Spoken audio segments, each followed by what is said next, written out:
Yeah, and you mentioned most of your life now is packing and unpacking, and I mean every time I saw you, you were carrying around a gigantic double bass. Oh yeah, no, I carry a lot of things around. I know my traveling has always been active, but especially since now that I have a whole second orchestra job that I have been still have my Austin Symphony job, which is now I have my make sure I do the math correctly. This is my 33rd year in the Austin Symphony, Wow. believe it or not, and now my third year at Dallas Opera. So I'm going around a lot, and I travel a whole lot to either guest conduct or hear or talk about my music and performances and premieres and commissions and things. So yes, I travel a great deal. Yeah, so you mentioned, I mean, you've been active in Austin Symphony forever, Dallas Opera now, um, and I think right now you've been a prolific writer of English language, but you've been I think a very prolific composer now for. Yeah, that's what they say. A matter of fact, after this interview, one of my duties is I into the publisher. Make sure I'm reading it right. Yes, I am. I am turning in Opus 814. So I have written officially 814 pieces since the very first piece I count is January 1986. So we're almost 40 years. And I wrote about 30 pieces before that that I don't count, which the fancy music history term is juvenilia, which is things you don't count because you didn't think you knew what you're doing, and they're all in secret storage in my mother's house. But yeah, no, I have always written lots and written relatively quickly and written pretty much at this speed, if not faster. Well, I mean, getting faster and faster since about my mid 20s. So, so yeah, it's here all the time, and I'm always writing at least 10 or 20 pieces at once. So there's never. I'm very blessed. I never have an issue of being stuck because if you get stuck in one piece, I'll write on this piece a My knowledge of the history of Western music is shameful. Could do you have just ballpark numbers of how 800 compositions compares to some of the great composers? Is that a lot more? Well, I'm asked that a lot because I mean I am very proud of how much I've written, but I also want to be very honest that about 450 maybe 500 pieces. I haven't done an exact cataloging of pieces by genre or length. That's sort of a long-term project that I'm hoping to finally get to this summer. Um, how many orchestra pieces have I written? How many little solo bass pieces have I written? How many written pieces written for solo other instruments? I'm finally, hopefully, getting to that this summer because I quite literally am old school enough that it's all written down in a logbook right here. Um, but yeah, it's interesting that you asked that because someone like Mozart, who sadly died very, very young, his opus numbers are like in the 600s, but that also includes like 35 operas and 41 symphonies. So I am proud of my output, but I don't have anything like that. I mean, the majority of what I've written is 5 to 8 minute pieces for 1 to 3 instruments. I mean, I have written about 15 large, smaller size orchestra pieces, about 30 chamber orchestra pieces, a lot of which are concertos. I starting actually during COVID, an enormous amount of keyboard music. Um, so, I mean, I do think I write more than your average busy composer because at this alleged level, because I write so many quote unquote little pieces. But a big posting I'm about to make in the next week or so, I have 4 big 27 to 30 minute pieces I'm writing between now and next summer, which is the first time I've written that many big pieces sort of in X amount of time. So I'm very, very excited about that. So, and then again, too, if you wanted to compare it to somebody else, somebody like Brahms, I could be wrong. I don't necessarily have this memorized. I don't think Brahms' opus numbers even go up to 170. Yes, he wrote a lot of big things, Yeah. but Brahms was very, very, very, he threw so much music away and he wrote relatively slowly. Um, so, the comparison is sort of in the middle of all of that stuff. Yes, I have written a whole lot, but also written a whole lot of little pieces. Yeah. No, that's So really interesting. Yeah. No, I had no level of context at all. Um, when when I was academic advising, it's interesting. So many, especially freshmen, would come in, and part of my goal was just to make sure you take the right classes so you can graduate. But the Oh other yes. was trying to help, you know, musicians or just fine arts students figure out what their path would be. Because I think it's like professional sports. So very few go on to pursue the instrument that they have studied.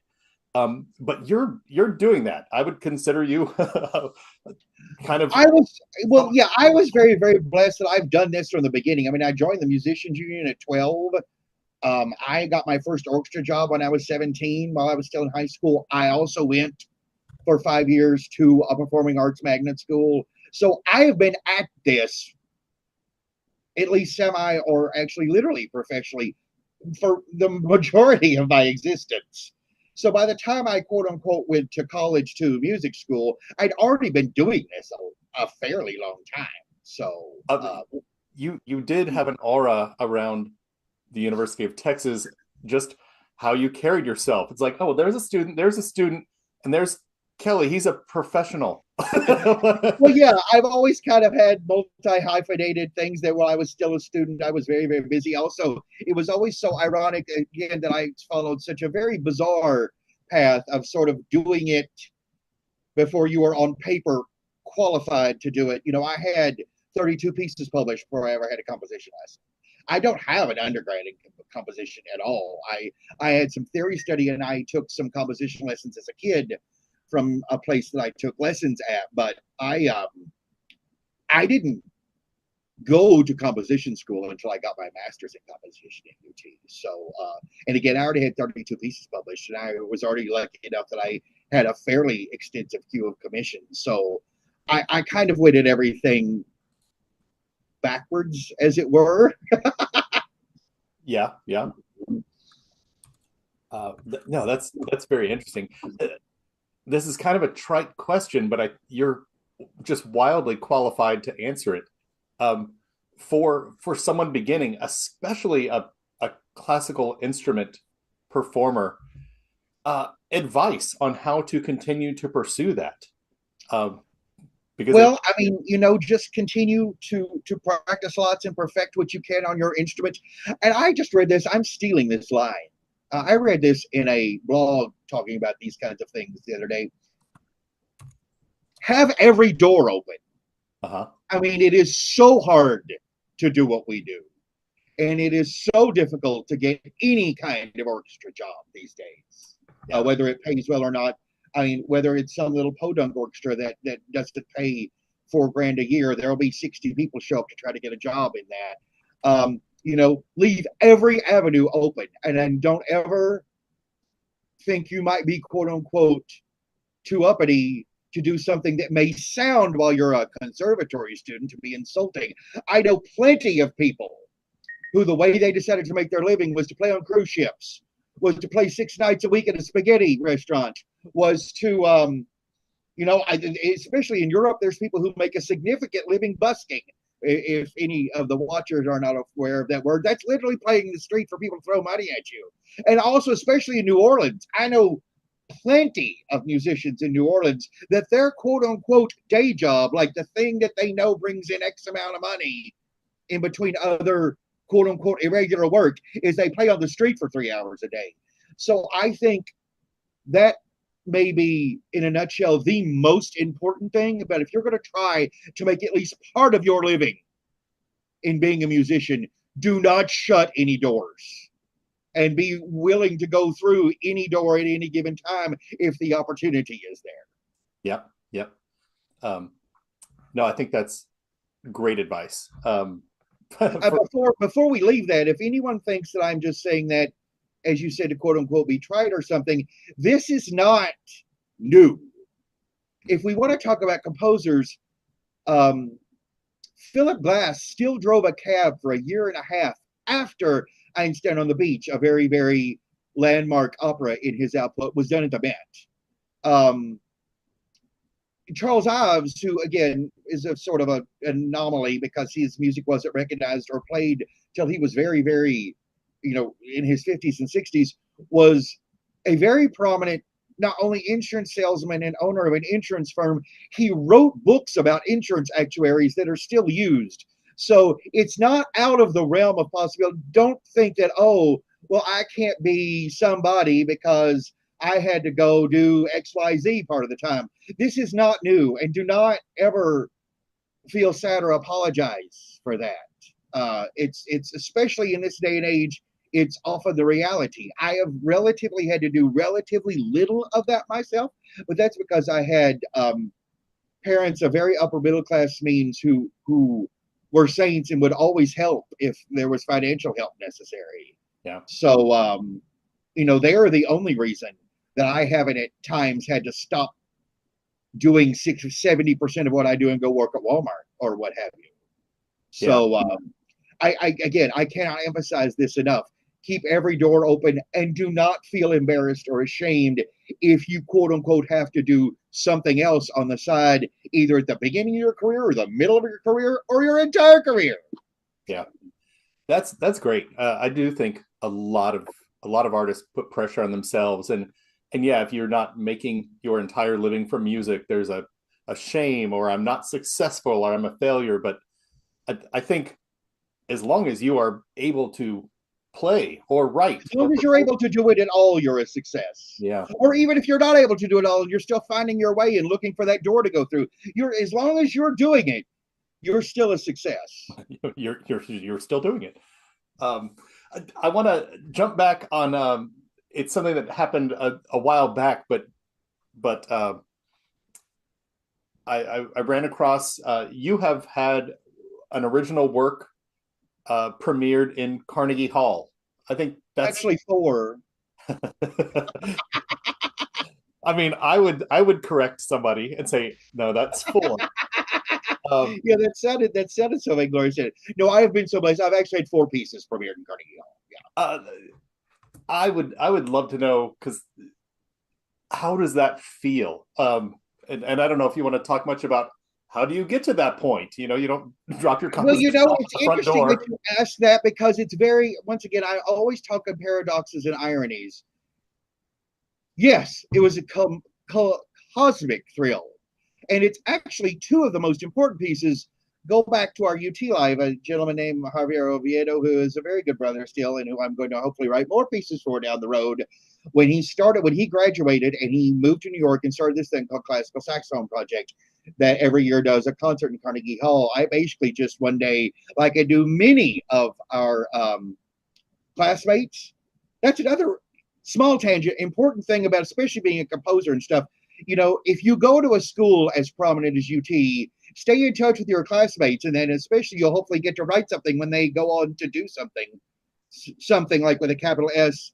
And Javier said, "Oh no, I'd be thrilled to have a new concerto from you." So I've written him 2 saxophone concertos that they did in Carnegie Hall.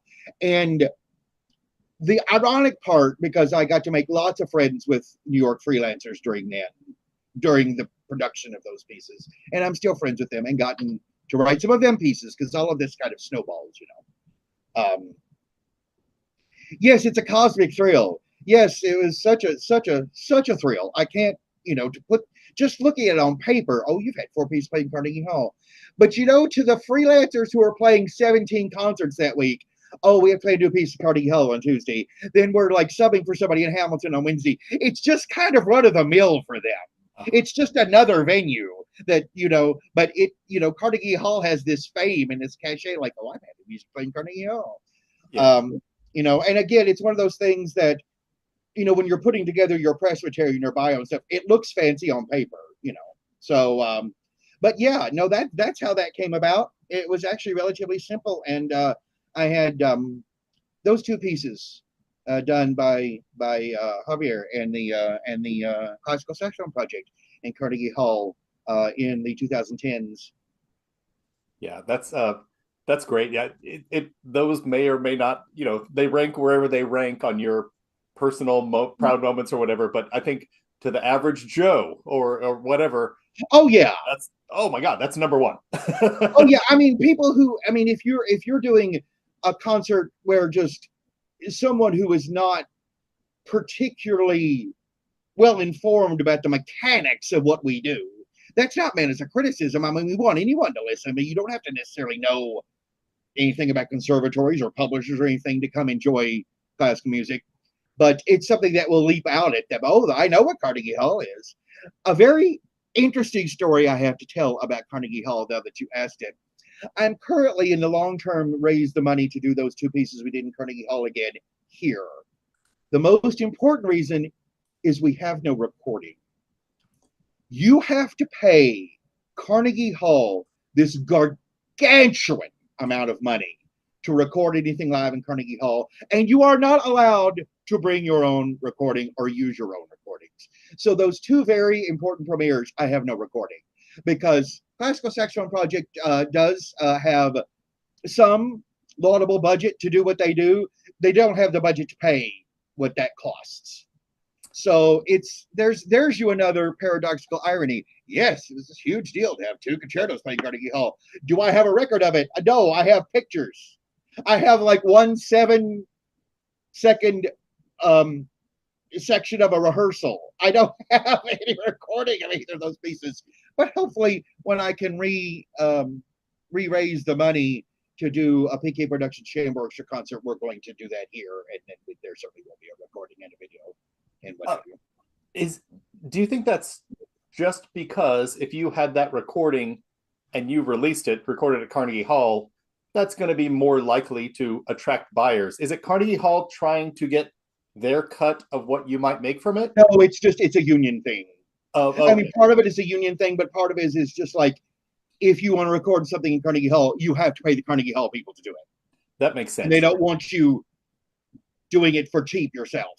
Yeah. Okay. No. So you're and paying. Of course, when big fancy orchestras go there, or when famous people are playing there and stuff, their management pays for that, or the record label pays for that. Something like Classical Saxophone Project, or just individuals doing a recital or something. It's all coming out of your pocket, so you don't have high 5 figures to pay for recording unless you've raised that along with all the money. Because another interesting thing to throw in there, since we're discussing Carnegie Hall, it is just a venue. Anyone can play in Carnegie Hall if they want to. Uh-huh. All you have to do is rent it, the same way you rent the other thing. And I haven't checked, but I remember the last time I did check, I think it was $43,000 for one rehearsal and one night. So if you've got $43,000, they don't care who you are. I mean, they'll put you on the schedule. I mean, of course, you have to book it on a night that's free, and you have to book it X amount of time in advance, of course. But anybody can play in Carnegie Hall if you pay for it.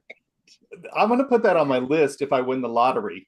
Like, I'm going to go to a Carnegie Hall concert, and I'm going to have Carnegie Hall recorded. Yeah.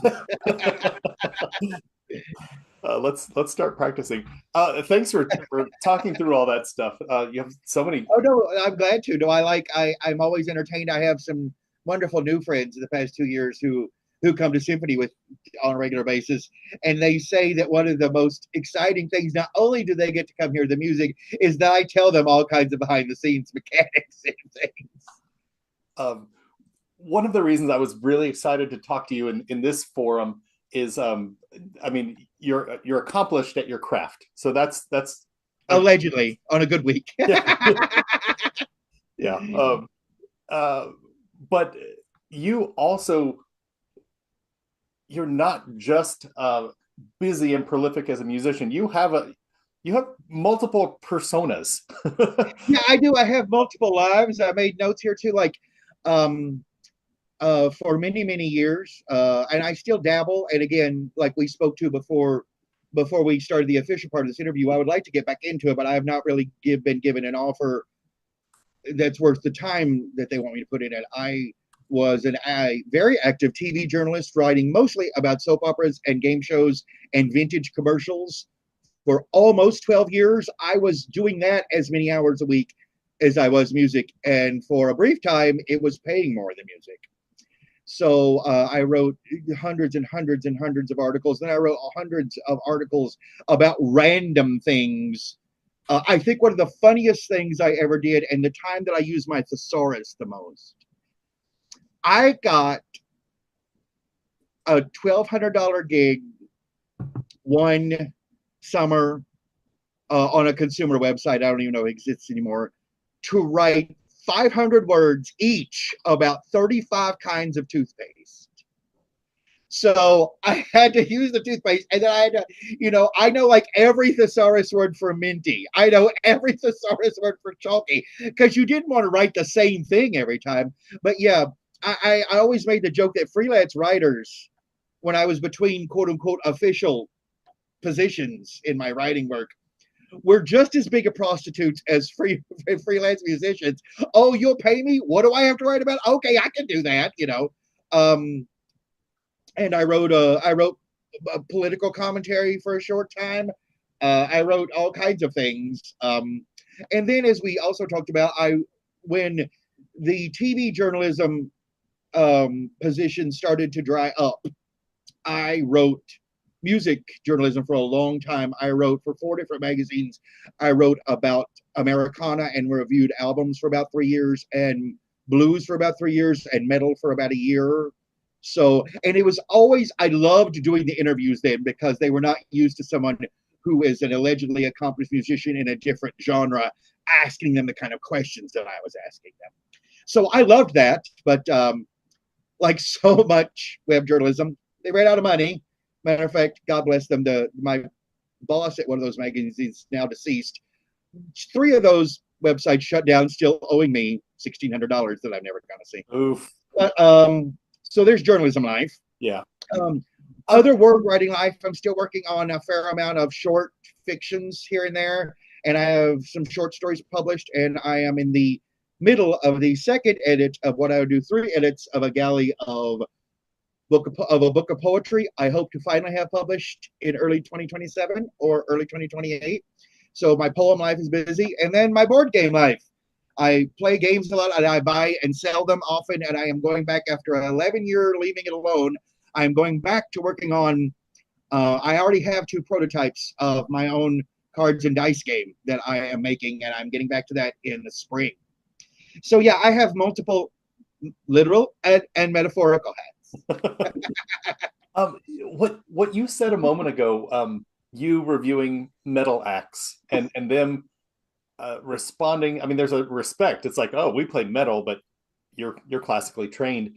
One of the bands I was in the '90s, we just played alt rock, kind of 10,000 Maniacs, sort of mainstream rock. And I don't even know why this precipitated, but I was looking for ways for us to get better. And my mom worked also in an office at UT, and one of her grad students that worked in the office was a doctoral student in piano performance. And somehow he ended up coming to one of our rehearsals to clinic our band. And I just thought, well, what is he going to offer? Is he going to like it? Or are we going to sound like crap or whatever? But he sat there mostly quiet through the whole thing. And after we finished, we kind of took a break. He gave us wildly valuable feedback. Something as simple as, hey, most of your songs start with a drum beat, then the bass comes in, then the guitar, and then the vocals. Why don't you? And then you go into a verse. Change up the layering a bit or what have you. Yeah. Have you ever started a song with a chorus or start a song with a bass guitar or whatever? Just really, to us, it was wow, we would have never thought of that. But I love cross genre.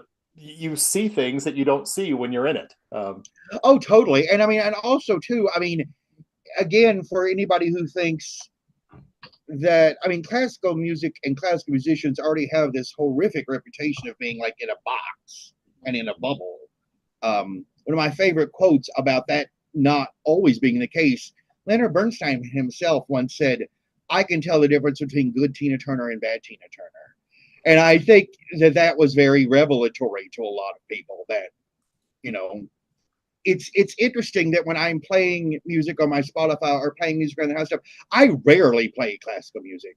That's usually for like long drives or something. And also, I am very, very, let me make it really clear. I am very, very blessed to do what I do. I'm extraordinarily blessed every moment of every day. But it is my job too. So, if I'm going to like vacuum and clean the bathroom, I'm probably not going to play Mahler 3 on my Spotify. So I play everything. I always say I I arguably have one of the weirdest Spotify squads of probably anybody that is a quote unquote working busy classical musician. I mean, it was interesting that when everybody just did their Spotify Unwrapped, and I thought it probably would be, but my most listened to artist was Elvis. Wow. So No, that's interesting. Um, I do want to get this recorded. Just touching on Vegas and one of your other pursuits. You oh are yeah, other personas that I semi-professional gamble that I gamble for part of my living. Yeah. yeah, and you're also a licensed dealer.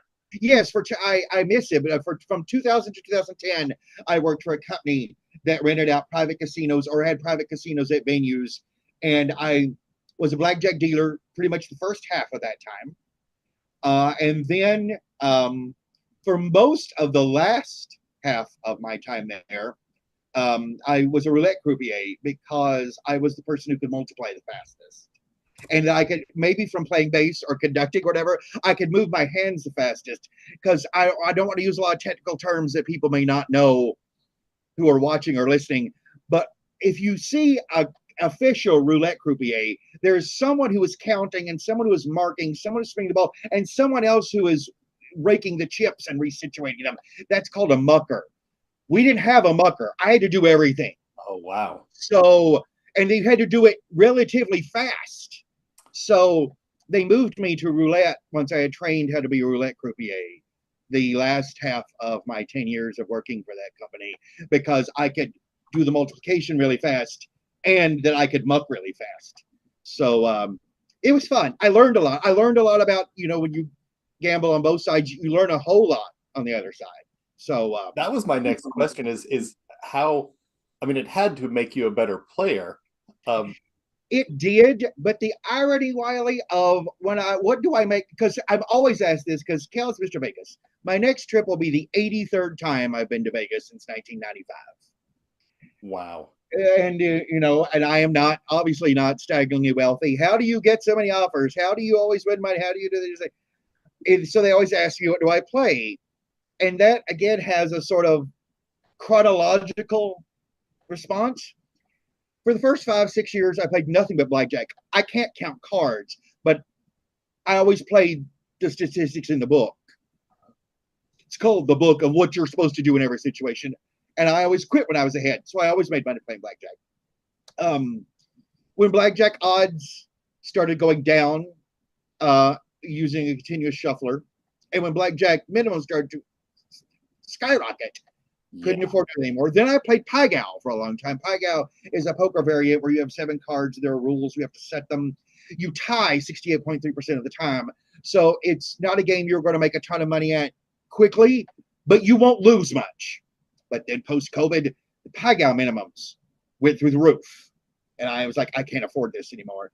So now, ironically, in the past 8 or 9 trips, I hope to get back. There's rumors of, of course, I'm on a million Reddit threads and Facebook groups and newsletters of, oh, you can go to Vegas and play this at this casino or do this casino. Oh, they've got this at this casino now, and they didn't used to have it, blah, blah, blah, blah.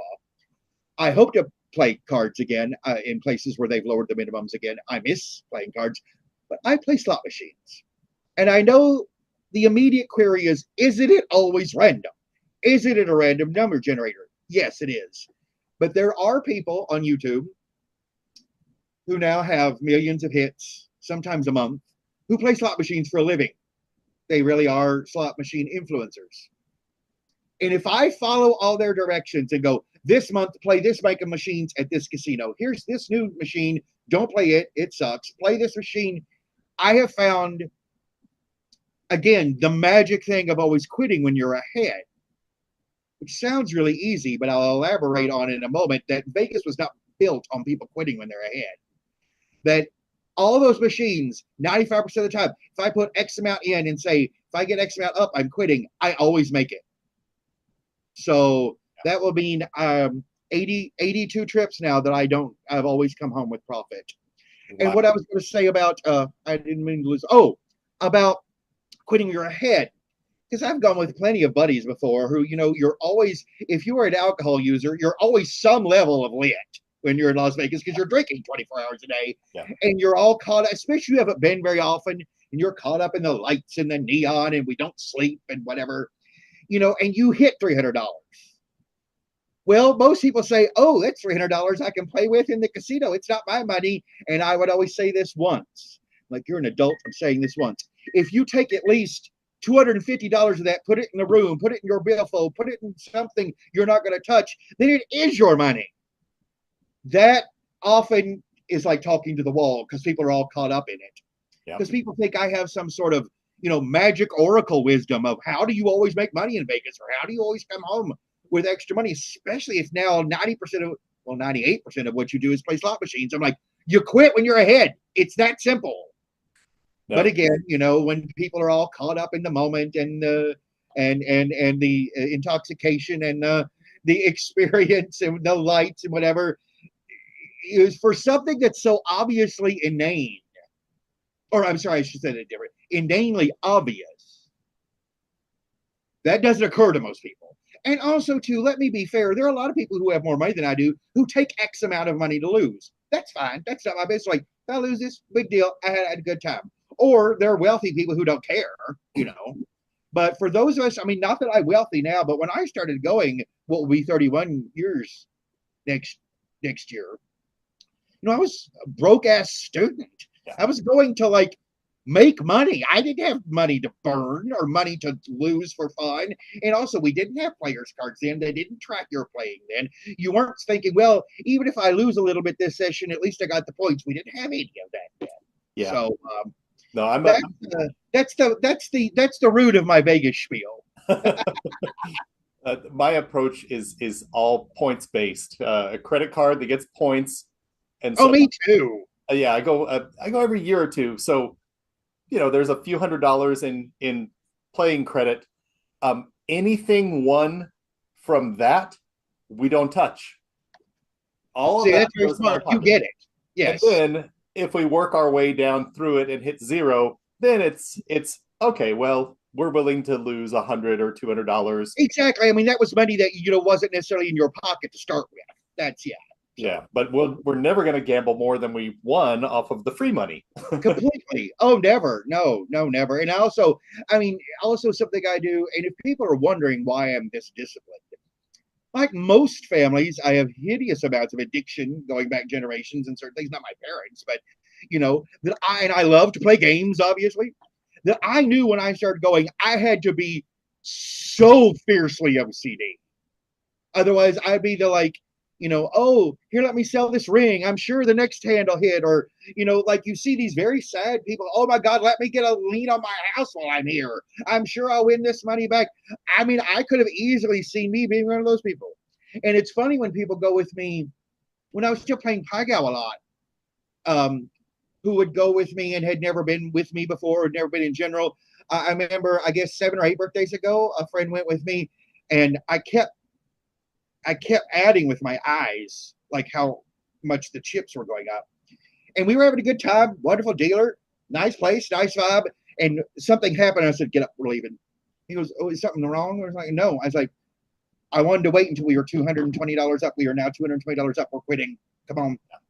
And he was like, God, you keep track of it and you're that sudden about it. I'm like, yes, that's how I always come home with profit. Yes. Oh, if there's some, you think, oh, the dealer's kind of know. There's some hot woman next to me who might be interested. There's, there's all kinds of things. You're like, well, I could sit here longer. No. This minute you get to some sort of goal, you get up and you quit. Those are really powerful words, because I feel like maybe most musicians have some aspect of an addictive personality or obsessive compulsive. Definitely. And not just, well, I don't think necessarily musicians, you could just say people in the arts. Sure. In general, yeah. And so, one, being aware of it and admitting it is important, but then also, just like you're doing, figuring out how to channel it and how to control it. But yeah, just that constant vigilance, I think, is valuable to artists of all types. And oh, totally. And maybe your obsession is that I will paint for 8 hours a day, and you know, you'll cancel family events because that would cut into your, or whatever it Mhm. is. But no, I Oh think yeah, that's no, a, the discipline in our work. I mean, sometimes people think I'm saying this to be silly, but I'm not. I mean, the discipline in gambling, I think, certainly can have a parallel in the discipline with your work. Also, something else I do want to mention about that subject is I take X amount of money for a trip. I only have X amount of money on me for that day, and if God forbid that starts going low, we quit. I'm not this, oh, let's get more money out of the ATM. Oh, let's go up to the room. No, I divide it up by day, and that's all we're playing with that day. Now, the last few times I don't go with people who gamble very much, so I don't. I mean, I have a wonderful time, but sometimes, back when we talked about this earlier, when there was $1 and $2 blackjack everywhere, and I was trying to make $100 for a trip or something, I would play blackjack like 14 hours a day. It was like grinding. Now, I mean, especially if I go with people who don't really have a gambling budget or who don't like to, or admittedly are afraid they'll turn into the I've suddenly lost $5,000 people. I only gamble sometimes like 3 hours every other day, and I make some little bit, and then I keep it, and then I go to speakeasies because I'm a big cocktail fanatic. I mean, I go to speakeasies. I carry my, if I'm by myself, I carry my sketchbook with me. I go ride in bars. There's the bar at the front of the Cosmopolitan called the Vesper, which is one of my favorite places. That they know me. That when I'm sitting in that corner, like, oh, it's our composer friend. So because I'm sitting there writing, I'm like, well, I won $180 today, and my, one friend left this morning, and I meet another friend 6 hours. I don't want to waste any more money, so I thought I'd come right. And yeah, I'm always telling people how many hunks are of their pieces were written in casino. I had to look up Vesper. I'm like, I've been through there. Oh, it's like, oh yeah, I love that bar. Oh yeah, it's the very front bar. Like when you walk in Cosmo, it's the bar right there on the left. Yeah, no, it's a great place to grab a drink for sure. And not only that, but something else, brother, that is important to remember. Before this was ubiquitous, Vesper is a bar, and then it's this sort of U circle of couches. Even at the times when I was not staying at Cosmopolitan, that U circle of couches has 4 outlets and every other couch. I always had that place memorized that you could charge your phone Yeah, there. that's funny. That's very helpful. Very practical advice here. Oh yes, yes. Um, well, this is great. We've definitely covered the things I wanted to talk about.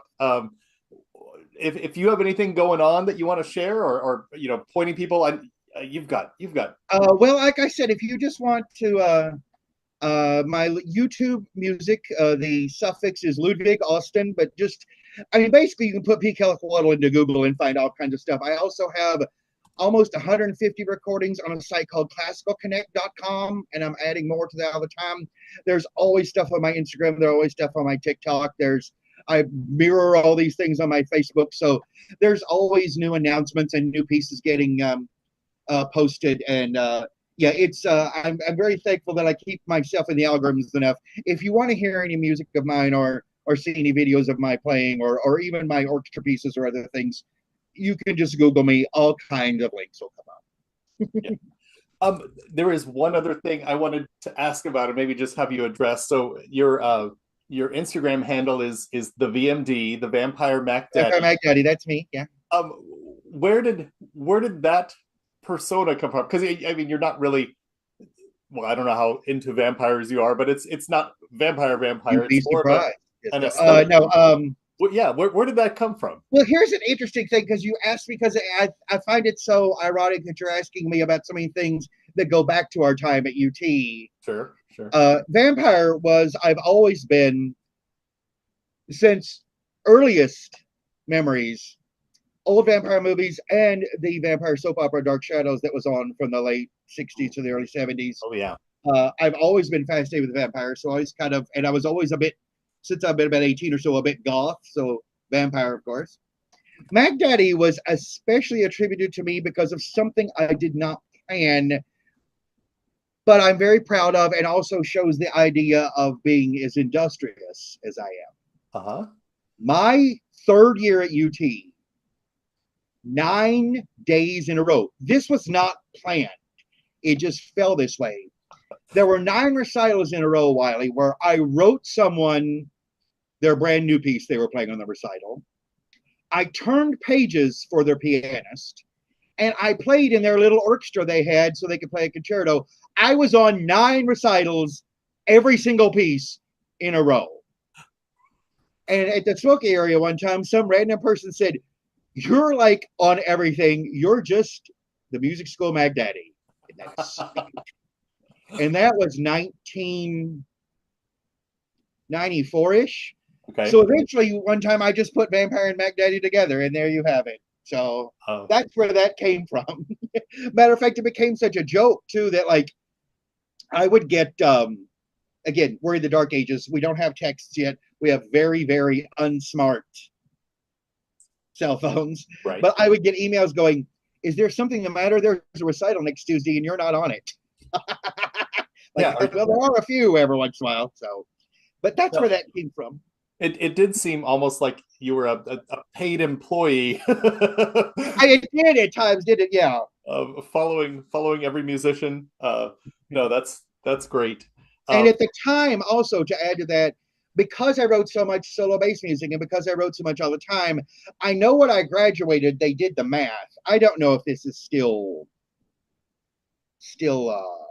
an extant record. My 5.5 years at UT, I had more music played on the Composer's Concert Series than anyone. Not because I had as much programmed, and I did have a lot programmed, but I was the person, if the concert was on Wednesday at 8, I was the person they would call Tuesday morning at 8 a.m. going, "Do you have a new solo bass piece you haven't put on this show yet? Or any kind of other solo bass piece we haven't heard yet? Because so-and-so's players backed up. So-and-so didn't get their piece finished in time. So-and-so's parts are messed up in the computer." So I was always their backup person for those 6 years. So I was like, yeah, sure. Okay, fine. So that's amazing. I mean, you hear those stories from session musicians. It's about being prepared and being completely. Completely. Yeah. Completely. And also too, when I go to conservatories and things and give talks, which I've not done as much since COVID. Thankfully, there are more scheduled for the next 2 seasons. That's something that kind of fell by the wayside. One of the most important things I tell composers, and I do not mean to badmouth or criticize people who write slowly. I do not mean to criticize anyone's way of working. But when I tell people, if you are ever intending into going into something where you can compose for a living, which in this day and age, and not do something else, which in this day and age is writing video game and movie music or some sort of commercial music, they don't care if you're in the mood. They don't care if you've got a headache and didn't feel like it, don't have time. You have to constantly produce the material. And especially, Wiley, when I first, again, I said earlier in this talk, when I went to UT Music School, I saw people who weren't active performers or weren't active writers, who didn't have multi-hyphenated existences, and they were writing like 6 measures a semester. I'm like, what are you doing? I'm like, I was so invertedly ignorant, thinking there would be much more people doing what I do, and there was like a handful of us that were constantly writing pieces, because I think that's what you do when you're a composer. I mean, even before I was blessed enough to always have a huge pile of commissions in queue, you compose because you're a composer. And these people who were like not composing, I never did understand that. I still don't understand that. No. And so like I was always being prepared that I've gotten numerous commissions where they raise the fee, where someone has said, so-and-so was supposed to write us this piece by this point. They didn't. Something's fallen through. We still need a new piece in this slot. We'll increase the money. You're the only person we know that can write this piece for this slot this quickly. Will you do it? And, 99% of the time I say yes. I mean, I can't write them at like, a 2-hour opera in 6 weeks or something. Sure. But I'm always the person to go to say yes. Wow. And like you just said, that's vitally important in building a career. And like you so much said about session musicians, I have lots of Nashville friends who, can you suddenly play on so-and-so's album at 2:00 tomorrow? They suddenly have the charts ready. They thought they couldn't. I mean, you have to be, it's sort of, something I said earlier in my rambles here about when the doors open. You have to know to not only be prepared to go through any open door, you have to have the already self work and preparedness done to go through certain doors. Yeah, I think that's a great note to wrap on. Being open, being available, being prepared, and then being passionate enough to do it. Well, and also too, not only passionate, but also sometimes you're like, well, I don't really feel like doing XYZ, but here's her waving the money in front of me. I mean, let's not put too fine a point on the pragmaticism of always being ready too, so that I didn't particularly want to drive 420 miles round trip last week to play a Messiah, but several weeks ago, one of my Dallas Opera colleagues got offered that and said he couldn't do it. He's like, "Do you want this job?" Then I found out how much they were paying for basically me to be gone 30 hours. Like, yeah, I'll do it. So, it's also the reality of wanting this. Yeah, absolutely. Well, Kelly, thank you so much for taking the time to visit. Thank you so much. It's been fantastic to kind of catch up and see where you are. Oh, likewise so much.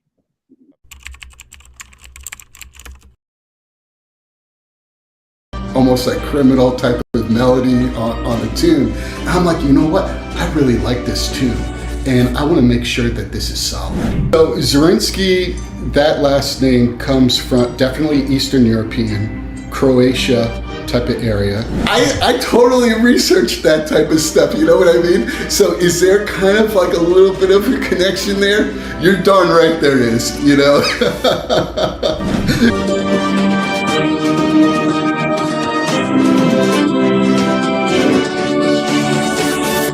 All right, welcome to another episode of In the Chair. Today I am in the chair. All right, welcome to another episode of In the Chair. Today I am in the chair with Scott of Zrinski, based out in Arizona. Scott, thanks for taking time to visit with me today here. Absolutely. Thank you for the opportunity. I'm here in Arizona, not too far from you. So it's great to be here today and be a part of this. Thank you. That's cool. So the first moment, I love just immediate first impressions. When Zrinski crossed my mind, I'm like, all right, where in Eastern Europe is this based? So my first question is what is Zrinski? Where did it come from, and why it? So Zrinski, that last name comes from definitely Eastern European, Croatia type of area. And actually, what's interesting, if you research Zrinski, there's a Peter Zrinski from hundreds of years ago, and he was part of royalty at that time, but part of the tragedy, if you will, is being the royalty, he also he got his head chopped off. You know what I mean? So that's part. As the royals tend to happen. Yeah, but my parents, well, on my dad's side, right? He said we're kind of like a bunch of gypsies, and but we actually lived in Pennsylvania, and I moved here in Arizona about 5 years ago. But the origins of Zrinski, I feel, are in a way still strong in Croatia. And if you check out the history there, I have some royal lineage, if you will. So I guess that's pretty cool. That's cool. Yeah, if you can escape the downside of what led to a beheading, that's always a bonus. Exactly it. Well, that's cool. So I guess I want to get into the album, the whole project really in a minute, but let's just kind of talk about how did you get into music? Like, what are your influences and instrumentally, what have you learned and what are your go-to instruments and things like that as you write? I can tell you the first moment that I wanted to have a guitar, okay? And it was back in around 1984, right? I'm in, my bedroom. It's late at night. It must be like 11 o'clock at night, right? And I hear this sound from the TV. And I'm like, who is that? And I went out to our living room. Scorpions, Rock You Like a Hurricane was on MTV. And back in 1984, MTV was MTV, music TV. And that just caught me. The energy of that band at that time caught me, and really, the 80s type of heavy metal or whatever. And that's when I said to my mom when I was around 14, I'd really like to learn guitar, and that was kind of like the beginning. There's been ebbs and flows in my life with music, but that for certain was the moment in my life when I was just like, oh, I like that sound. I love that sound. I want to see if I could play too, Yeah. That's cool. I mean, that video in particular, I remember at the time, I was between 10 and 13 around that time. You had the fans on the cage and everything. I mean, it just seemed like the most outrageous, crazy video ever. Yeah. Watching it in 2026, you're like, oh, there's 20 people in a sound studio. Exactly. But back then, it was just like, it just felt like the energy, the intensity of it and everything. And in any case, that's, just hearing that sound, that music, just drew me to say, hey, I'd like to, learn guitar. Yeah. Yeah. That's cool. There's a number of monumental songs like that. And I guess it's cross genre, but, Smoke on the Water is a big song where you have a riff kind of like that is, that's monstrous and killer. But at the same time, it's simple enough that if you don't know any instrument, you can pick it up and plunk it out and play the basics. And so it's encouraging. It's like, oh, if I can learn that, I can learn another song and another song, and then, start working on soloing and stuff like that. That's right. Cool. So yeah, what I wanted to talk about was Smooth Cool Driver. I mean, it's this, I'm going to call it a YouTube double album just because it's 2 albums that are on YouTube right now. But a whole collection of music with video accompaniment. Can you talk about the origination of Smooth Cool Driver? And yeah, it's a pretty large project. It is and was and it continues to be in a way.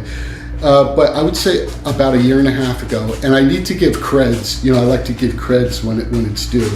But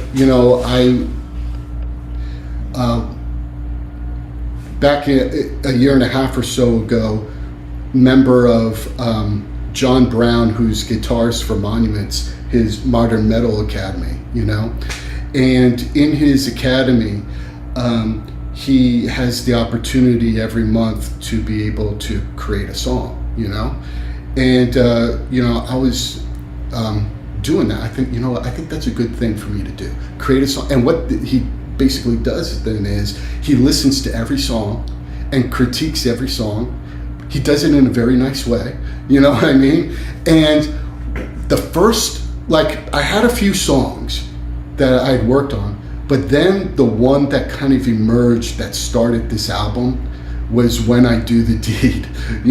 There's that certain melody that's happening, that almost like criminal type of melody on the tune. And I'm like, you know what? I really like this tune, and I want to make sure that this is solid, right?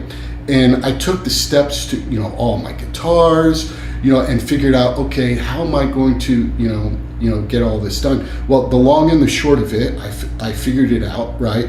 I did all the guitar tracks. I did the vocals. As I needed a drummer and a bass guitarist, right? I actually, worked with some session players through Fiverr to be able to help me out with that, and that was tremendous. So that song became The Spring, right? And then Smooth Cool Driver came next, but I actually didn't finish it until a year and a half later. And the reason why is because I felt like Smooth Cool Driver, that song, the first song on the album, I had iterations of it, but I felt like there was something missing to it. And finally, the thing that I felt that brought it together was a little bit of those keyboard parts, that you hear in there. And I was like, oh, Okay, there it is. So I've had a journey from, and the smooth, cool driver is the ignition side. That's kind of like the rock side in a way. And the noir side starts with, when I do the deed. And all of a sudden, I began to flow both sides of those realms. And if you kind of go into this world, closely within both albums, there's actually an intertwining of the two as well. So, that's, kind of like the long and the short of it, where the origination was. The spring, I would say, was, I got to give acknowledgement to John Brown's Academy, because that became an impetus for me to look into my own inspiration. And I think too, with this being my first album, what I learned is that for me, I'm not looking to sound like anybody else. I can't sound like anybody else. All I could do is really what's in my heart. You know what I mean? And listen, like I kind of mentioned to you maybe a week or so ago in email, allowing the muses in a way to just talk to me and say, this is the music that I'm going to put out, and to allow that inspiration to flow through. So I think, allowing that inspiration to just come forth, this is the result of it as it stands right now. Yeah, that's powerful. I'm not a big songwriter. I haven't written much at all, but I love using these interviews to kind of pick songwriters' minds of how do you do it, why do you do it, and there are different approaches to songwriting. Like for some, it's a labor, but others just describe it as, I'm just a conduit of this stuff that's coming out, and it's almost like putting icing on a cake. It's like it's coming from me, but I'm just directing it into some form that you can shape it into. I think that's very interesting. While we're on the topic of writing, I want to ask you, so the second song on Ignition is Boogie on Down the Road. You've got down the road, baby. You've got the shirt, and there's a mention of a Texas road legend. Yes. And I want to ask you if that is based on the Marfa Lights. Right. I totally researched that type of stuff. You know what I mean? So is there kind of like a little bit of a connection there? You're darn right there is, So, yeah, I definitely looked into that. And so Boogie on Down the Road, that was... I feel that's a cool tune. You could see the merch, and really this design, if you see it a little bit here, right? This is part of the video, right? Of that's on there. I was able to kind of do the, put it all into a little circle thing. But what I feel is cool with Boogie on Down the Road too is that, I mentioned to you Scorpions and that type of music. But I feel like this song, I was like, Boogie on Down the Road is feeling for me, and that connected me to like a ZZ Top type of feel. You know what I mean? I was trying to gain inspiration from them, and in a way, like the legends they are, right? To be like, what can I do that sounds like me, but in a way has groove. And then also has this little storytelling of like an alien abduction that's happening here. So yeah, so I love Boogie on Down the Road because it starts with that, I feel like that Texas feel, and then all of a sudden it goes into that different world, and then it goes, well. No, that's great. I mean, I mentioned to you, I've lived in Texas a vast majority of my life. Okay. Actually, I graduated high school about 15 miles from the Marfa Lights viewing facility, okay. Or that little roadside park. And so, yeah, I mean, I love spooky legends and stuff in ghost towns and from other universes and stuff like that. And then you throw in like a good ZZ Top sort of chugging riff. And I mean, that's that's a whole section of Texas rock and roll and legend and spirituality. I love it. I dig it. Absolutely, absolutely. And you know, in a way, especially now that they're bringing out more information about aliens and stuff like that too, it feels like, wow, it just kind of is maybe perfect timing. And you know, I feel like with the tone and everything like that of the song, the energy, you know, like this shirt as an example, I just felt, yeah, a good song to initiate merchandise, if you will, right? Merch. So I think it's worth mentioning that Scott and I were visiting here, and we think that aliens may have jumped into the connection. I mean, I've done this for 90 episodes, and that's never happened. And we talk about aliens, and it happens.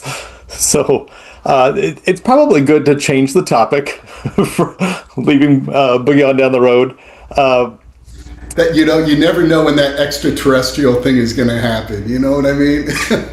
I mean, some people call it Mercury retrograde. Some people call it bad luck. You know, it's you know, different things to different people. Right. I did want to ask kind of specifically regarding Smooth Cool Driver. It is broken into Ignition and the Noir Saga, and it is different vibes.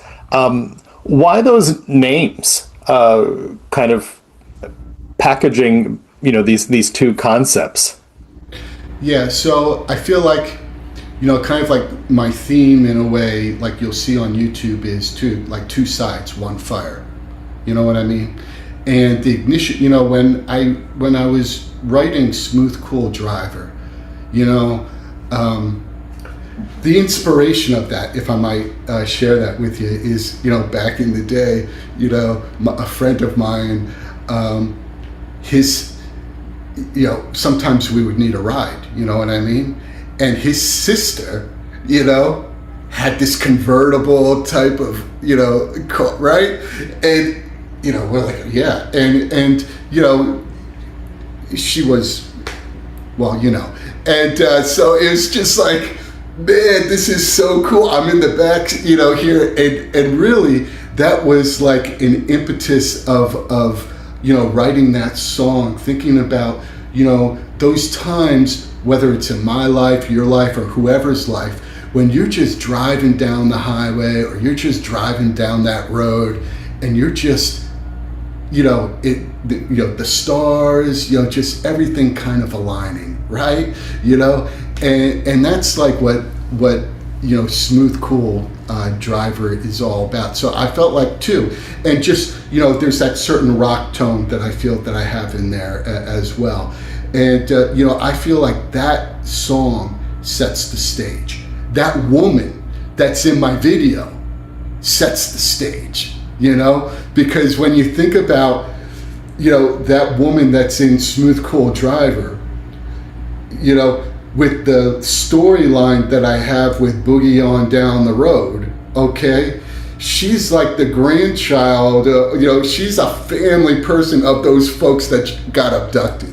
You see what I mean?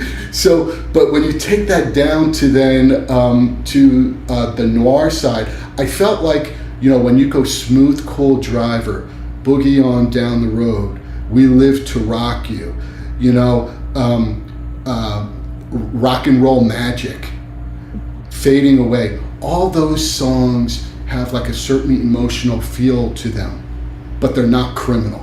You know, and on the right side, you could see, you know, the hitman basically storyline that transpires and how she ends up being connected to that criminal line, right? But that definitely has a different feel. It has a different lyric to it. It has, you know, different vibes, right? Mm-hmm.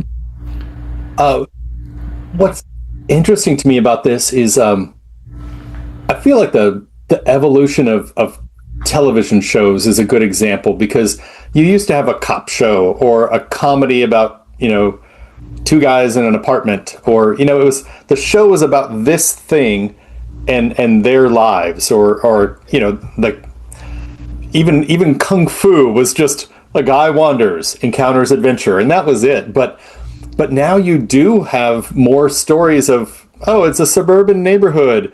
and then there's a flip side alternate universe, and then just like, what on earth is happening here? And it's not just layers within an onion of a story. It's like onions and apples and bricks of these very disparate things that culminate in some incredible relation. Yes, and in a way, as I was, like we were talking about before, like the muse's talking to me and me creating the music in a way on the left-hand side with Ignition and on the right side with Noir. What that was telling me though too is that, as I write music, I need to be open that it may not just be one channel. You see what I mean? And I feel like as I continue to expand in my musicality and explore instrumentation and everything like that, I'm still gonna have like that rock core, but I feel like this allows me to be able to go different directions as the spirit sends me, if that makes sense. Yeah, I think that's super powerful. and yeah, I mean, when you're first writing, there's no wrong turn to take. I mean, take every turn because you don't know what will be down it, and then you get to kind of separate the wheat from the chaff and all that kind of good stuff. With what you've done, I mean, you've written music, and each piece of the music has a video component to it. As you put it out there, have you noticed? I'm asking from an artist promotion side of things. Have you seen anything maybe grab a hold a little bit better, whether it's some social media platform or just in general?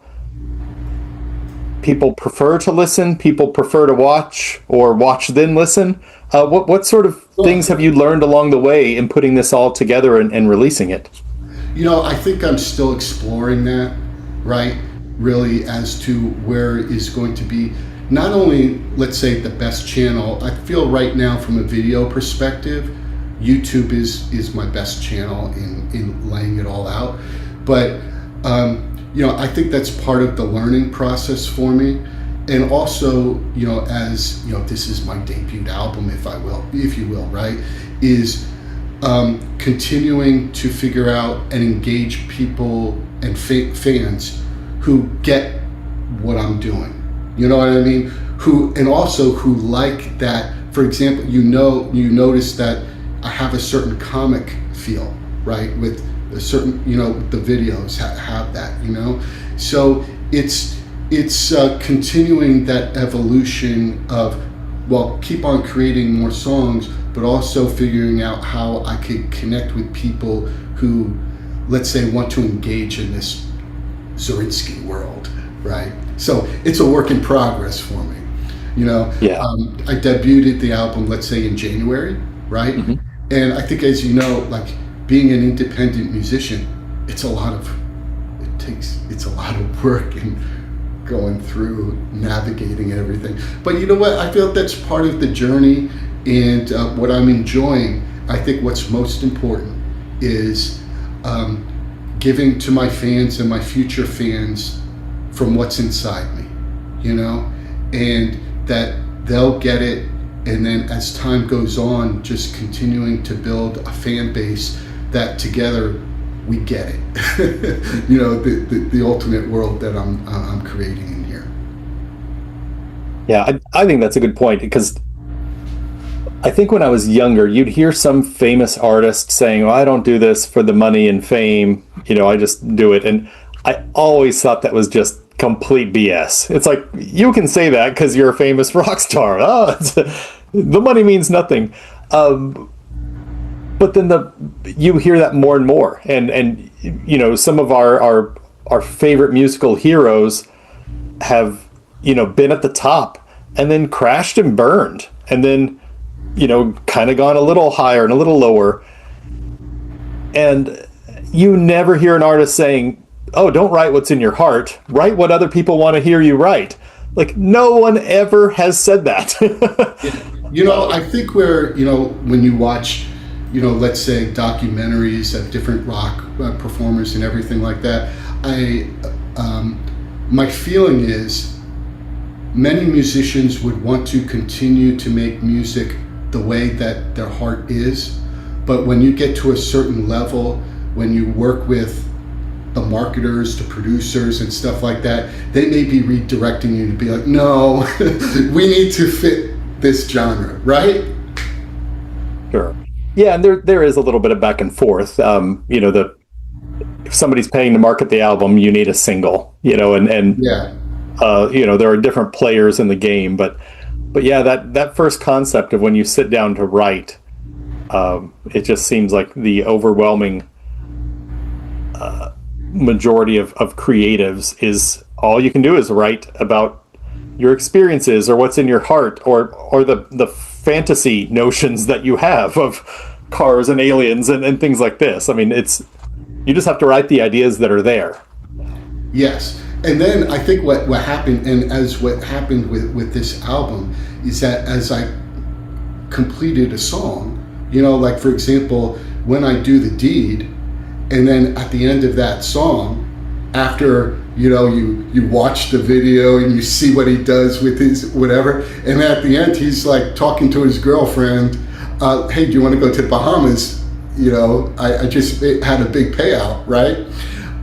Now all of a sudden that led me to be like, okay, a thrill tonight, they're going to the Bahamas, right? And having that song. So it's like one song in a way feeds into the other song and in some ways has guided me as to, okay, what is the direction I'm going for the next part of the story? I hate being put on the spot. So if you don't have an answer for this, that's fine. Yeah. But I'll try to put you on the spot. Are there some albums kind of in your personal mental library that have this sort of concept? I mean, concept albums, rock operas, whatever it is, but just sort of an undercurrent theme, or maybe it's an artist's discography or what they wrote for a decade. But is there something that jumps out at you like, man, I liked the vibe of this artist or this album that you're keeping in the back of your head, or is that just not even there? As you were asking me that question, right, and putting me on the spot here, the first album really that comes to mind in that way to me is Queensryche, Operation Mindcrime. Oh, sure. Right. I mean, definitely, throughout that whole album, there was that storyline that was going throughout. So, and I thought that was a great album, and just that band, creating a great, a series of albums, I think. So that is the first band that I would think of that kind of I get as it relates to having that concept type of feel to it, I think where I'm going with my music is that it's going to be more than one album.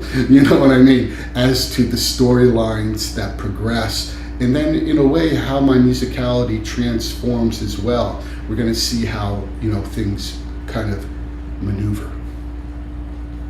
Yeah. Picking on Mindcrime, yeah, I dove deep into that. They released a little box set with a 30-page booklet with that back in the 90s, and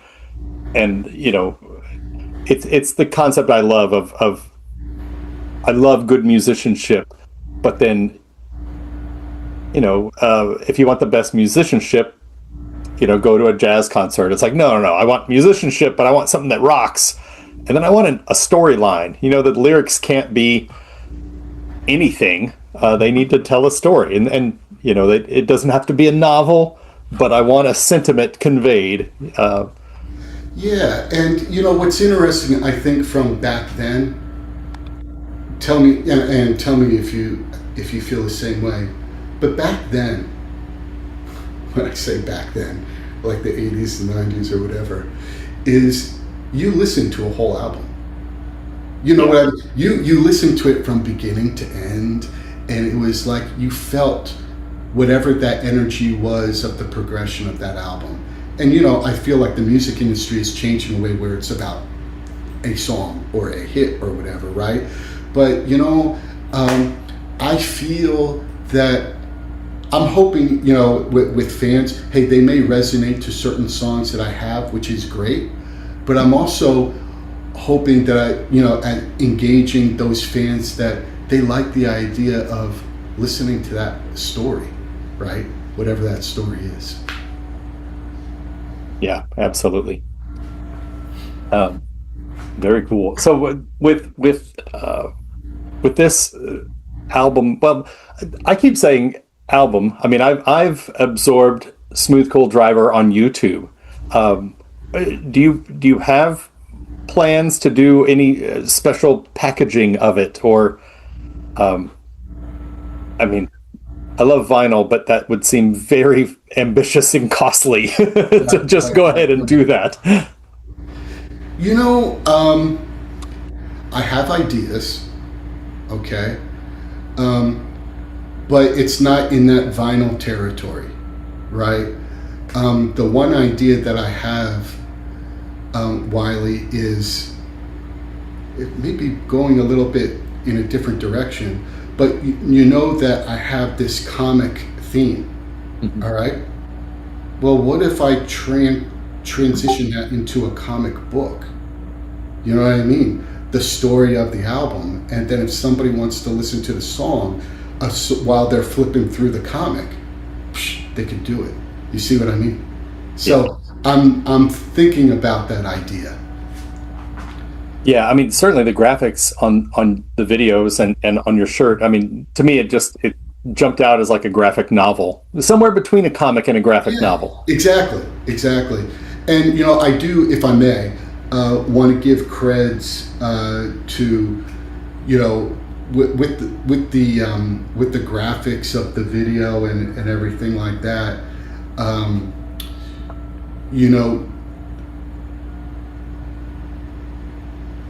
I have the ideas in my head as to what I want to accomplish, right?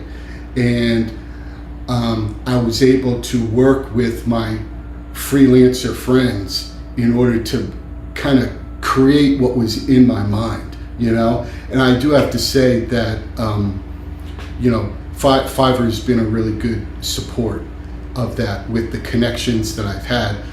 My comic artist is from Brazil, and that is cool.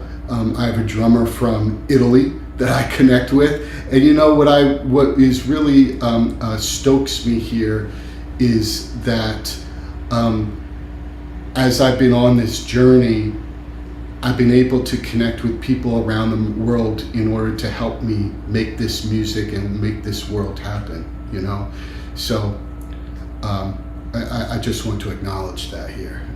Yeah, I think that's great. I don't think anybody is going to ever take this as a sentiment that the pandemic was good, because it was pretty much a living hell.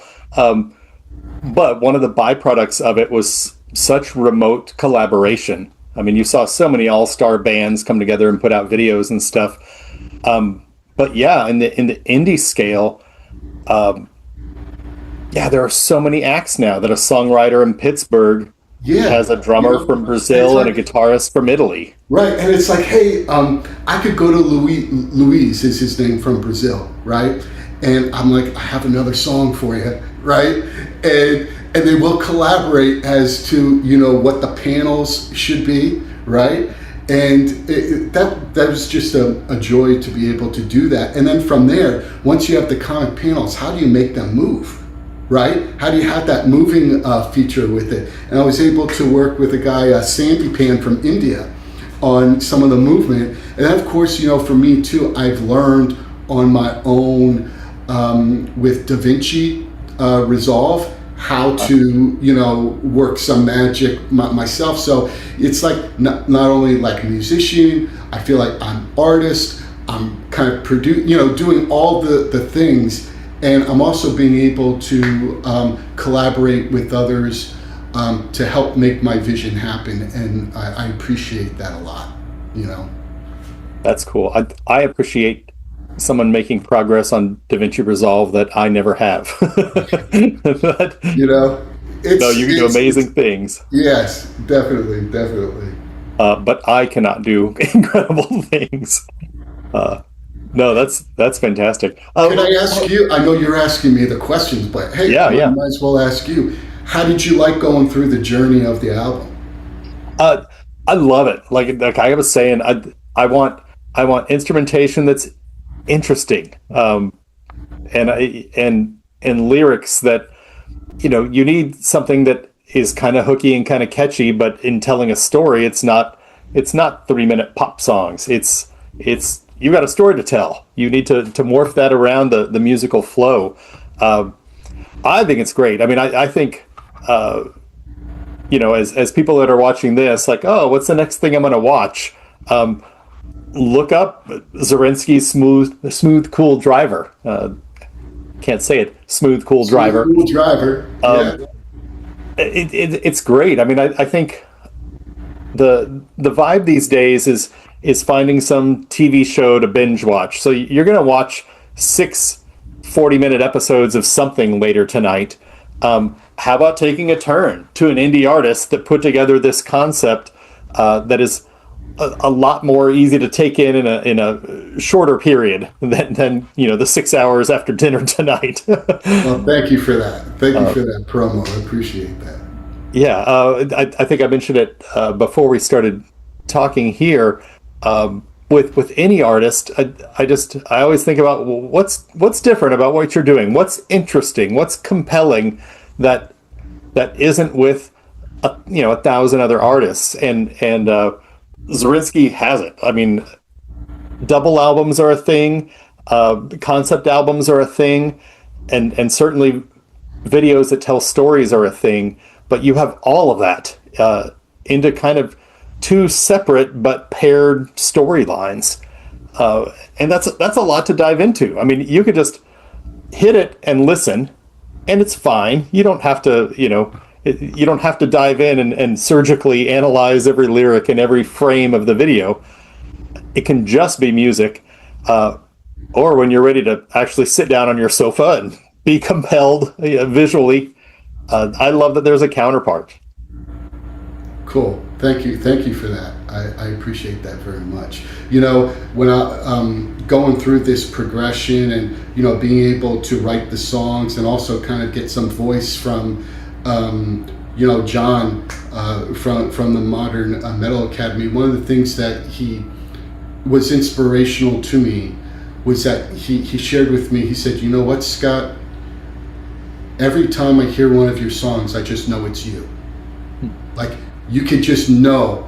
And I'm like, that's cool, And I feel like that's something special to be able to be like, when somebody hears my song, without a doubt, they can hear the first 3 notes of any song that I do, and they're like, oh, that's a Zarinsky tune, And I hope that I can, keep on delivering in that way, because, I'm inspired by, I listen to jazz, classical, rock. I'll even listen to yacht rock, you know what I mean? But, all those different things I feel help me melodically, right? Help me with who I am and what I'm going to want to do. But at the same time, having all those different sounds, or like Volbeat is one of my favorite bands, Shinedown, those bands where, all of that, they have great sound, they have that certain uniqueness. Like Volbeat, I can hear their first 3 notes and know it's Volbeat. You know what I mean? And I feel like that's cool. But I don't want somebody, let's say, to hear my song and be like, oh, he sounds just like whatever, So that's, I feel like, I feel really great about that. And I hope that as I continue to create, that I'll be able to continue to, and as I morph, still have that sound that says, yeah, that's Zarinsky. Yeah, I think there's something to that, of just having your own sound, but have it come from a lot of different things. In interviews over the years, I've learned one of the biggest influences on Eddie Van Halen. In my rock world, I was like, oh, well, it was Jimi Hendrix, and then it was Eddie Van Halen or whatever. But him giving so much credit to Joe Pass. And when I was younger and less wise, it's like, who's Joe Pass? He's not and then you look up a photo, it's like he doesn't even It's a look legend. cool. Right, Yeah, yeah. right. Like who's this jazz guy and Eddie Van Halen took a lesson from Glenn Campbell. It's like why? And it's to get input that you don't otherwise have Yep. to help morph your own sound. Eh, as you were talking there, Wiley, one of an artist that is in my mind that I feel has really been true to himself for the past like 50 or 60 years, right? Um, is Yuli John Roth. Yep. I've met him. And I've gone to a few of his concerts here in the United States. What a genuine guy, and just the music and just who he is as a person. You could know that's him. You know what I mean? And I felt like, when I met him, I think for the first time like 10 years ago, I'm like, you know what? That's inspirational to me. I hope that now for, let's say, hey, for the next 30 or 40 years that I have to be able to work with my guitars and, my vocals or whatever, that I can continue in that type of uniqueness and inspiration. Yeah, that's Yuli John Roth is another artist that in my younger years I didn't, I'd heard of but didn't appreciate. And then, you just go through decades of who influenced you, Yuli John Roth. Who influenced you, Yuli John Roth? Yeah. It's like, oh, this is more of a monumental right performer and creator in our shared worlds. Well, that's great. So with this album out, what is kind of next on your horizon? 6 months from now or a year from now? You've talked about the concepts of maybe going the comic route or visual paper. Yeah, it's like I only have so much time in a day to do anything, right? But here's where I'm at right now. There's a couple of things that I'm doing. One is, with this Zorinsky world, right? And I look at myself, I don't look at myself, let's say, just as, and I want to say just as, I don't look at myself as a musician in one lane, for me, I feel like I'm a creator, right? And within that creativity in this Zorinsky world, it's going to be music. Music is going to be kind of like the gateway in, but also, the things that I create that connect with it. Like, for example, my shirts or whatever. I feel like I want to be able to create things that support the music, but also if somebody really doesn't know much about the music, they might say, hey, Zorinsky has a really cool whatever, Tumblr or whatever. It really looks cool, So I think of that creativity there. And then also what I'm working on is the next song to the album. And that the song and the last song of this album is My Dirty Little Pussycat, right? Uh-huh. And I love that song. I'd like to hear what you think, but I love that song first off because the riff of it is basically a basic riff that goes throughout the whole song, but it's all the other stuff that's on top of it, like the melody, what's happening with him and her, and what happens at the end of that, right? That you're aware of. I'll keep people, let's say, in surprise. Maybe they'll take a look. But my next song that I'm working on from My Dirty Little Pussycat and the ending that happened there is You Crossed the Line. All right, so that's my next song that I'm working on, and then of course I'm going to have others that continue with the story. So those are the things that I'm thinking about as I keep on moving forward. Did that ending with My Dirty Little Pussycat surprise you, or? Yeah, and I love the idea of letting people discover, but giving them enough reason to go see. Yes. Yeah, so Yeah, go through and watch it. I mean, it's not a story without interesting events. Exactly. Exactly. There is a point to it all. Um, well, cool. Well, Scott, I think this is a good point to kind of wrap up here. You have everything kind of linked and explained from ZerinskyRocks.com is your primary domain, and your YouTube is extremely active. That's certainly where I've done most of my discovery of the albums, but the videos are on your site as well. So ZerinskyRocks.com.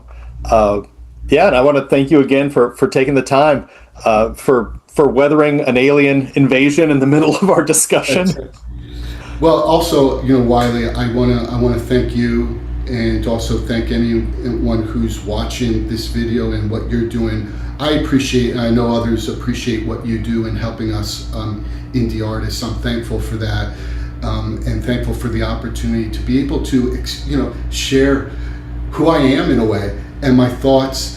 And thankful to any future fans who resonate to what I do, to know that I'm going to keep on doing my very best for you to create good music and create cool things for your happiness.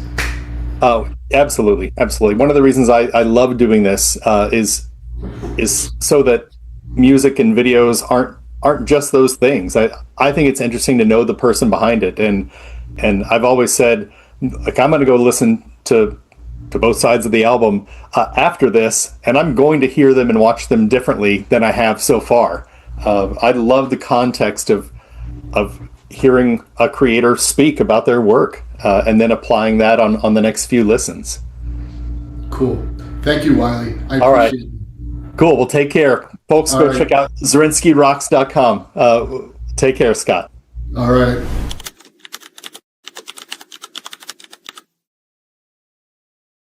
I'm a TikTok guitar player. I guess that's what the kids call them these days. People who do those like minute and a half shreds. That's kind of one of the main things that I do. I might be like one of the last people to ever be part of the old model, where it was, you tour 200 night or whatever many nights a year, and there is no TikTok. The only way to reach people is you have to drive there. I turn around for some reason, and Willie B, their drummer, is texting while he's playing perfectly.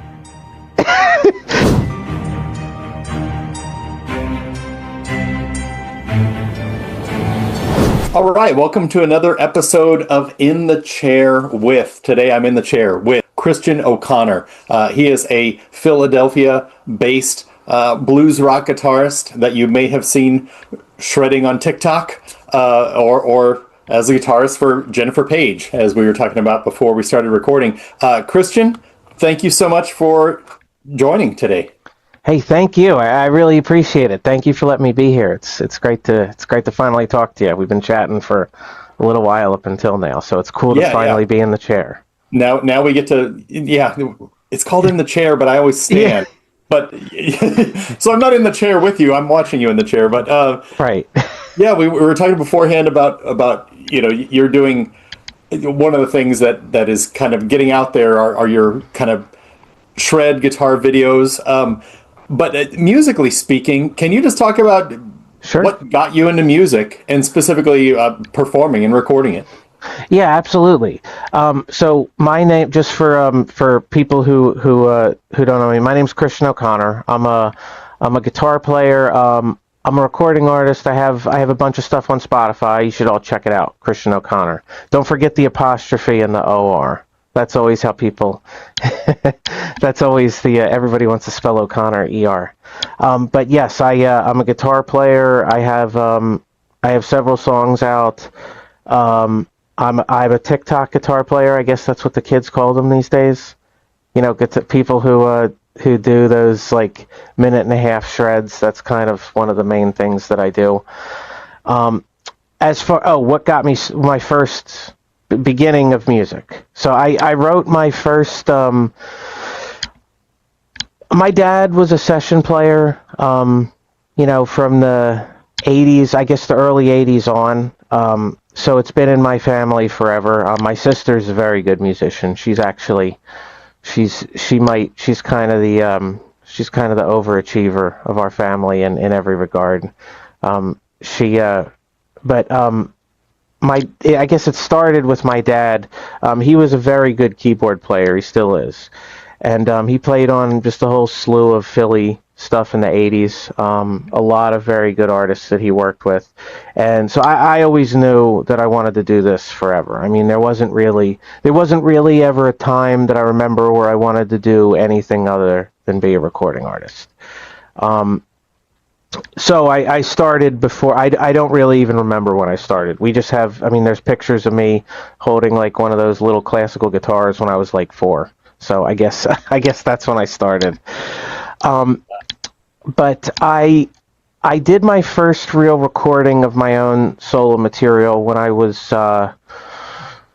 probably.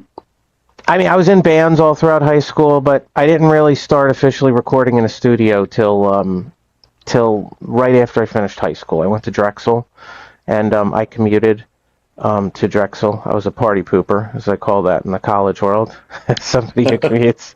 But I had a recording studio, like a enthusiast level recording studio at my house. So I commuted to Drexel at night for classes, and I started recording my first album. And in the middle of that, I got the job to be the guitar player for Jennifer Page for a whole U.S. tour. We played military bases. We played. Oh, by the way, Jennifer Page. You know that song "Crush"?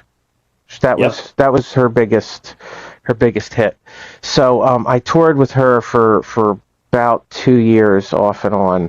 I got that job to play guitar with her, and I loved it. It solidified everything. It was very clear that was what I wanted to do. I lived in we kind of lived in like we had like an RV. You know, we would go to we went to a ton of bases that it's funny. That's like I guess my only like experience with politics in the new, because they talk about, soldiers deployed from this fort. And I'm like, I've been there. I was playing music. I wasn't doing serious stuff. But we did a bunch of that, and a lot of colleges we played at, and it was great. You've never seen a happier person to like live in an RV and like cook food at that like KOA grills, community grills that they have. I loved every minute of it. So yeah, that was from when I was like, I think I was like 19 till like 21. I remember that. I turned 21 on that tour because that was the. Oh, that's cool. I mean, that's a lot of kids' dreams, is just to be playing music, much less be on the road on a even moderately supported tour with a song that anybody's ever heard of. Yeah, it was very cool. I loved it. So I was the youngest member in the band by like a decade. And it couldn't have been more fun. But it's interesting too, the shift. I guess that was a very long time ago, because social media barely existed at the time. So I was still I'm lucky in the sense that I might be like one of the last people to ever be part of the old model, where it was, you tour 200 night or whatever many nights a year. And there is no TikTok. The only way to reach people is you have to drive there. Because nowadays there's like a lot of different ways to connect with fans. But at the time, connecting with a fan meant I had to drive to your town, Nebraska, and play for you. That was so I'm lucky that I got to experience a little bit of that. I don't really know if that's, it seems like the model's changing so much, so I'm just grateful that I got to that I got to live like I got to do that. So that was very fun. But that was, I think back to. Oh right, you did it too. I was in a couple bands that we mostly played regionally around the Austin area, but but yeah, I would compile all of our shows and put them on a postcard, and we Yeah, got people's mailing addresses at our gigs. Like a yeah, mailing yeah, list actually meant a mailing list. yeah. So once a month, I go to the post office and get a new roll of postcards, stamps, and design a cool little, whatever, using word art or Yeah, yeah, I what was art. actually that's an interesting thing. Like, what was the software at the time? Like, I don't think Ableton existed at the time, or if it did, it wasn't like it was not a mainstay of studios, like Yeah. it was that's a different software, but that's another interesting thing to talk to people about. Like, oh, what software did you use to record? And it's or to do your stuff, and it's usually stuff you never heard of. Oh, for sure, for sure. While we're talking about artists you've played with, you played with Grace Bowers and Yeah. Robert Randolph. Yes, yes, I did. Yeah, Yeah, I did. can you touch on those experiences? Kind of how you got the gig and kind of what it was like doing it. Yeah, yeah. No, that was part of after the Jennifer Page thing. I just started touring as myself. I put together a power trio. So it was me and two guy drummer, bass player, and we would just do gigs like I'm talking. I would book gigs like I would just call like bars and just be like, "Is there anybody playing is there any night there's nobody playing? Okay, can I come? Yeah, it's for just let me just show up. I'll play." And in the course of doing that kind of stuff, I got to meet the Grace Bauer one was I would do this thing in Philly at this bar called the Velvet Whip, where they would have this. It was called Velvet Nights. It was like a series of shows, and it was an open jam. But I was friends with the guy who's like the MC of it. So I got my band like a featured slot. Like he let us play, like, because I have the two. We're an easy rider. It's just me and two guys, Uh-huh. and we play on the house kit and like the house stuff. So you don't have to do nothing. They were like, "What's your stage plot look like?" I was like, "Stage plot? It's us. It's whatever you have." So but Grace Bauer was also featured one of those nights, and that was really fun because it's funny. I didn't realize how young she was. She's like very young. And amazing. So that's I always think that's funny when I see somebody that young and that incredible, because like I started when I was like 4, and I was like, when did you start? When you were like -10, like to get however much experience under your belt to be that good. But I guess some people are just kind of born like out of a cannon, with talent. I don't know. Some people learn real fast, I guess. But she was amazing. Now, Robert Randolph, that was very cool because that was completely unexpected. Robert Randolph is the coolest guy ever. I think I met him. I met him backstage at one of his shows like a long time ago at the Ardmore Music Hall. I forget what I was doing. I was doing something at that place, and I just got to talk to him, like in the dressing room. And he is the nicest person ever. Because I just said, I loved his. He is incredible. By the way, he's incredible. If you've ever seen Robert Randolph, he's one of those people. I was in SIR. The rehearsal studio in Nashville. I was playing with another artist, and you know how that place, it's just, there's like so many celebrities like just there all the time. There's like Sting or like, cut out I don't know who it is. There's just a million celebrities that just show up there. Sure. Like all the time, and their session musicians are incredible. And I remember talking with people there, and I was saying like stuff about Robert Randolph, and even they were like, "Oh my God, that guy's incredible." So if you have Nashville A-listers being like, "He's the best," it's like you're pretty good. But he, I was talking to him at the Ardmore Music Hall, and this never happens with any other artist. But I was just telling him about my band and stuff, and that I'm a shredder, and that's what he likes. And he was just like, "Man, you should play. You could, man, we should do something together." And I was like, "There's no way he's actually going to let me do something with him." Like, but he did. I kept in touch with him, and there was this one. He does this a lot. He has like a lot of artists like play with him, but he was doing a gig in Delaware at the.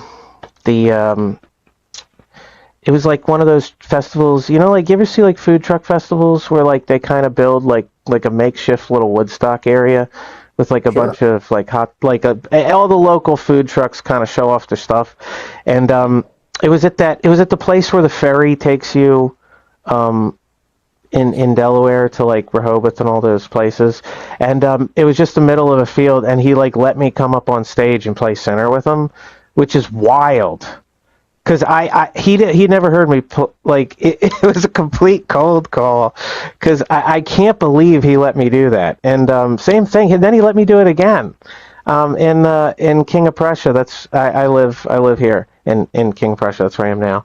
And he was just like, yeah, you should come play with us again. I was like, are you sure? And he's like, yeah, it's cool. And so he's the nicest person ever. That's one of those things that I can't say enough nice stuff about Robert. There was absolutely no reason for him to do that. He's just a cool guy. That's an amazing story. Did you, at least for those moments, did you get to consider yourself as part of the family band, or were you just Yeah. or is it Robert Randolph? Oh, and then Christian's up on stage for a minute. Like, were you? Yeah. I guess technically. Yeah. I guess technically, I would love to think of myself as a temporarily adopted member of the family band. That's cool. They are good, by the way. Like when I say good, like they are good, like you wouldn't believe. They who's that? Their band. I think it was Jay White, Willie B, Jay White on bass, Willie B on drums, and then Tash Neal on guitar. And by the way, maybe before I leave, I should double check that was that. No, that is I'm sure of it. Actually, come to think about it, because yeah, I'm sure of it.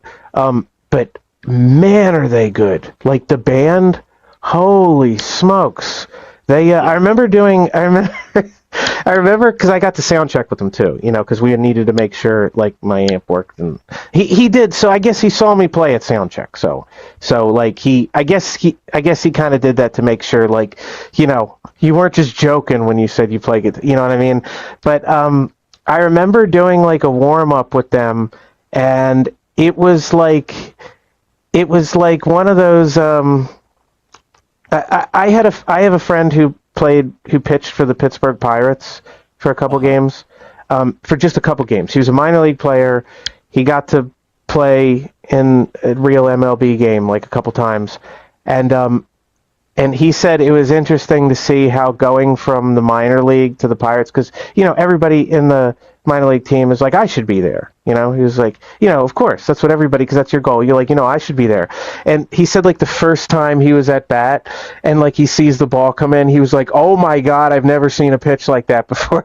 You know what I mean? Because it's like they're throwing it like 95 miles per hour compared to like, and he said literally he went up to the plate and was like, all right, I'm ready.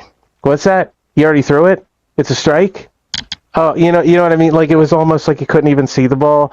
I had a similar experience playing with that band, because I remember they were playing like it was like one of those jazz. You ever see like those jazz bands at like a rehearsal play giant steps at like 180 BPM? When they're just doing those. Like those every two chords it's a modulation.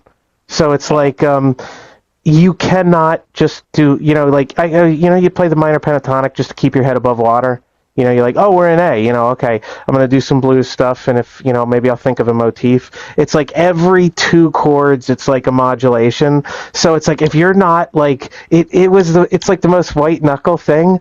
And then I turn around for some reason, and Willie B, their drummer, is texting while he's playing perfectly. He's on his phone and like animatedly texting. So it's not even like it's one of those things where they're like, all right, let's focus and take this guy for a ride. He was like, he was like, it looked like he was like shopping on Amazon while he's like playing the drums with like one hand. It was incredible. And dude, that other guitar player, Tash, holy smokes, man. He is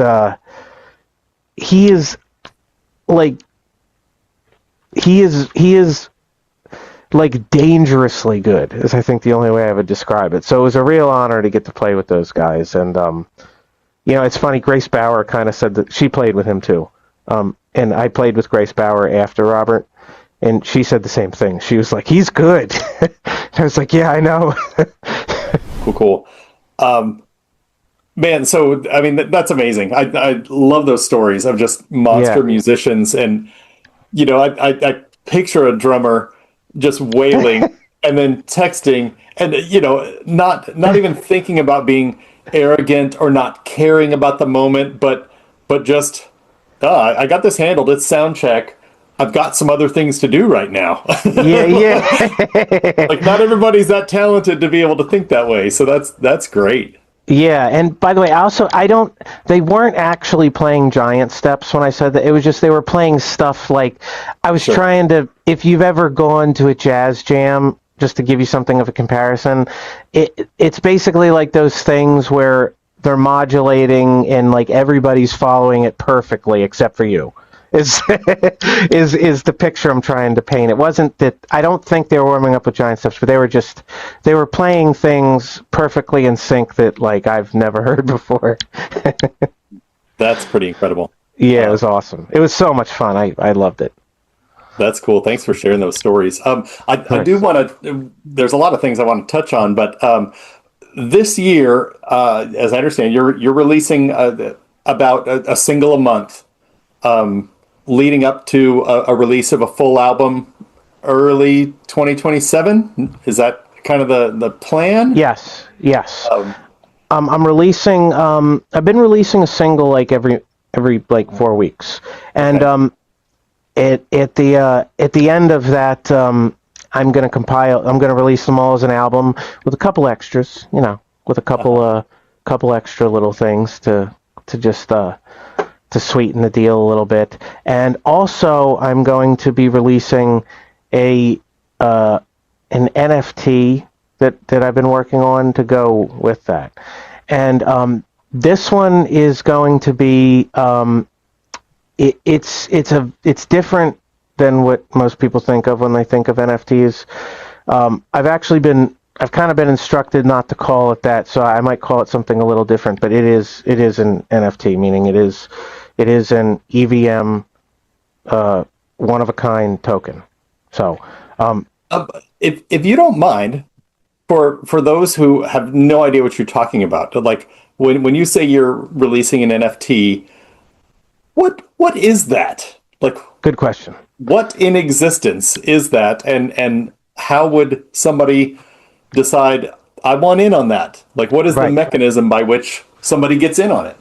Right. Okay, cool. Well, one thing, just a little bit of a backstory to make that make sense.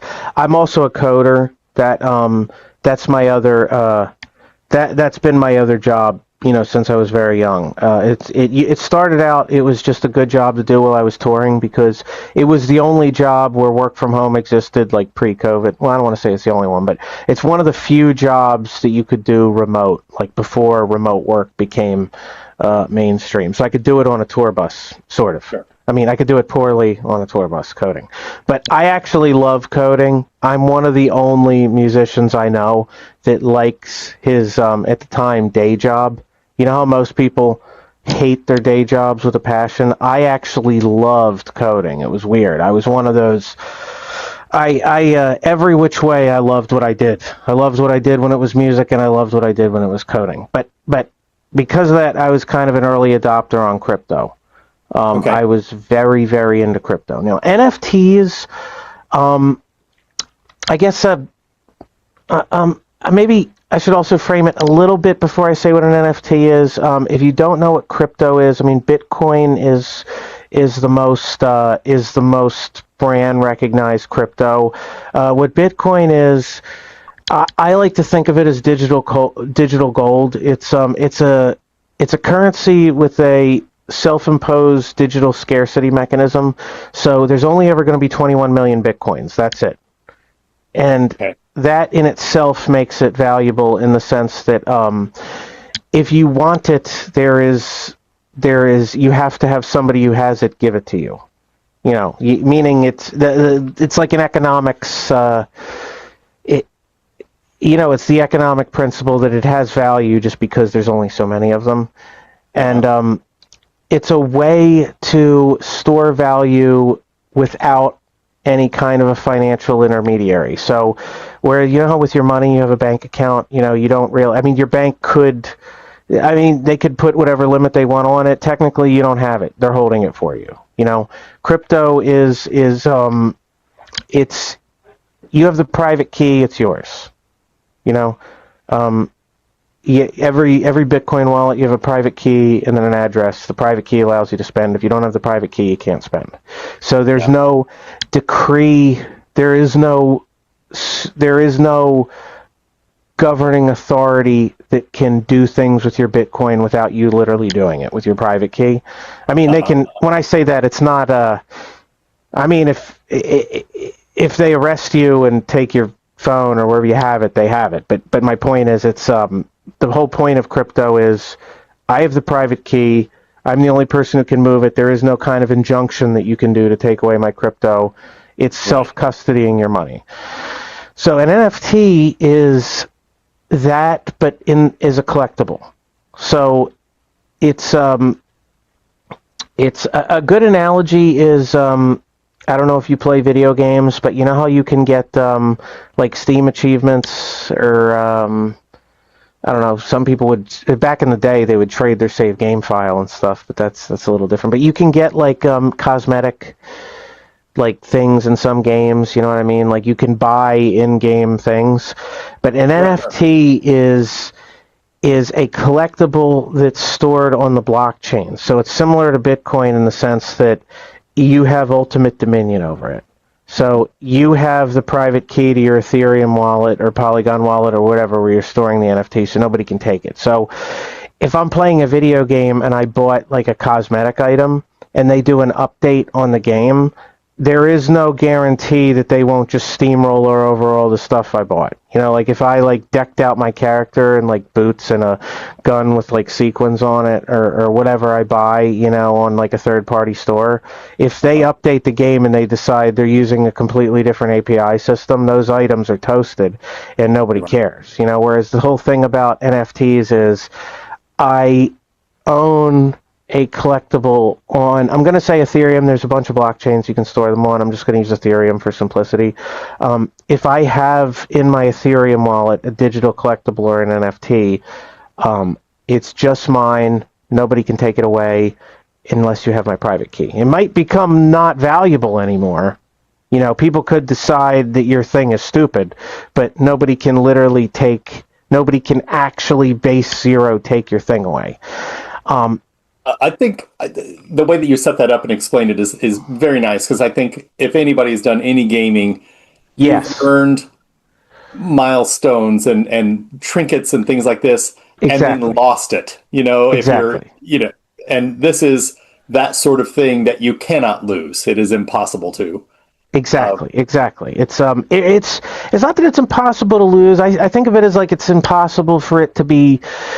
It's impossible for it to be taken without somebody literally possessing your hardware, I mean, technically, I guess you could be hacked, stuff like that. I mean, I've seen people lose it, because I always give this disclaimer, because they say, oh, I can't lose it. I'm like, as long as most wallets, you get a 12-word seed phrase. Mm-hmm. You get, I don't know if you've, every software you get, MetaMask is one for Ethereum, Electrum is one for Bitcoin. You get a 12-word phrase. And if you lose that, you did lose your crypto. So it's very important that you keep that piece of paper with you. And again, if you have it on your phone and you leave your phone in the cab or the Uber, you can lose it. But my point is, it's math secures it, not the court. Yeah. So, yeah, that's. So when you're talking about releasing your own NFT, what would that look like? Is that an image or a design or a sound file or what would that be? Right. Yeah, most NFTs right now are the ones that are famous. Like if you Google NFTs, most of them are images. Right. Yeah. Mine is it will have an image and an audio file. I'm thinking it's going to be actually an image and a video file, which would be like some kind of music video content that I'm making for several songs, but also with my NFT. So yes, my NFT will have an image. It'll have a video file. You know, it will be like a traditional NFT. You will be able to see it on OpenSea. OpenSea is like one of the biggest NFT. It's the way you can look at all NFT. You can on OpenSea. It's a site that catalogs ERC 721 and 1155 tokens, which are that's a coding primitive for what NFTs are.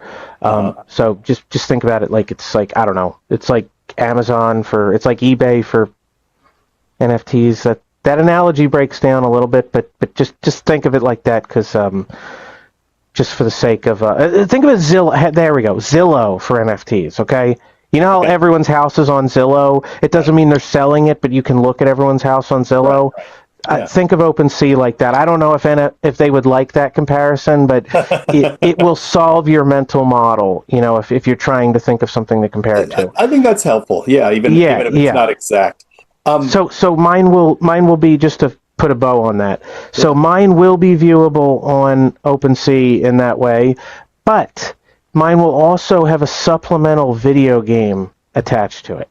So one of the things that makes mine unique is you will be able to play a video game on the blockchain in a way that's completely decentralized. So the whole game will be decentralized. How I do it, it's like a fancy proprietary thing I'm working on, but the point of it is it's a video game that will be decentralized in the way that crypto is decentralized. So you could play it forever. It's going to be kind of like a puzzle based in nature. It might be I think it's the first of its kind. It's the first time I've ever heard of it. I love it. That's amazing to me. I love it when artists think of any creative thing to do. I mean, in the CD era, I remember some of my favorite bands would release a CD that had a video file.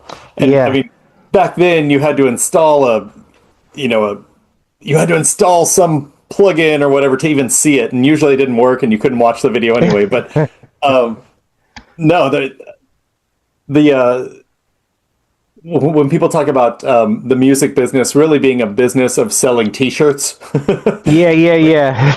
No, the T-shirts are what put gas in the tank as you drive across the country. Exactly. I haven't been aware of an artist creating an NFT to sell. It's such a hot topic and such a worldwide market right away.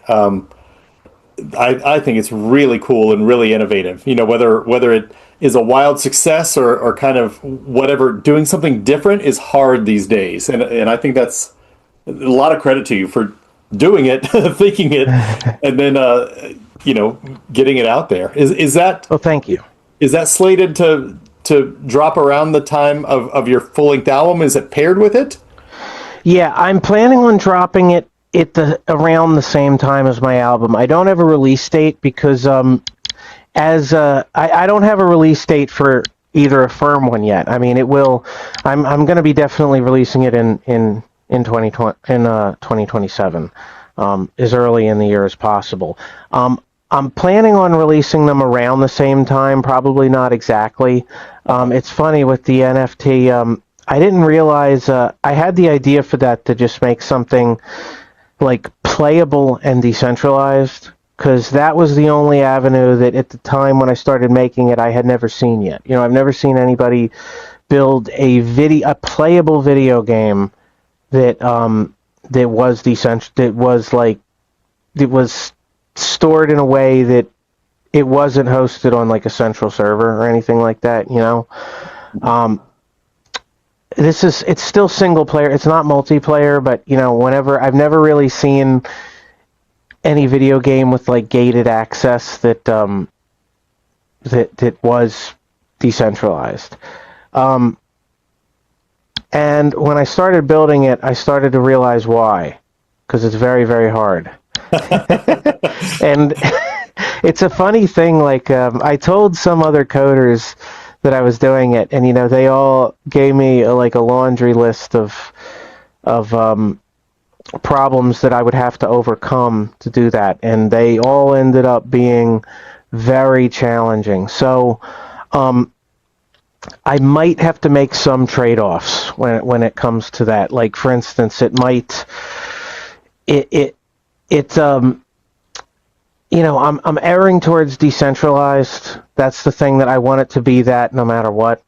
The gating system might not be perfect, but it's it might be more decentralized than it is NFT ownership gated. You know what I mean? But Yeah. I'm gearing things more to, my goal is to try to make something that you can play that can't be censored.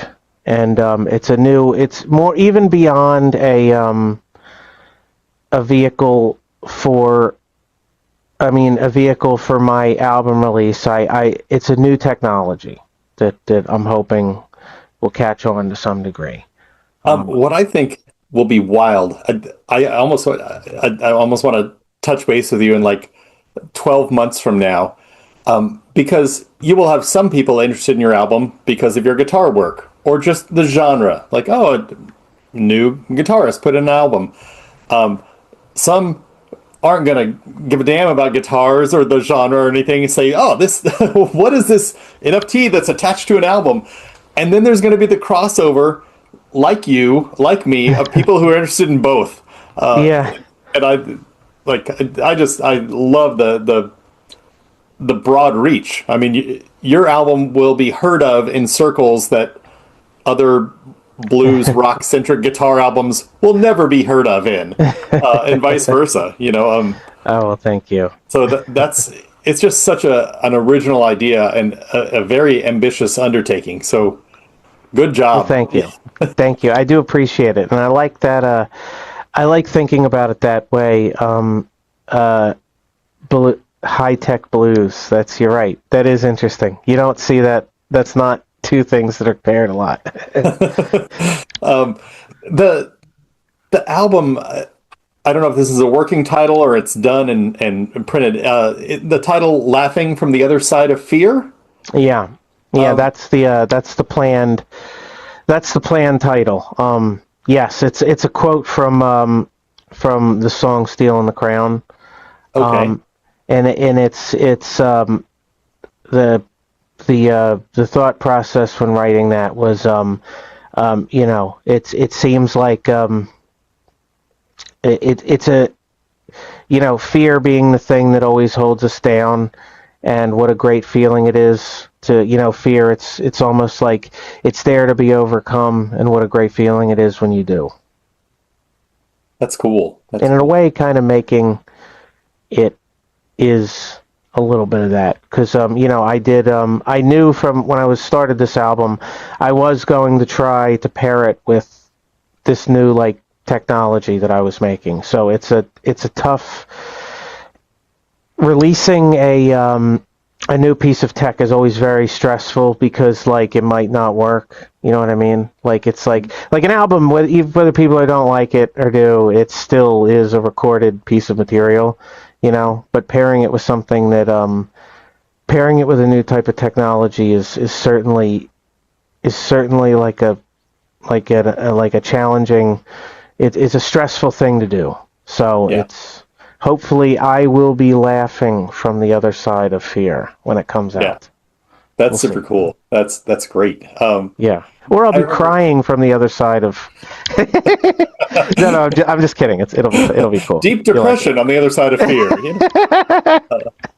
I think about. So I mentioned before the recording, I lived in New York City for a little while, and I worked as an A&R rep for a label, and so I was always looking. I was going to showcases all the time and looking for new talent and stuff like that, and. This was, 99, 2000, kind of right at the peak of the Napster era, and CDs, and streaming was just starting, and CDs were just starting to plummet, and that sort of time period. And I went to, I don't know, maybe it was a convention or something, but somebody, instead of handing me a CD or a cassette or whatever, handed me a thumb drive. Oh, cool. And I was still like, what the hell is this? I mean, Yeah. I knew what it was physically. Yeah. Like, I would like your music, please. And they're like, no, it's MP3s. I'm like, what Yeah. and I mean, then it kind of became in fashion for a little while. Like, Yeah. no, pick up a sticker and our thumb drive for $25 and then take it home. Yeah. So, I mean, yeah, you got to poke around and try to do something that's different and creative. And it's really hard to do because there's a lot of people out there trying to be creative. Yeah, that's true. I remember that era too. I think we might be closer in age, but because I remember when that shift happened, like that shift when it was, because you're right, it was CDs, that were like very expensive, and then overnight, like I remember CDs. I think at one point were more than like DVDs. I remember back in the day, and you're right, Napster was the disruption, but bands were doing some interesting things at the time. Like you're right. I remember seeing bands like advertise that they would give you stuff on a flash drive, and even if you didn't like the music, you still had a flash drive. Yeah, it would have a cool logo or a cool saying, just like a t-shirt would. Exactly. So that was a big. I remember QR codes. I remember we did that once with my van. I used to have a van that I just custom painted. It looked like it was all like it was like music notes and weird stuff on the side. And I put a big sticker on the side of a QR code for our album. And that, just the fact that it was a QR, that it was something weird, made people use it. Like because whenever we would park the van, just seeing a QR code, you had to scan it. Like because you were like, what's that? It's scannable? How? Like everybody, you'd see people, like when we'd be in a hotel room, like out the window, you'd see people come up and be like, ba-doo, like just scan the, so it was useful just in the fact that you had a QR code. I remember thinking it was like, because at the time security, you remember how back viruses are like less common now, like it's like security's like, I mean, and you can get them. Don't be too fast and loose about it. But like it's a lot. But in the day, viruses were easy to get. So I remember almost thinking it was irresponsible. I'm like, don't just scan any link you see and just download whatever it gives you. But no, that was bizarre. QR codes definitely, they had their heyday, and then everybody thought they sucked, and they went away, and now they're everywhere again. Yeah. Now it's kind of like that RFID, like Apple Pay, where your phone, it's like you're not even scanning anything. It's just like I'm gonna really date myself here, but did you remember how Game Boy Color had those two things to trade Pokemon on? Like they each had like an infrared scanner, and I know if anybody thought that I was younger than I am, they don't anymore. The fact that I said I had a Game Boy Color. But I remember that it almost seems like that, but like the modern, like Apple Pay is like that times a million. Yeah. Oh, this is another just nerdy story. It was in my New York time, and smartphones were just starting to kind of catch on and everything. I think I had a Palm Pilot thing. Oh, okay. Yeah. I know what that is. It was a Palm Trio, actually. So it had a little bit of a graphic screen and stuff like that. Yeah. But I was out one night with some friends, and a friend of a friend had the same type of phone. He's like, oh, I have a game on my phone. Let me see your phone. And did that. He just, you point it. Oh, yeah. Beam something. And it was a silly little, the game, you can still find it. It's called Drug Wars. And I know that game. Game. Yeah. So it's kind of a fun game, and it's almost like Oregon Trail or something like that. Yeah. It's a silly game, but I remember like he beamed it to me, and I was like, this is not a good idea. I don't even know what's happening, much less Do I know that this person didn't just put a virus on my phone? Yeah. That's so It's just a funny. I game. remember that game. I totally remember it. Yeah. Yeah. No, That was that was a Wild West time in computing because I remember the same thing with this was back when I was in, I think it was, I want to say high school, maybe it was college. Do you remember those TI-83 calculators? The oh, graphing sure. calculators? I went to Drexel in my first year. I was an engineer, so like I had to have like a TI-83 because you weren't allowed to like use a laptop, but you could use like a TI-83 to do. It was a graphing calculator, like it literally had an XY axis, you could do that sine, cosine graphs and all that stuff. But it had enough logic in it to make a text adventure game, which Drug Wars was. And Wow. so what you would do would be you had what looked like a headphone to headphone, like male to male cable, and you would transfer the game calculator to calculator. And you could also even make, I remember there was enough logic in that. I don't remember what the language was called. Probably one of those languages that only exists for like purpose-built language just for like a graphing calculator, like some primitive version of MATLAB. But people actually use that logic to make that game, or to port it to the calculator. Because I remember we would play it, and it's also funny how it's an interesting phenomenon that you're talking about, how sometimes like the stupidest games are the most fun. Like how, and again, I don't mean to insult it. I love the game. I love this game. So even though I said stupid might be the wrong adjective. Maybe like simple in construction, but like Minecraft is like I've played Minecraft like way more than I've played like meticulously written story-driven adventures. Just building like a block castle, and stuff like that. So sometimes like the games that are simplistic, but just I think one of the more what is that game Balatro? It's a card game. Yes. And I think I've played that for like, you look at the hours on Steam and you're like, holy smokes, did I really play a card game for like 30 hours? So they're the more again, Balatro, it's a great game, but it's not like I don't know, the rewards aren't always in the complexity, I don't get to share this with many people because most people my age, our age, whatever, aren't Balatro players. But I have a son who's a high school senior right now. Oh, cool. And as a senior, he got his own dedicated parking spot at school, and you get to paint it. Really? Yeah. Whoa. They let you. It's like a fundraiser for the graduation party at the end of the year. So for like $100, you get a dedicated parking spot, and you get to paint it. And he's a graphic design enthusiast. That's awesome.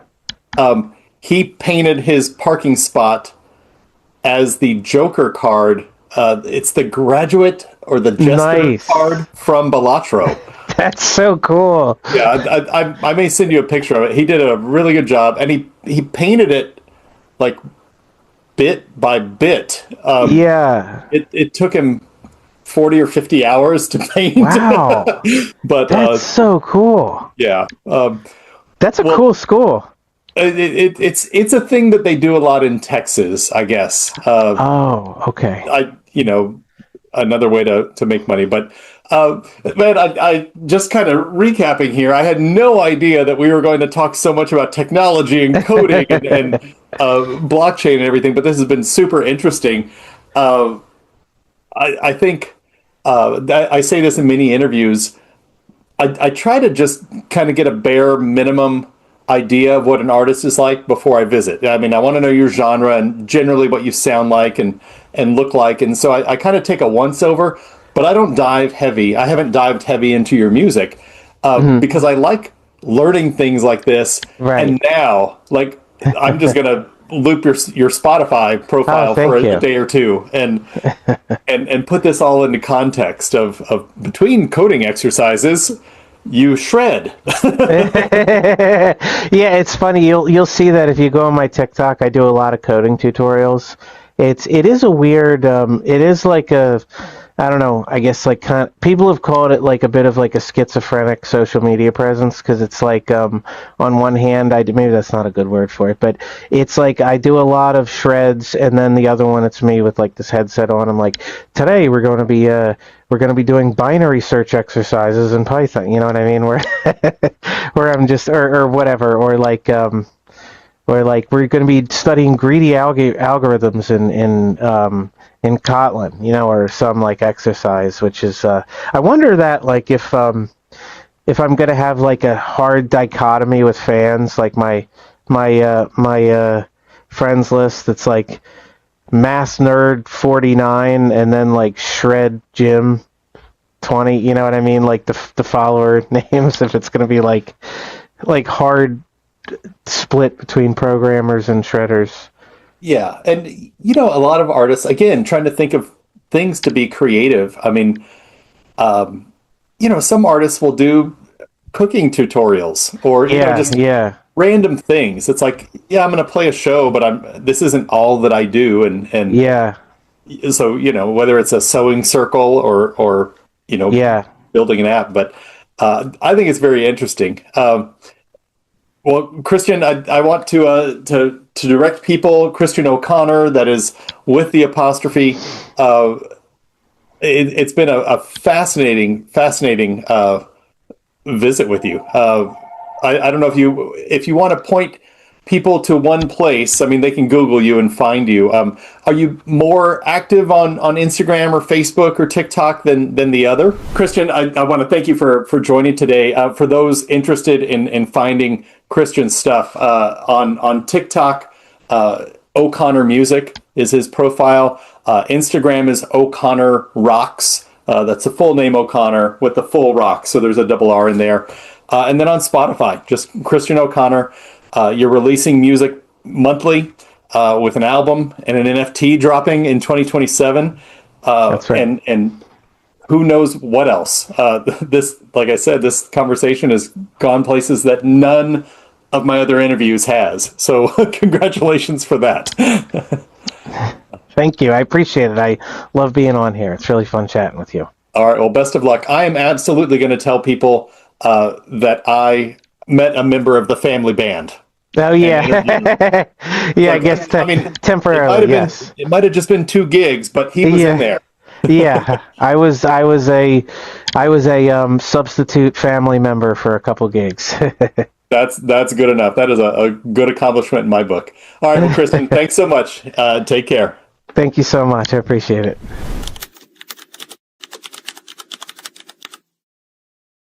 We're not under any illusion because we will get reviews and people will say this sounds like an AOR from the 80s. Well, yeah, that's because we're an AOR band from the 80s.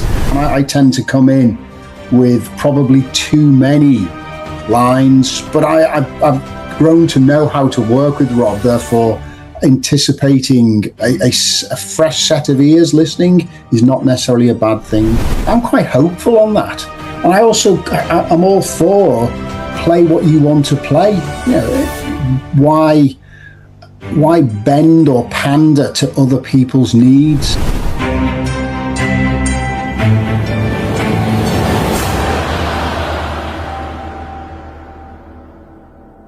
Hello there, and welcome to another episode of In the Chair.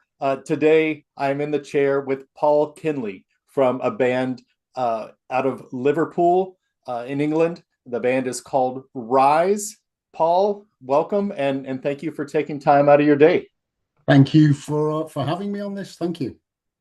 We're going to talk about the upcoming EP a lot, and you had the single Always come out February 27th. The first time I heard it, one of the bylines on YouTube or Instagram mentions guitars and synth.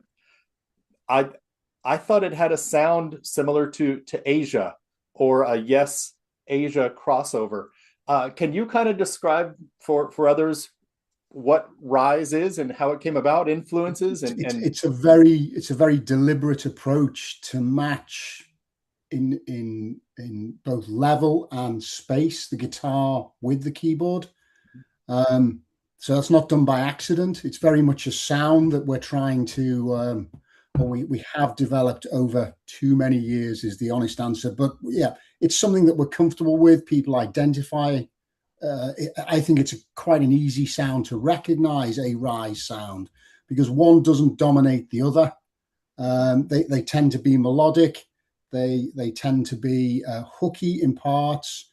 We do push things like vocal harmonies quite high within our songs. And as I say, we give the keyboard as much presence as the guitar. I suppose the only time we don't is solos, which are very much given over to Bry Petch. That's very much his area. But yeah, the equal balance is very much part of our sound. Yeah, well, the always just to use that as an example, as I listen to it, it's got a very big production sound. It sounds like a band that fills an arena, just massive. Yeah, we've not done many arenas. I mean, the music is ready for it though. Yeah, as soon as you do. Yeah, I mean, behind that is we try to make, and you've probably come across this, but we mean this with sincerity.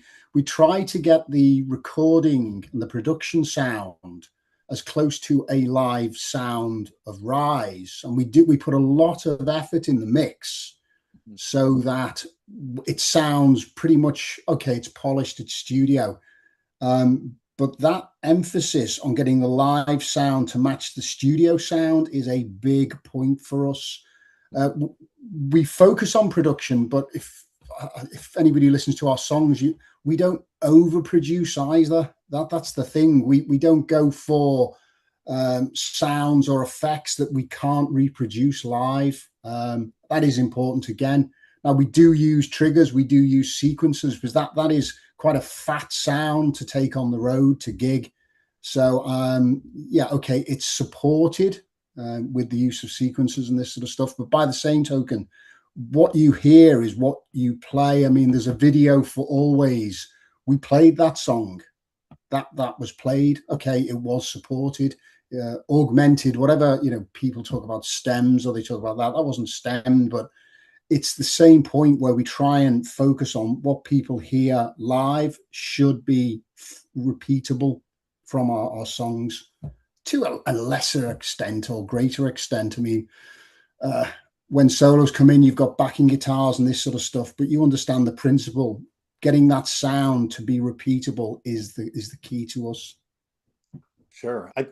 That's been in the headlines a lot. Just what live bands out there are using backing tracks or not even playing at all. And I feel like there's a common understanding that if there's 4 band members on the stage and that's all the sound that's coming off, that's great. That's ideal.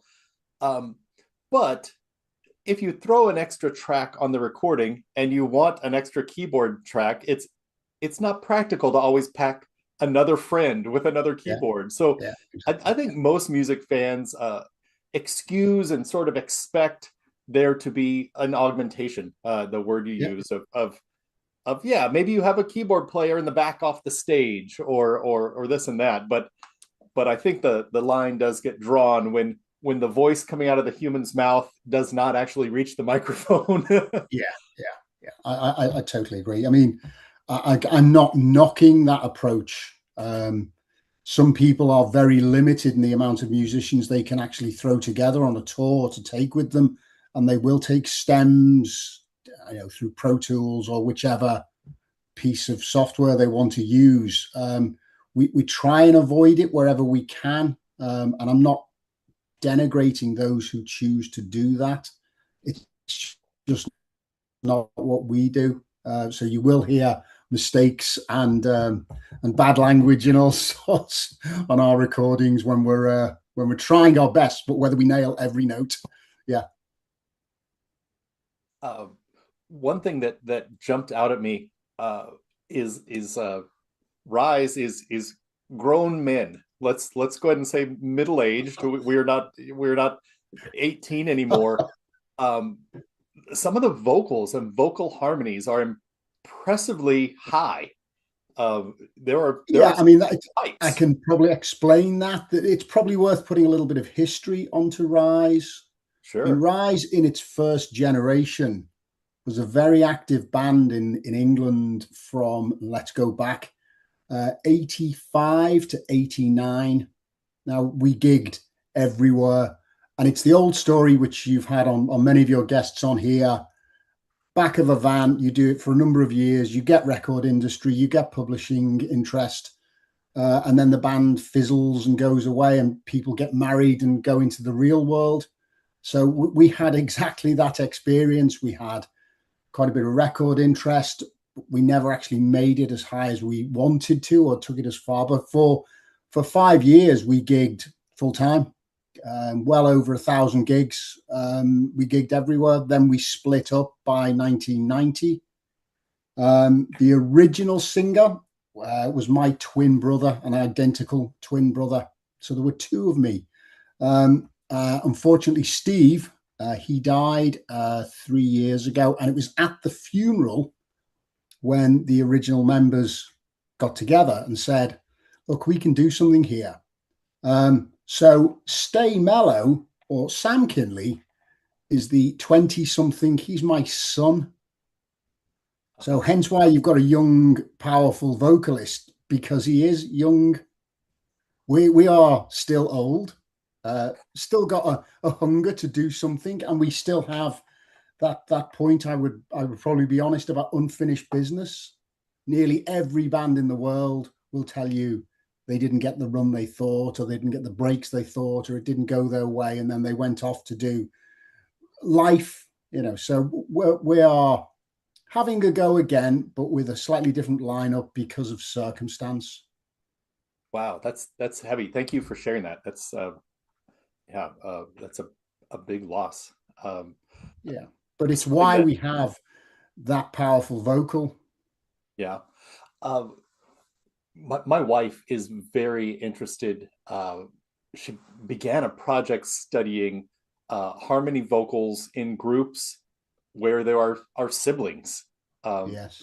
And I think we actually just went to go see the Nelson brothers, Matthew and Gunnar Nelson, just a few weeks ago. And of course, they're a big presence in my life in my teenage years. Mm. But man, in 2026, you put blood relatives together singing a harmony, and it is, I think, arguably, there's just a natural blending of the tones that is impressive. The harmonies are predominantly Sam duplicating and then me cutting in. He's got a higher range than me. So the lower harmonies are me, and the higher harmonies and the duplication from a recording perspective are Sam live. I will just lock onto his range, and I will go typically below him live, because I'm not under any illusions of hitting some of those notes, and I'd rather drop an octave and stay pitch correct than try and challenge that higher octave. Yeah, no, absolutely. I think there was a moment in the Nelson Brothers show where they demonstrated their hit song was written in this key, and now they play it down 3.5 steps. Very wise. No, I've loved, being a teenager in the 80s. So many of the bands that we idolized then are still touring, and they're on their 10th final tour, and to see the difference in the bands that pitch things down versus some of them just are still pounding it out at the original keys. I love watching that progression. Back to your EP. You said the goal is 5 tracks, and you've got a couple done now, and you're looking for a midsummer release of the EP. Yeah, we use a studio called Whitewood in Liverpool, and we've worked with the same producer now for 3, maybe 4 years. A guy called Rob Whiteley. We just seem to get on with Rob. He is an amazing man on detail, though. He's quite a demanding guy as a producer. We have the phrase which makes everybody laugh. That's great, but could you? dot dot dot because he make and go again and go again, and he's quite a demanding guy. And when we tend to record as many of the parts live, but we will overdub. And Rob has a very demanding set of skills. So working with Rob does push you. You've got to be there or thereabouts with Rob. Having said that, what he produces, we're very happy. Back to that point of we deliberately don't want to overproduce the track. We want something that's bright and sparkly. It's got energy, because that's what we believe we've got on stage. There's a pickup, there's a positive feeling at our gigs. We've always pushed that point. But going back to the songs, so 3 of them are recorded but not mixed. We had some studio time in January and February. We've got a mixing session booked in March for 4 days in March. And then we've got another session booked for 2 more songs at the beginning of June. So we think that EP will be ready around July, end July, probably the beginning of August, sometime around there. And that's going to be 5 tracks. Are you planning some shows then to support it once it's released, either in Liverpool or regionally or around? The answer is yes, but it will probably be, unfortunately now, it'll be after the summer release, because Stay Mellow, or Sam, he's actually going on the road for 3 months himself. So if your lead singer goes on the road, it's pretty difficult to, unless we want to do instrumentals. So Sam doing his own piece of Stay Mellow. He's got a UK and a Scandinavian tour coming up. So that basically takes him out of the picture. We're then back in the studio to do the final 2 tracks for the EP. So the answer is yes, but realistically, September onwards is the honest point. That's great. Yeah. So many in Austin. There are so many bands that I'll call it cross-pollinate, and it's usually the rhythm sections.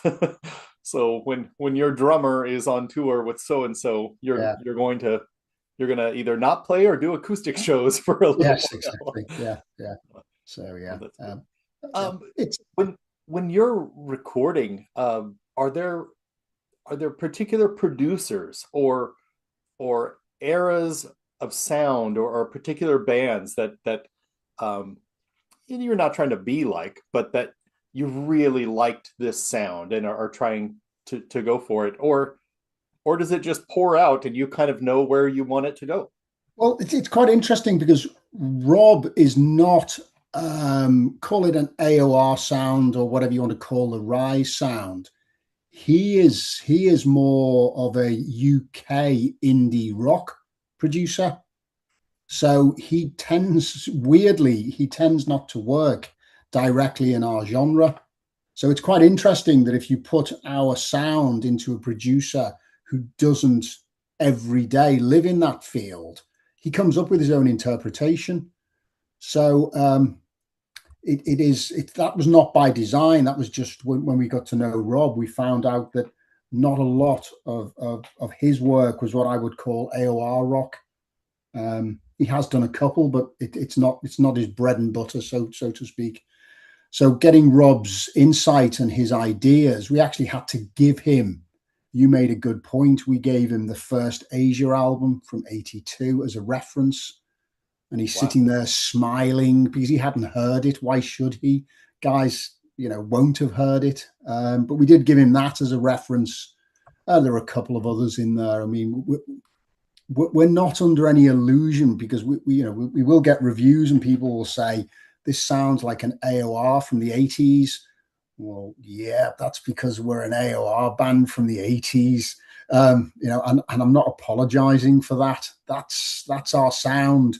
We are, to an extent, men out of time, but comfortable with being, because the sound has a certain feel doesn't mean it's bad music. It's just written in a certain way and has a certain feel that appeals to us as players.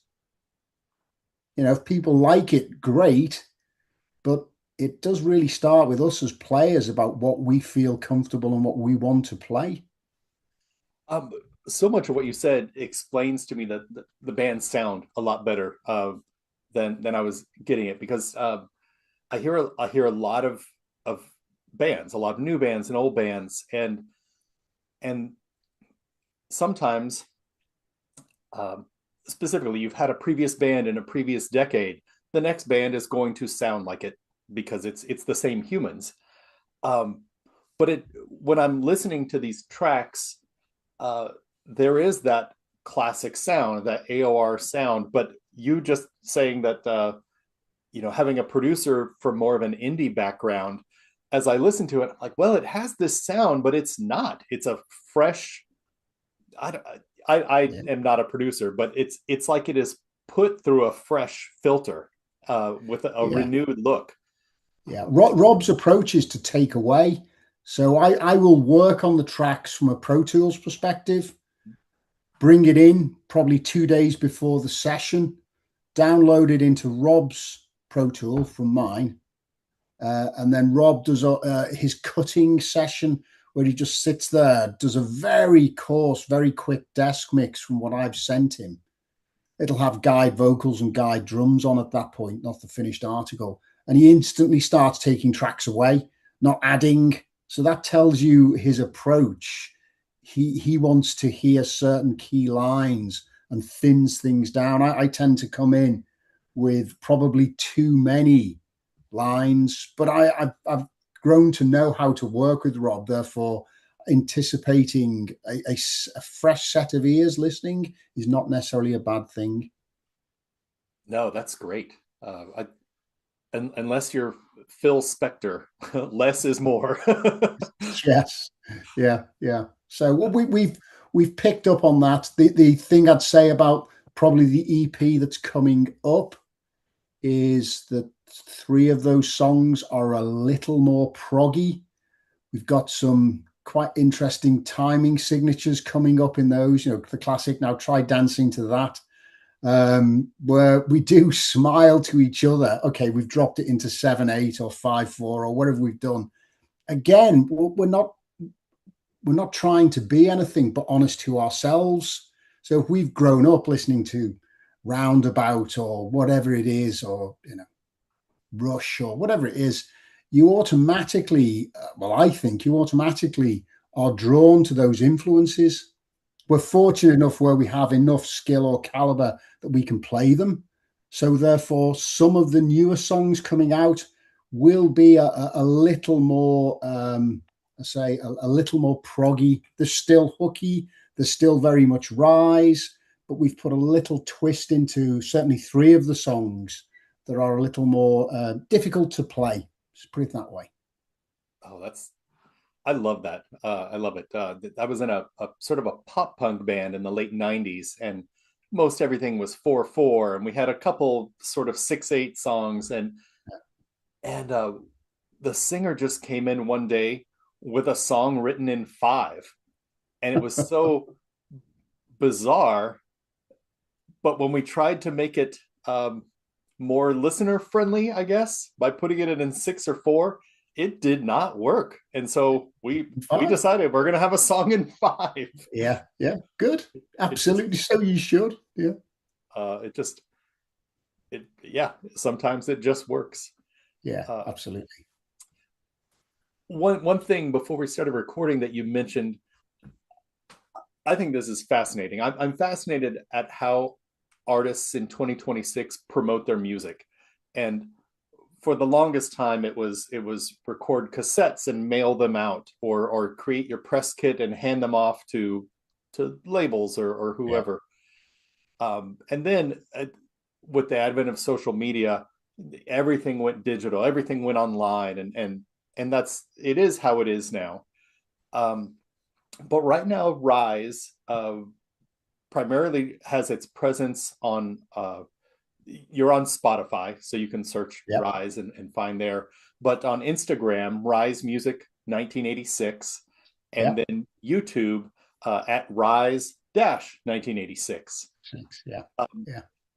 And you're kind of keeping it there for now. You might open up different channels. How has that been a positive so far or a negative? Well, let me go back 40 years, and it does make me laugh when I say that.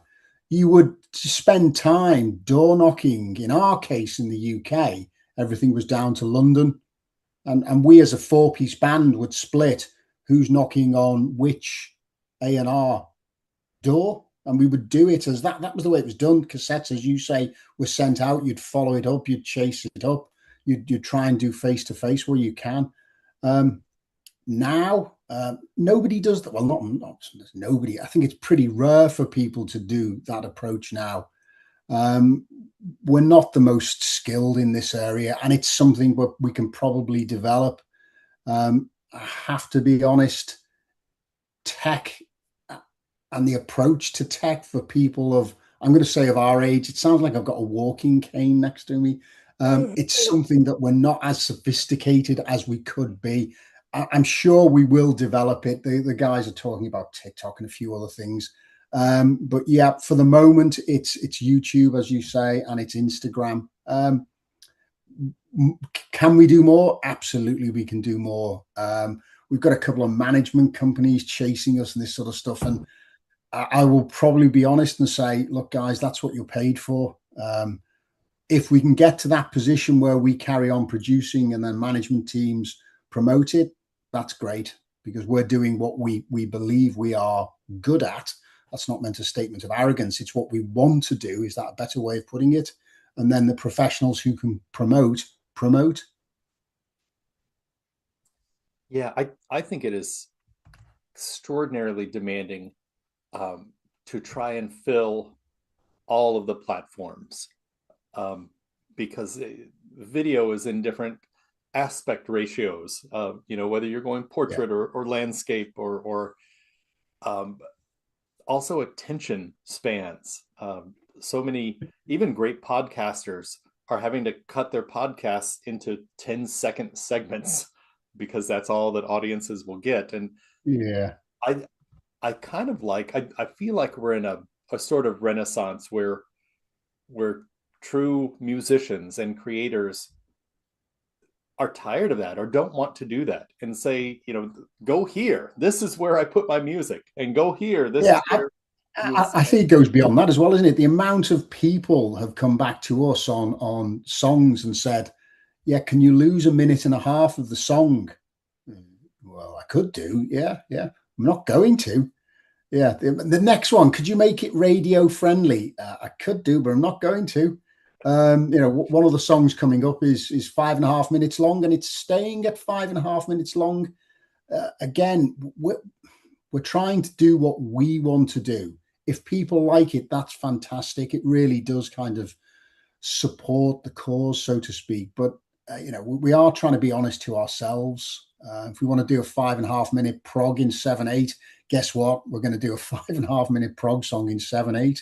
Hopefully, people may slate it, but we'll take that chance. Yeah, there was, I think it was an interview with Sting by the popular YouTuber Rick Beato.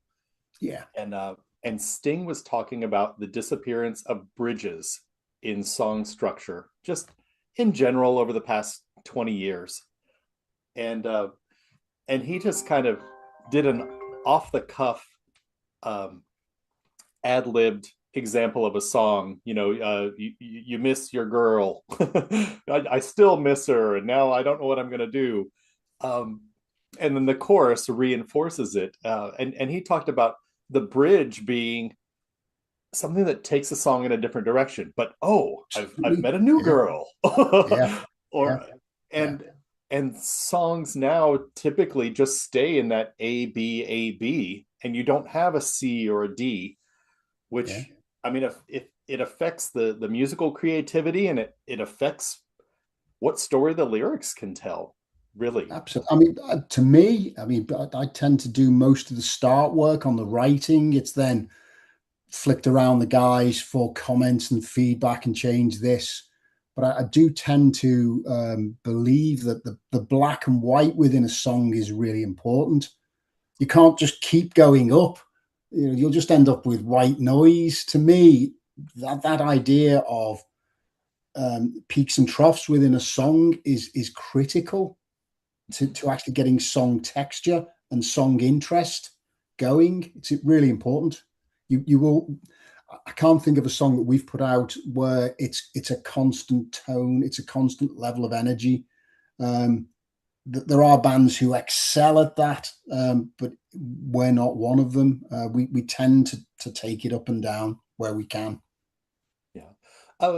Do you frequent clubs, music venues now? Yeah. Seeing a mix of older and newer artists, and are you seeing any sort of younger, newer bands carrying the torch of Yeah, I mean, we're quite fortunate certainly in the northwest of England where we're located that there are still quite a few active music venues. It's still a thing to get out to gigs, which isn't the case everywhere, but within certainly this part of England, it is. You've got Manchester, you've got Liverpool, you've got outlying areas, and there's plenty of option, fortunately, and plenty of bands. I'm quite hopeful on that. And I'm all for play what you want to play.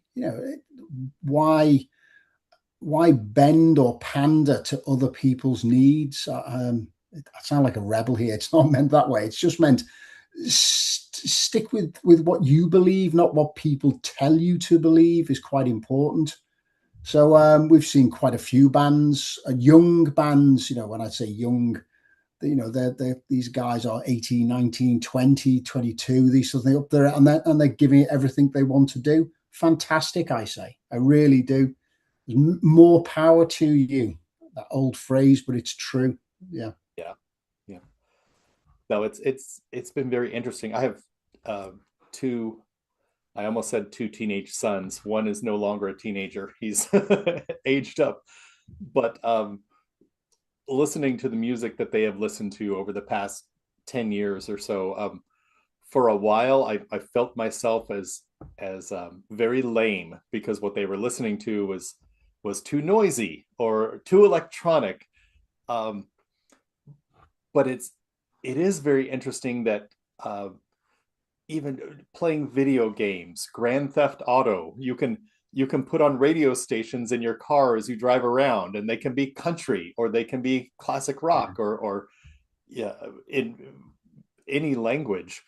And so I realized that both of them, just as kind of typical teenagers, um, have gotten a pretty solid appreciation for music history, even though it's not them putting on albums of of music over the past 20 years or 30 years.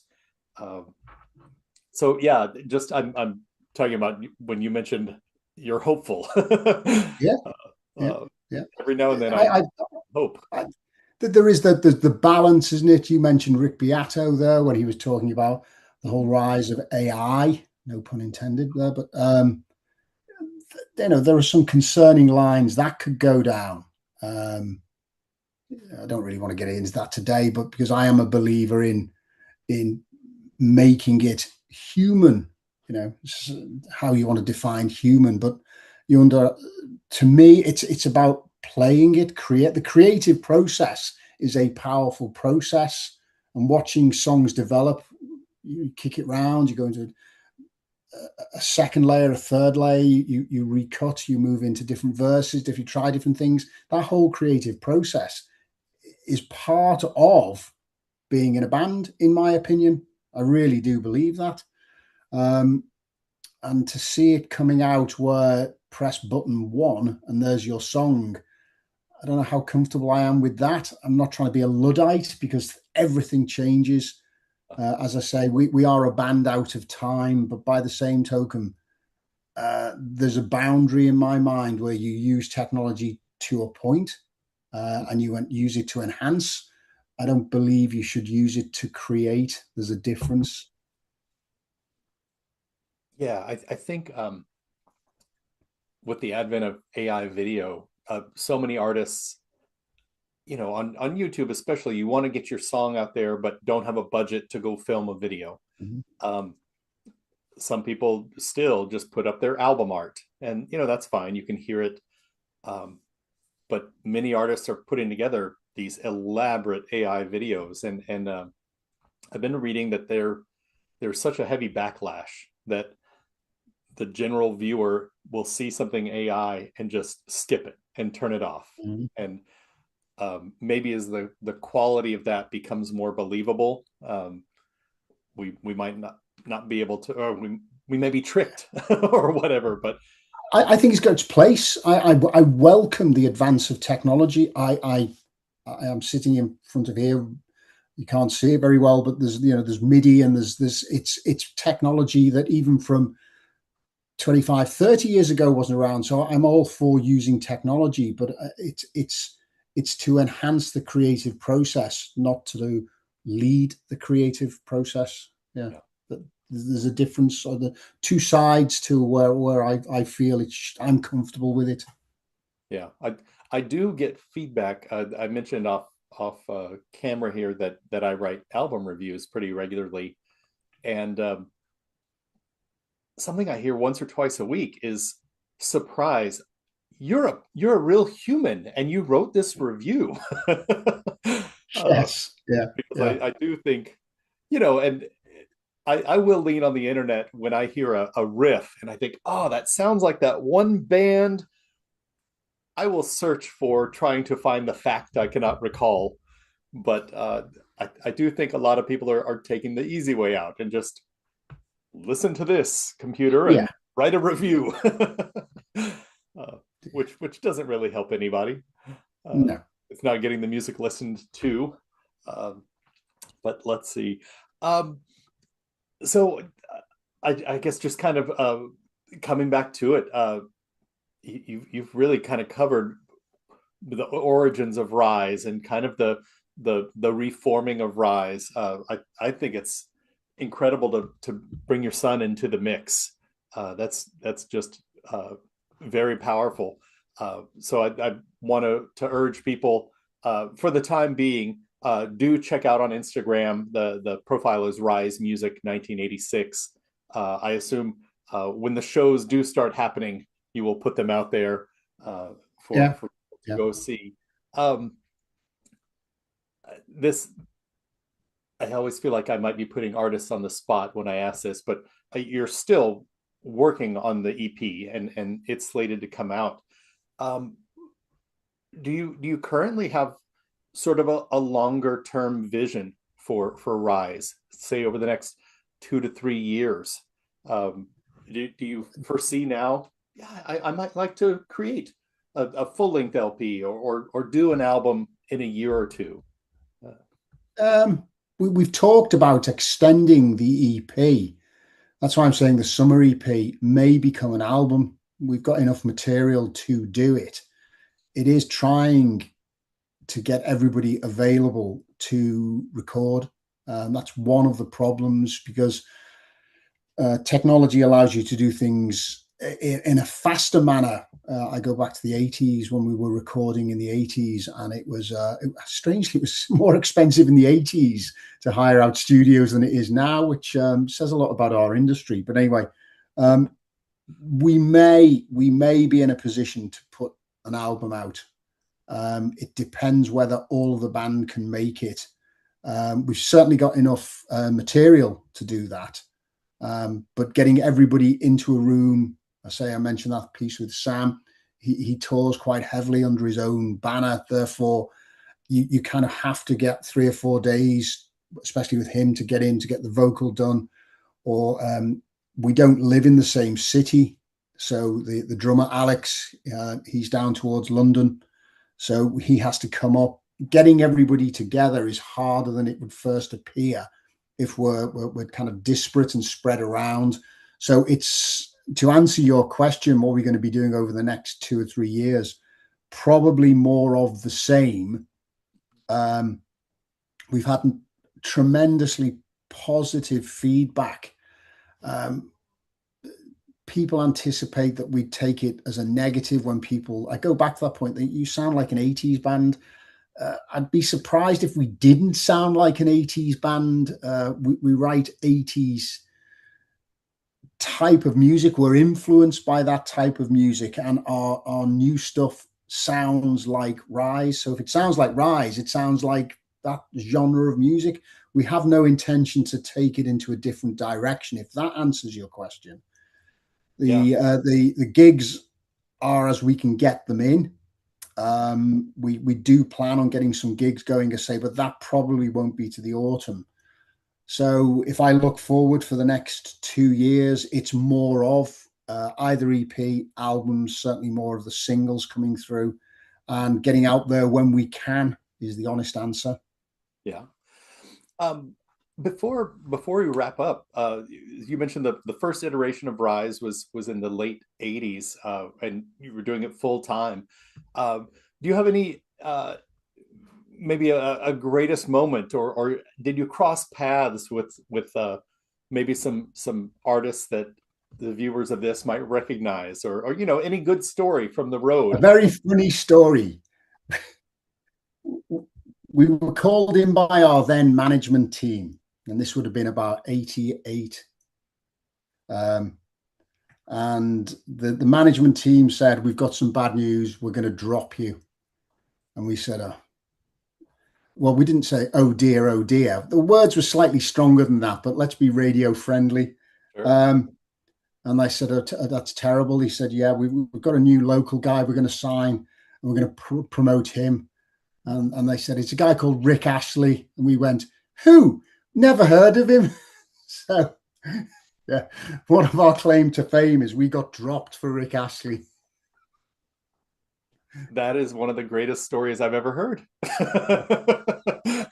It's an honor and a scourge all at once. Yes. Yeah, our management company dropped us for Rick Astley, and whatever happened to him?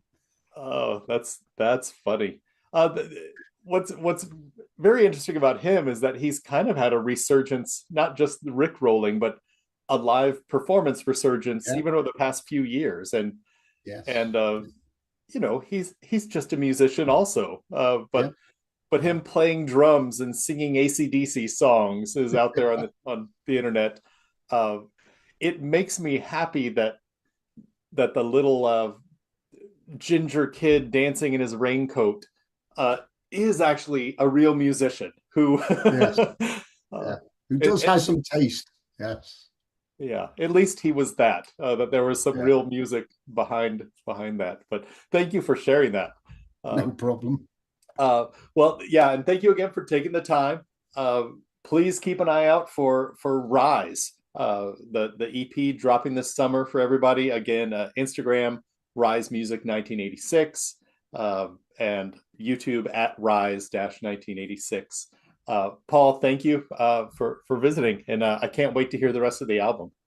Okay, really good to talk to you.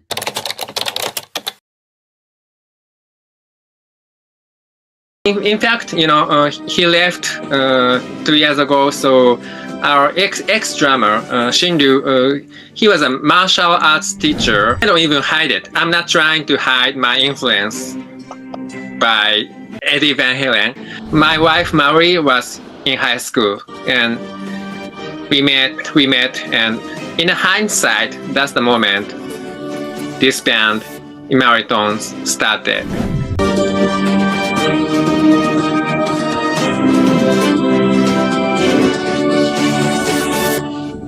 All right, I want to welcome you to another, this is a wonderful episode of In the Chair with. Today I am in the chair with Tak from Immortons, a Japanese-based Christian metal band. Tak, thank you so much for taking time out of your night. It's very early today in Austin, Texas, but it's nighttime where you are. Thank you. You're welcome. どうもありがとうございます。Immortonsのタクと申します。よろしくお願いします。I was fortunate enough about 2.5 years ago to receive an email from a promoter promoting Immortons' United States tour, and you did a few dates around the state of Texas, and I got to see the band I didn't know what to expect, really. When you go online and look at Amari Tones, the musicianship is fantastic, and I was big into Christian metal when I was a kid, when I was a teenager. And you guys, you played sort of a small room in Austin, Texas, but you filled it up. I would love to hear the story of kind of how Amari Tones came together, and what has kept you going all of these years. If you can kind of introduce Amari Tones to the world. We are known to be the first ever real deal Christian metal band from Japan. And, it's a long story, and we have a long history, and I don't even know how it started, and I don't even know when it started. But if we go back really, I was in high school, and my wife Marie was in high school, and we met, and in hindsight, that's the moment this band, Amari Tones, started. And for some reasons, I started making music, and later my wife joined as a bass player. So we went through lots of lineup changes, but my wife Marie has been playing bass for a while now, and we started as a regular, ordinary secular Japanese rock band. But something happened that was 2007, 2007 to 2008. Around that time, something happened, and I met Jesus, and I became Christian. And me and my wife got baptized on the same day, and we started playing Christian music. And because our music style happens to be metal, we started playing Christian metal. That was a natural course. That's a great story. Yeah, I was lucky enough to meet Marie when you were playing here. One of the things that I noticed right away, her bass playing is phenomenal. I mean, she is all over the fretboard. We'll talk about your guitar playing in a little while. She plays bass incredibly well, and I just thought she plays with the chops of a jazz musician. Can you talk about maybe Marie's musical training and your musical training? Were you self-taught? Did you go to music school, take lessons? Okay. First, myself, I think I grew up in a musical family. My mother was a piano teacher, music teacher, and my father he worked at a bank, but he used to, he always singing in a chorus group, and they both loved classical music. So I can say I grew up in a musical family, and I have a little sister. My little sister grew up to be a piano teacher too. So I had some kind of training, but I quit piano lesson like I was 10 or 11 or something like that, and later I started playing. I started playing electric guitar. So that's basically my background. And so when I first met Marie in high school, and she told me that she wanted to be like in a band. She wanted to play music, rock music, metal music. Even back then, even back in high school, she was a metalhead. Great. And so she wanted to play music, but she said she didn't have any experience with any instruments. So I gave her a chance, and she sang as a singer. And she sang, and that was terrible. So she ended up playing bass. And when she started, we did something like, it was later. It was after we graduated from high school and stuff, and we started this cover band for fun. Like, it's 80s metal cover, and basically we started a Striper cover band. Okay. Yeah, Striper, right? Oh, yes. So she was a big fan of Striper, and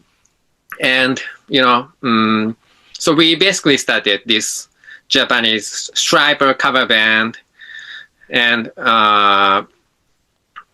she started. That's where she really started playing bass. But back then, it's 80s metal, so very simple stuff, and she was basically a one-note player. Right. But audience loved her because she looked good. She looked awesome. When she was dressed in black leather and tight leather pants and stuff, and she looked awesome. And just because of that, people thought she was a great bass player because of her look. That's kind of the history of glam metal, all wrapped up into one. The music was not that good, but they all looked great. Yeah. Yeah, but for some reasons, she became better and better, and I never expected she became like this good. I never expected, and I am very surprised. That's amazing. Because as I watch the band perform, I mean, you are all over the fretboard. I kind of want to ask you about your guitar influences, but you're all over the place, and a lot of bands have phenomenal guitarists. That's where the solos are. It's where all the fancy stuff. Bassists are usually either very simplistic, just the one note, or they're also like guitarists, just all over the place. And I watched her fingers on the fretboard. She has a very long reach. But yeah, I mean, her playing with yours is something to witness. I hope that people see this video, this interview, and look at your upcoming dates across the U.S. and go out to see you. It's a show that will surprise you. So talking about your own guitar work, do you have specific sort of influences that made you create your own style? Yeah, basically, I'm a huge Van Halen fan, and I don't even hide it. I'm not trying to hide my influence by Eddie Van Halen. Basically, I wanted to be Eddie Van Halen, like 100%, and that explains everything. But when I was a kid, I loved listening to 80s classic hard rock and metal, and there were great guitar players, classic players like Randy Rhoads, and I also loved Judas Priest. So Judas Priest, they had Glenn Tipton, KK Downing, and those classic heavy metal bands. I was very influenced. Of course, I was influenced by so many kinds of music, including Japanese music, Japanese artists, Japanese bands from like 70s, 80s, 90s, and later, and alternative, indie rock, progressive rock, and some electronic stuff. And I love all kinds of music, and so I always try to mix those influence in a song, in our songs. But basically, 80%, yeah, Van Halen, Jimi Hendrix, Led Zeppelin, Judas Priest, 70s, 80s, and it explains like most of our music. Yeah, absolutely. Something that I grew up in that era. I grew up on glam rock or hair metal or whatever you want to call it, and was a huge Striper fan myself. I got to see them a few years ago down in San Antonio, cool. And they still sound fantastic and they look great. What blew me away about Amaritone's show is the wide range of emotions that you make an audience member feel. You had a moment in the show that was almost like a samurai ritual. It was very solemn and very serious. Everyone in the room was silent while this moment happened. I laughed. There were moments that were very serious where I felt very heavy, powerful emotions. And then there were just rock moments. You get the crowd to yell and cheer and never take yourself too seriously. I loved at the end that you sort of pose for photos so that your fans can get the moment that they might have missed in the show. Do you purposefully create your show to have all those emotions, or does that just happen accidentally? Maybe, I can say those were born from happy accidents. And, we are a metal band, and so many metal bands trying to look serious, and basically so many metal bands, they try to look strong. But I'm a real Japanese guy, and I like to entertain people. So I want to make people smile, make people laugh, and so I think our shows are very family friendly. Yes, because we make people smile and laugh, and so much laughter. Yeah, it works really well. Go ahead. And it's very good thing you said that we don't take ourselves too seriously, and that's because our message is actually very serious, because we are a Christian band, and we try to give people this message, like gospel, Jesus Christ, cross, sin, faith, and we basically play this very serious 80s style, straightforward heavy metal like Judas Priest. And sometimes, basically our message is serious and heavy, but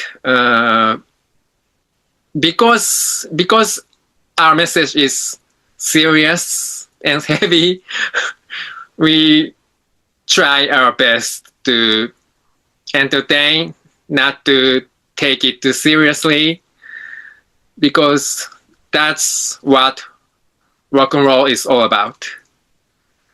Yeah. If you know what I mean.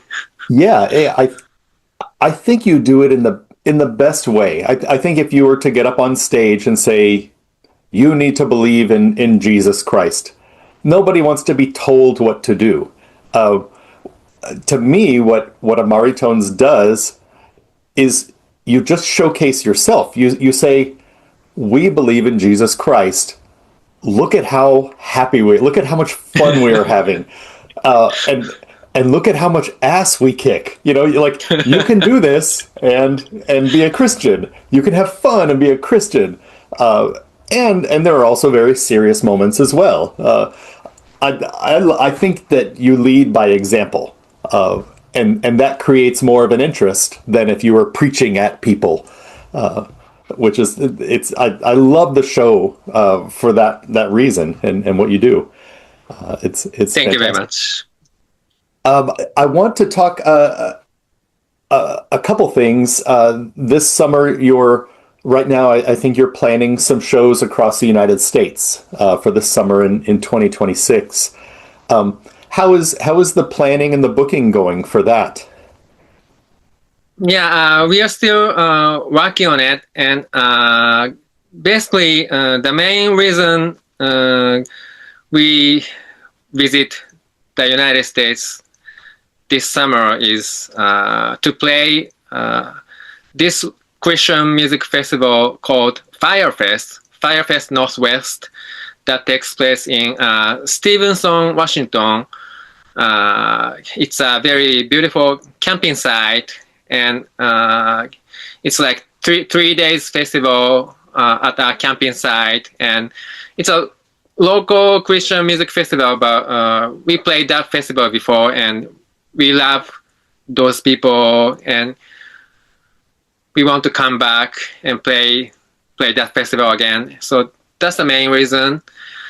And because we have a friend, very good friend.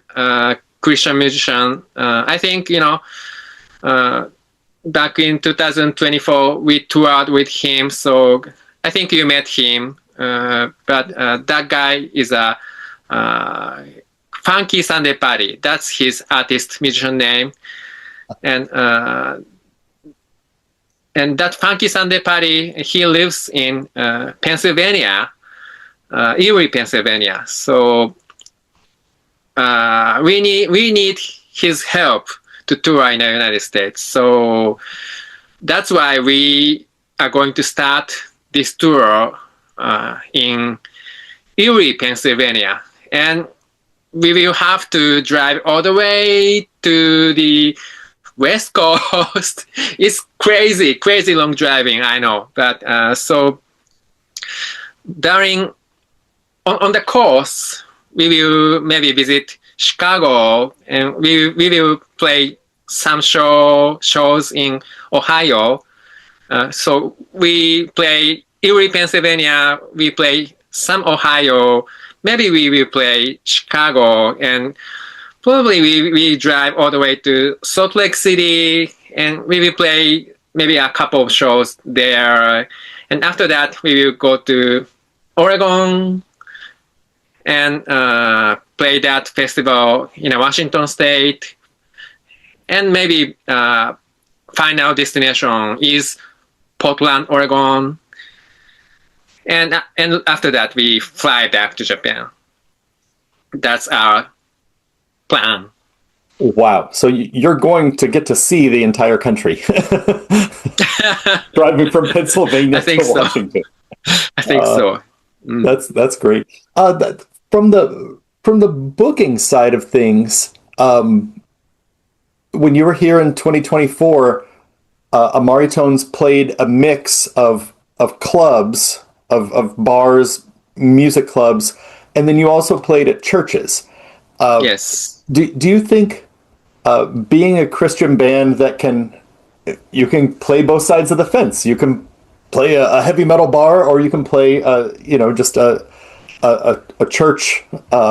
Does that make booking any easier, or is it still as difficult as any other band booking any other tour? I don't know, but in Japan, we don't play churches very often because in Japan churches are still like more closed for rock bands, metal bands. Like in Japanese Christian community, when we say, okay, we play heavy metal, people will go like, stay away. Oh, I bet. So not very often we play churches in Japan. Sometimes we do. And next month in June, we have a big concert in a big church in Tokyo. That's a blessing. And now in the United States, I think it's a blessing. We play both, like clubs and churches. And we are indie band, and basically we are, obscure Christian metal niche indie band. But Christian people, we have some help. We receive so much love and support from Christian people, Christian friends, and churches. And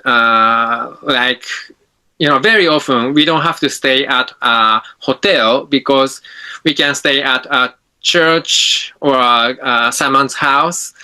And that kind of love and support we receive from Christian people. I think I totally think it's a blessing, and we are very thankful for that.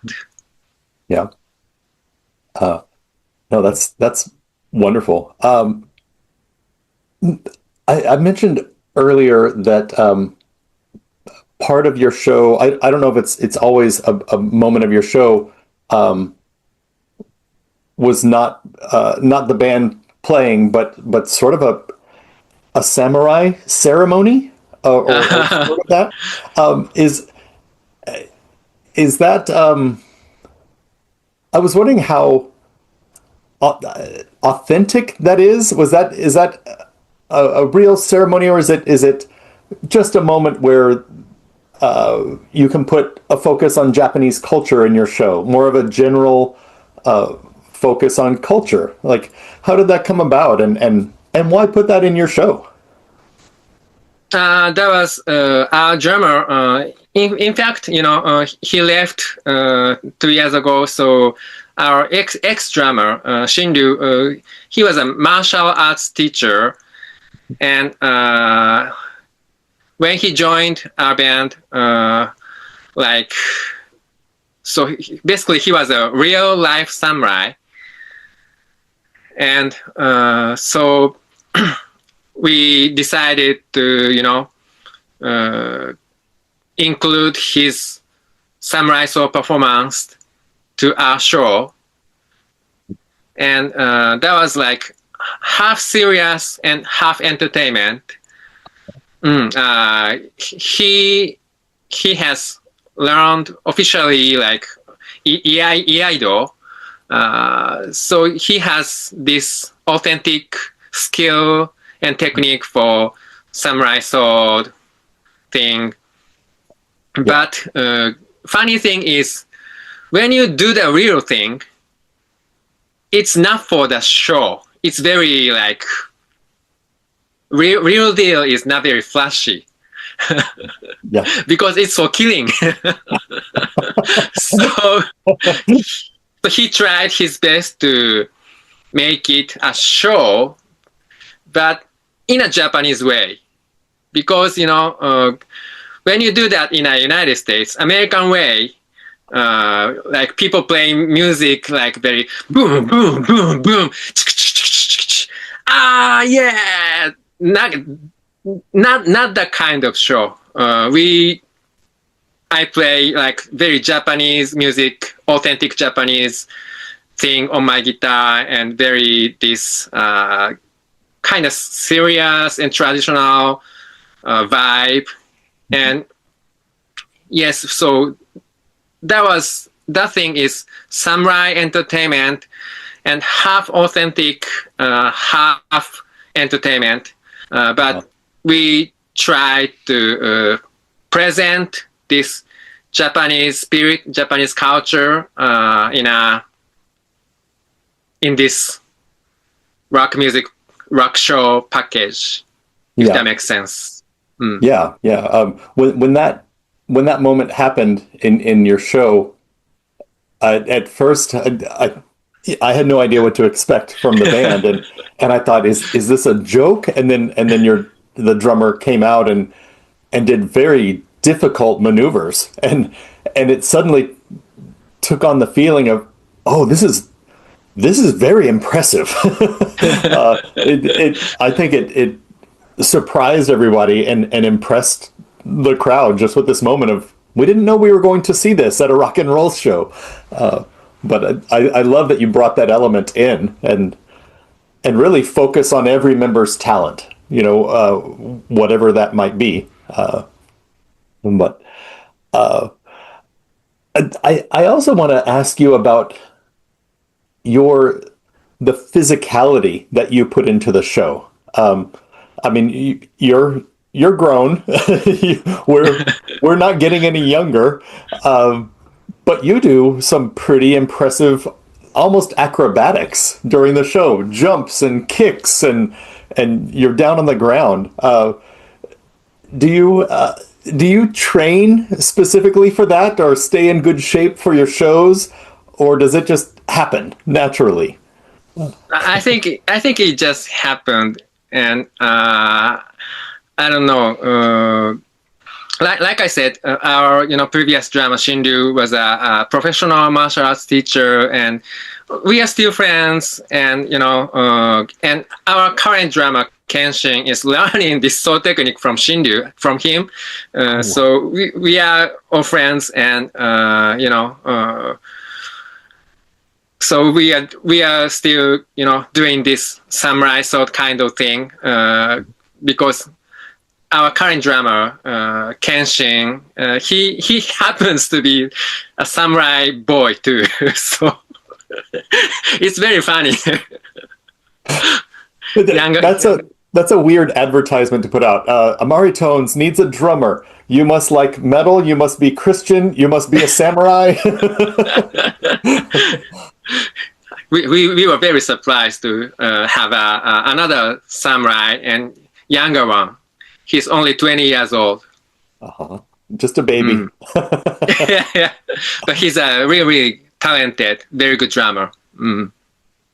Yeah, I've seen some of the music and performances you put out since he joined, and it's phenomenal. I think if there's one thing that I can tell people about an Amari Tones show, is that you will be impressed musically. A Rush fan will watch Amari Tones and say, wow. But that's great. You're also beginning work or working on an EP that you're planning. You mentioned it has 8 songs. Is it close to being released, or are you still recording it now, or what's the status of your EP?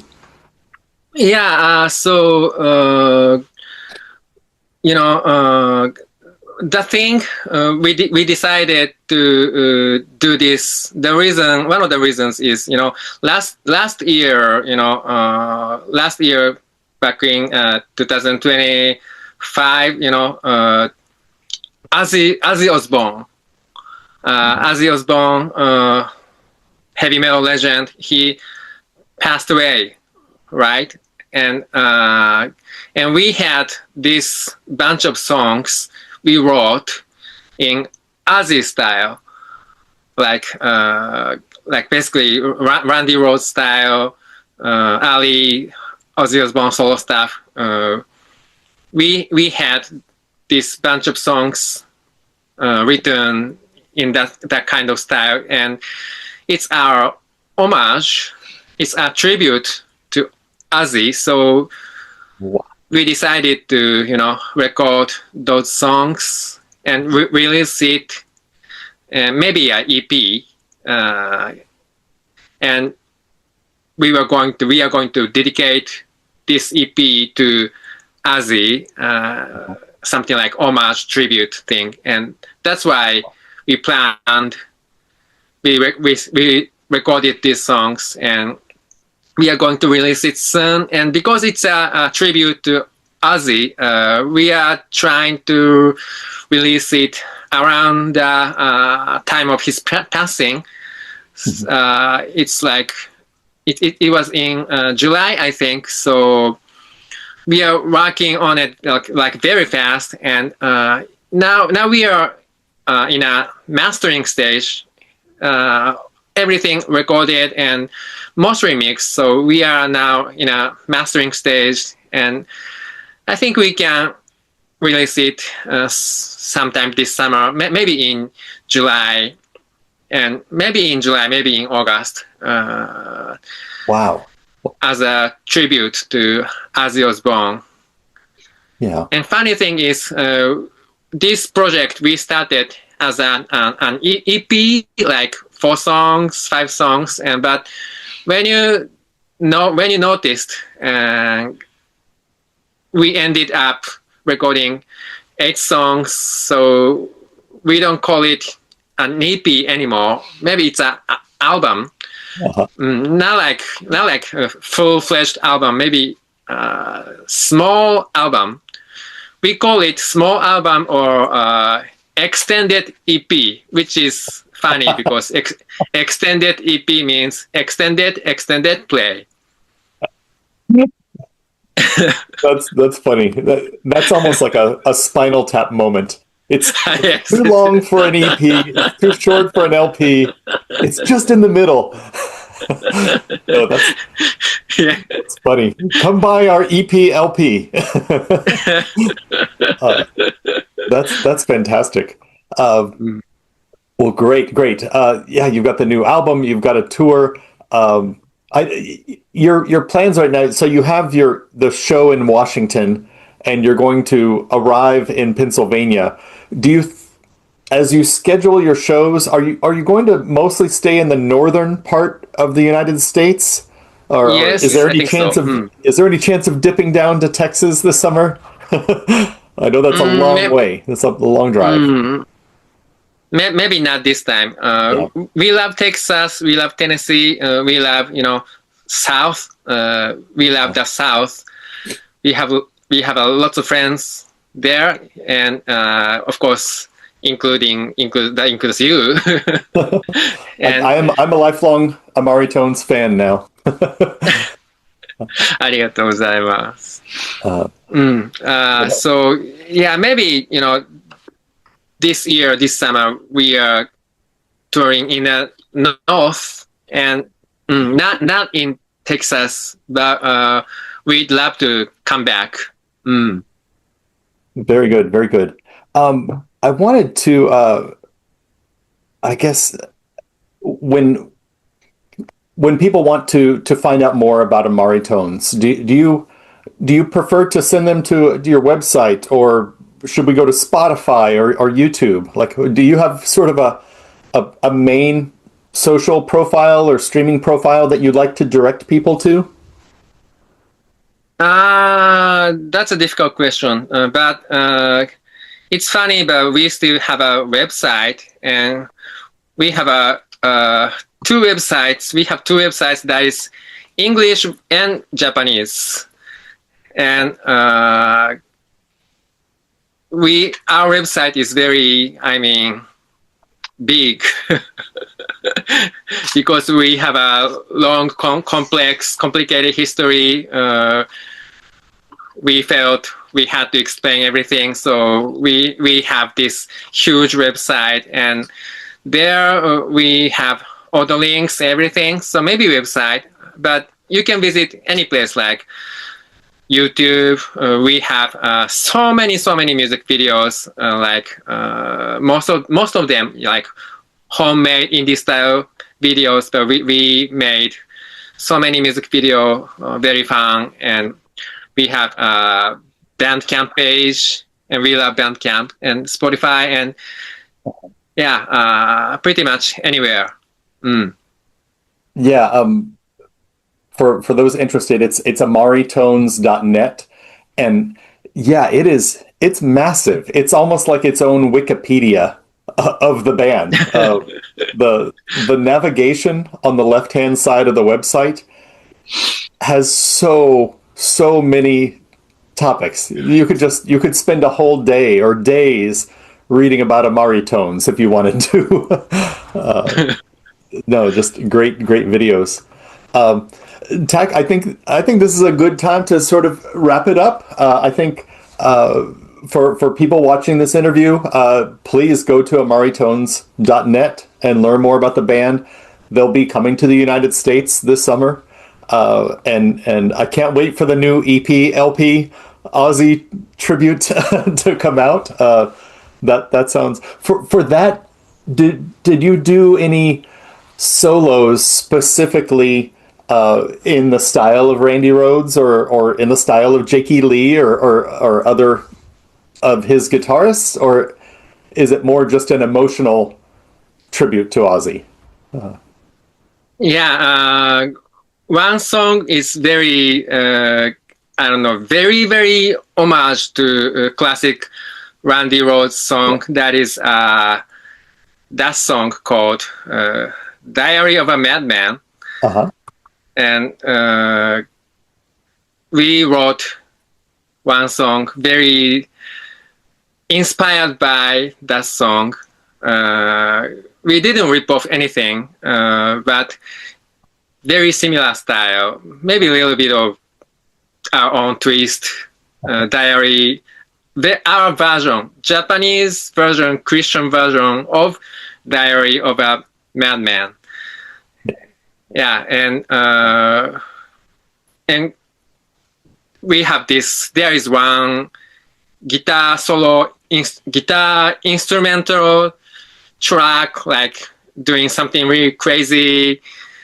Maybe it's not as awesome as Eddie Van Halen Eruption, but something like that.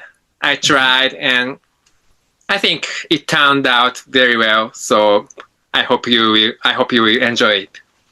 That's great. I can't wait to hear it. I will definitely promote it myself when it comes out. I'm very excited to hear the album. I probably won't see you this summer, but I wish you the best.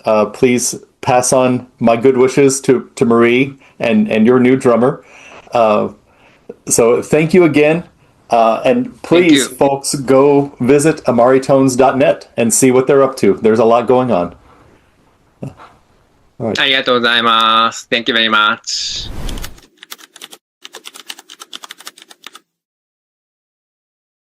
Realizing that these songs and shanties aren't at all related to a lot of the other folk traditions, and yet because of their nature, as people were looking for songs to sing together, that's sort of what they became. I also have a background in tall ship sailing, so that helped. I was like, I know what these words mean. How to do this with no instruction really, and one of the things I started sampling was the shanties as I was learning more and more about them, which are pretty conducive to sampling because it's all sort of a cappella, so you don't have to in the days before stem splitters and all that, you didn't have to separate the vocals. The vocals are just right there. So I've been kind of working on bits of songs for about a decade at that point. Like less is more a lot of the time when it comes to the shanties. As Stefan was just saying too, it's a driving force. So as much as you want to be like this in sync or boy band type harmonic build, the reality is it would be detrimental to the overall effect that the music has, or the music has meant to have.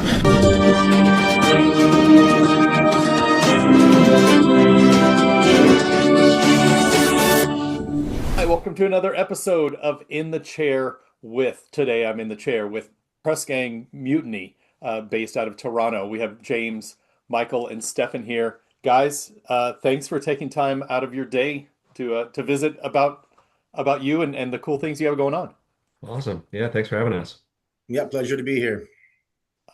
I have to admit, when I first saw the name Press Gang Mutiny come across, is it a metal band? I don't know, maybe Americana. And then I threw on a few songs, and it's just not what I was expecting.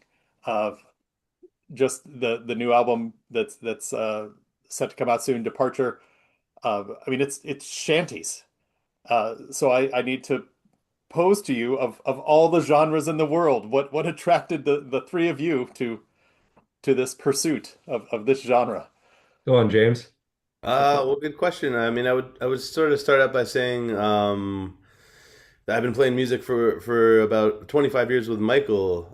This September, so we've been sort of playing broadly speaking Irish music, but within that, a lot of sort of Cape Breton and other sort of folk music and other kind of elements of country music, elements of popular music, and all that kind of thing. And growing up in Toronto, we're exposed to all kinds of music. I'm really into numerous styles of music. So over the years, I've spent a lot of time playing guitar as well, and sort of lap steel guitar and a bunch of different string instruments. I know Stefan comes from a different musical tradition. Michael comes out of all kinds of things himself too. And growing up hearing the Irish music, I would hear little bits of shanties done by groups like the Clancy Brothers and the Dubliners, and I kind of assumed that was just sort of part and parcel of the sort of Irish folk tradition. And then later on in life, I decided to start a group dedicated to sea shanties, and I started to really uncover a lot of the history and where the music comes from. And in many ways, it came from places in the world and cultures that I didn't expect. So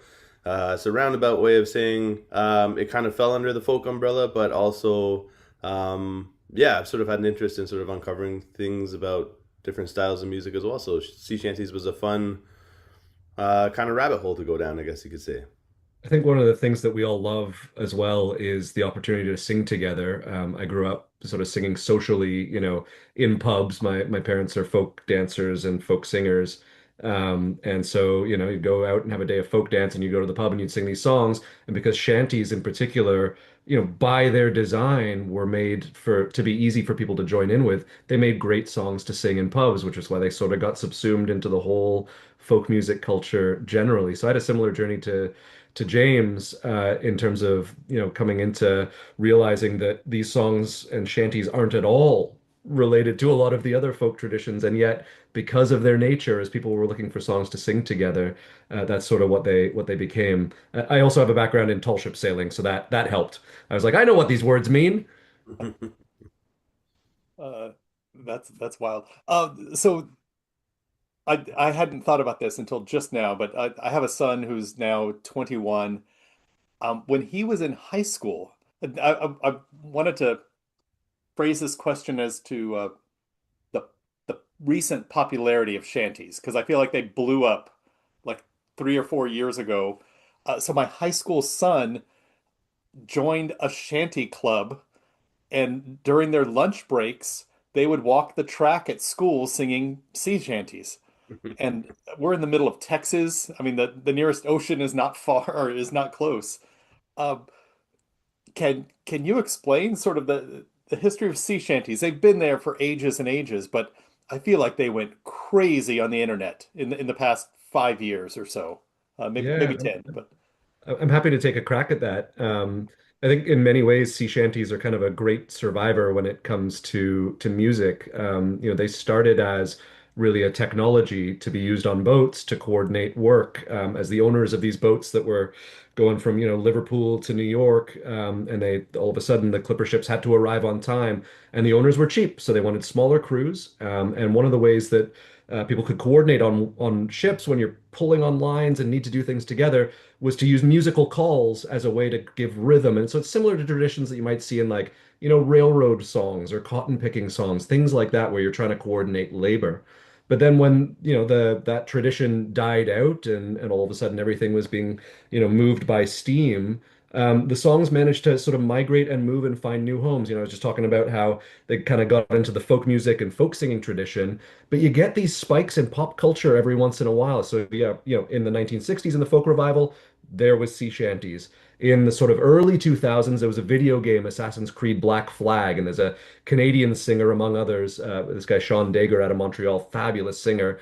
And the soundtrack for this anachronistically pirate video game had a lot of shanties. And so there was a spike in popularity for shanties. And then most recently, what you're referring to, when we all got locked down and TikTok, everyone was scrolling on their phones. Along comes Nathan Evans, this postman from Scotland, and he has a song. It's technically not a shanty, but got people into a lot of shanties. And we talk about this a lot. And I think what he tapped into and what shanties at that time tapped into was people were isolated. And what are shanties meant to do? They're meant to bring people together through song and music.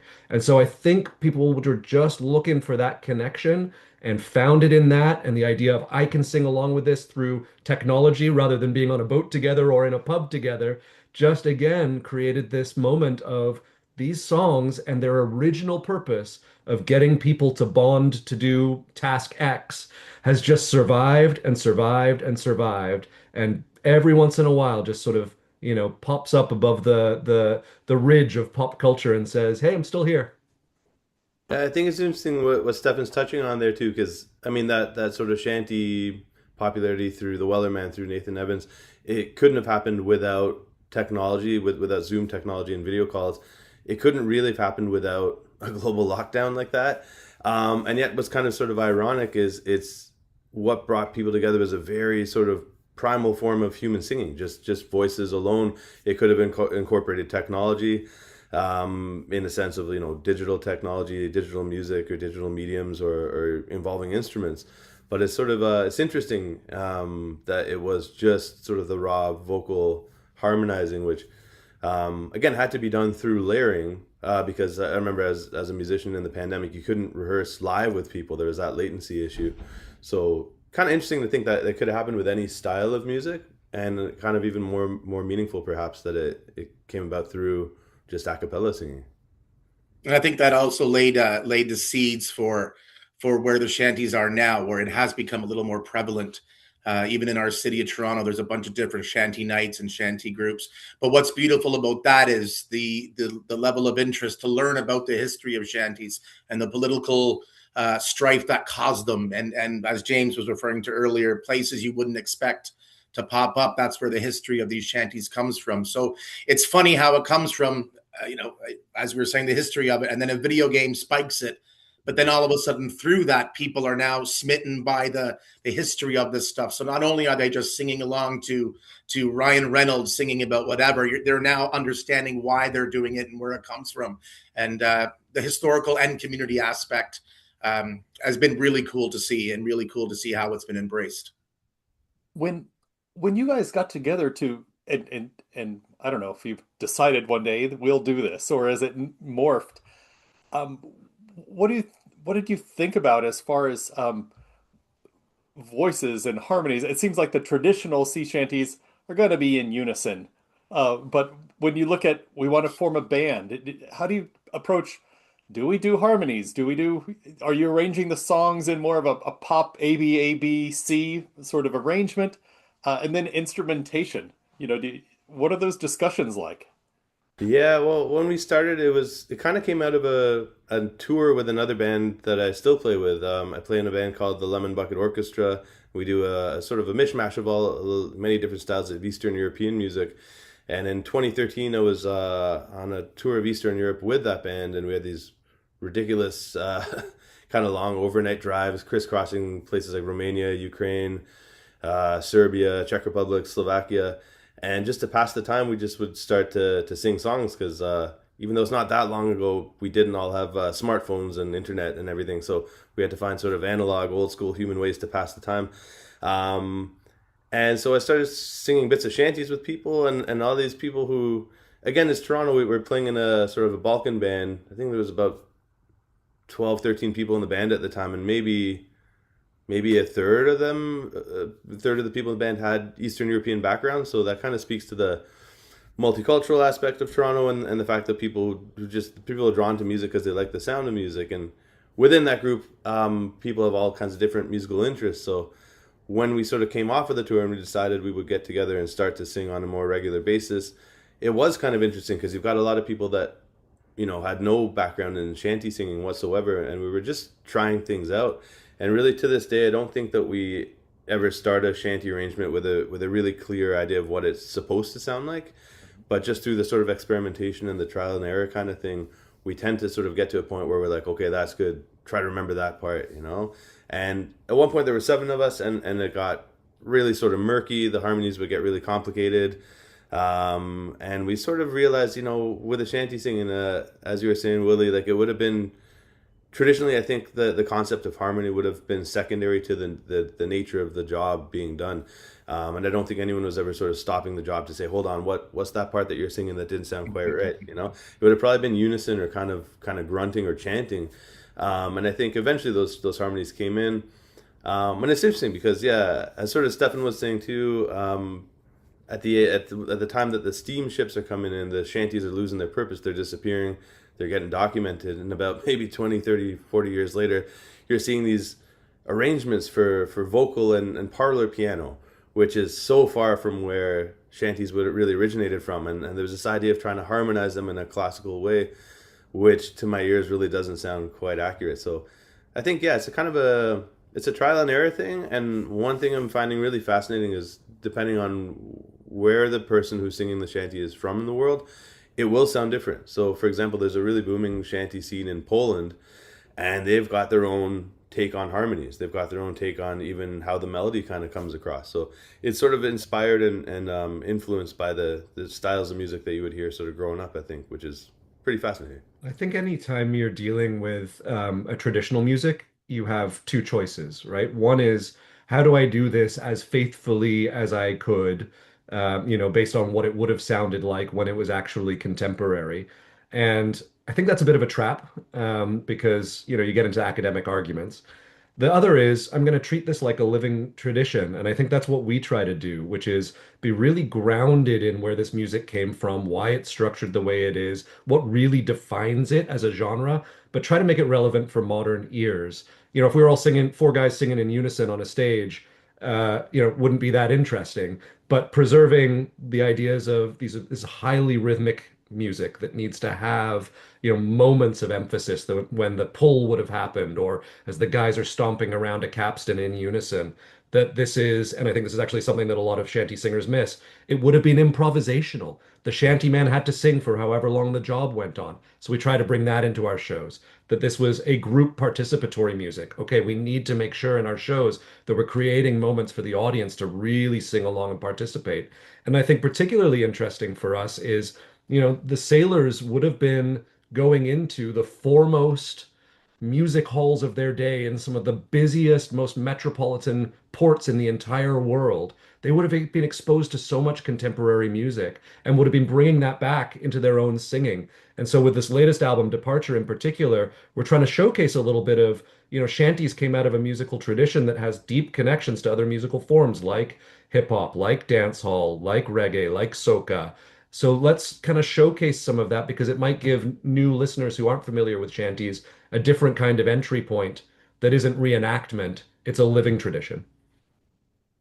Yeah. Also, too, just to when you were asking about the harmonies and stuff and how you come about them, like we had a rehearsal there on Sunday, the three of us, and I have a choral background, as does James, and the tendency is to find your own notes and to build the harmonies and do this and what's great, and James is great at this, is the pullback. Like less is more a lot of the time when it comes to the shanties. As Stefan was just saying too, it's a driving force. So as much as you want to be like this in sync or boy band type harmonic build, it's the reality is it would be detrimental to the overall effect that the music has or the music has meant to have. So for one, I'm not being in a choral setting for, I don't know, 30 years. It's really cool to be back in that setting. And the again, the less is more concept when it comes to vocals. More meaning in terms of levels of harmony. Of course, you have the same passion and output, but just to know that, two guys singing a melody with two guys flanking him on a harmony is powerful stuff. And the message is more than the medium, I suppose, is what I'm trying to say. Yeah, that's interesting. I'm exposing my own lack of research here. So the new album Departure is coming out. It's your third album. Across your three albums now, I didn't look at songwriting credits. Are you doing all traditional songs, or are you blending traditional with original songs? Yeah, that's a good debate. Mostly traditional, but every once in a while you come across a song that Well, actually, I guess there's three categories. There's definitely the traditional stuff, and James and I both have, shelves of books full of shanty songs, traditional ones that have been written down. A lot of the lyrics have been cleaned up, so, we're trying to find, can we get to the original stuff? That's pretty interesting. The second category is songs that just for years and years and decades have been subsumed into that canon, but were composed at some point more recently. And then the third is just every once in a while, someone comes along and happens to write a song that they don't know is a shanty. There's a great North Carolina singer, songwriter, Jonathan Bird, and he wrote a song called Poor Johnny that's on our second album. And it's a call and response song. It just happens to feature water in it as well and boats. So that was kind of nice, but it sings so well as a shanty. So we have an ear for that stuff that we try to incorporate. But I think it's something you need to be, particularly when we're trying to represent the true tradition of shanties in a way. We're pretty selective. There's a lot of what I would characterize as kind of like bad pseudo shanty writing that mistakes what these songs are and has a lot of, let's wear pirate costumes. And hey, more power to you if that's your thing. That's just not where we're coming at it from. Yeah, and I just add a bit to that. There's even there's many great nautical themed songs. For example, "The Wellerman," which is a ballad with a verse and a chorus, or for example, "Leaving of Liverpool," another great song. And I've heard musicians I really look up to refer to it as a sea shanty, and it's interesting. Like the concept of what is a shanty is kind of is pretty obscured at times. People tend to think anything referencing a boat can be a shanty, which is not really what it is. And it is like a traditional shanty, or a shanty traditionally is a call and answer work song. So it's the shanty man sings one line and the crew sings another line. And the purpose of it, again, is to coordinate the work. So it's interesting that like the canon of what is a sea shanty exactly gets pretty inaccurately mislabeled much of the time. No, that's good to know. As you sat down to kind of map out departure, um, kind of going maybe cycling through these songs. A lot of bands will write 20 songs and then pick 10 or whatever. What what did you want to bring to this album that that you may not have hit on as much as you wanted to in the previous albums, or it's like, oh well, we did this and we did this. Uh, what flavor does the new album have, or I guess I can kind of start this off here, and Stefan, just jump in whenever you like. We kind of went into the studio. I guess it would have been summer of would have been 2023 now, Yep. and we weren't actually totally aligned on what we were setting out to do.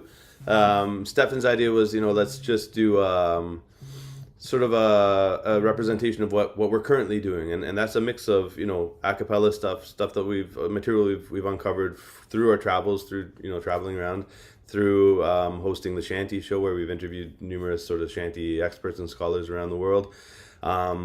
But around the time that I got into shanties, about a year later, I got a drum machine and sampler. So I was sort of teaching myself how to do this with no instruction really. And one of the things I started sampling was the shanties as I was learning more and more about them, which are pretty conducive to sampling because it's all sort of a cappella. So you don't have to, in the days before stem splitters and all that, you didn't have to separate the vocals. The vocals are just right there.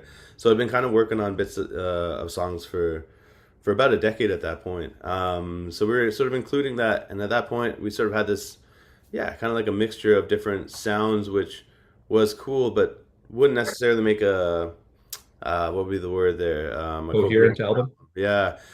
So we sort of were playing them to a few different friends, and one of my friends who's actually well, incidentally the band leader for Lemon Bucket, he heard the production stuff and he's like, "This is really cool." He's like, you guys should be like, this would be great at festivals, but you should be able to have a full set of this stuff. If you were to hear that at a festival and you walk over and there's only 4 or 5 songs like that and the rest is a cappella, it'd be a bit confusing for the audience. So that was maybe that sort of nudge that I needed to go further into that direction.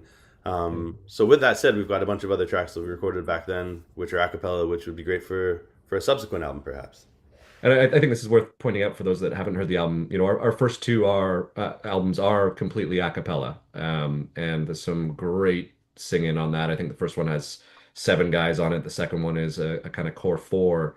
This new album is not that at all. Right? This new album is production, instrumentation. We got some great guest artists, some Canadian legends. Carl Harvey from Toots and the Maytals. We had the original drummer from Big Sugar. Some great MCs on there rapping. Because part of this was our first. If our first two albums were sort of shanties within the context of the broader folk music tradition, English, Irish, American kind of thing, then this album is shanties within the context of other musical traditions that it would have shared deep roots with. This music would have been Afro-Caribbean music, African American, West African, and so trying to showcase and connect the dots to some of that felt like a really interesting thing for us to explore. Musically, not with any big grand thesis behind it, beyond that, this heritage of shanties should be discussed more. But just musically, it was like, okay, we've done two a cappella albums. Doing this allows us to really play and stretch in fun, different ways. So let's give it a go.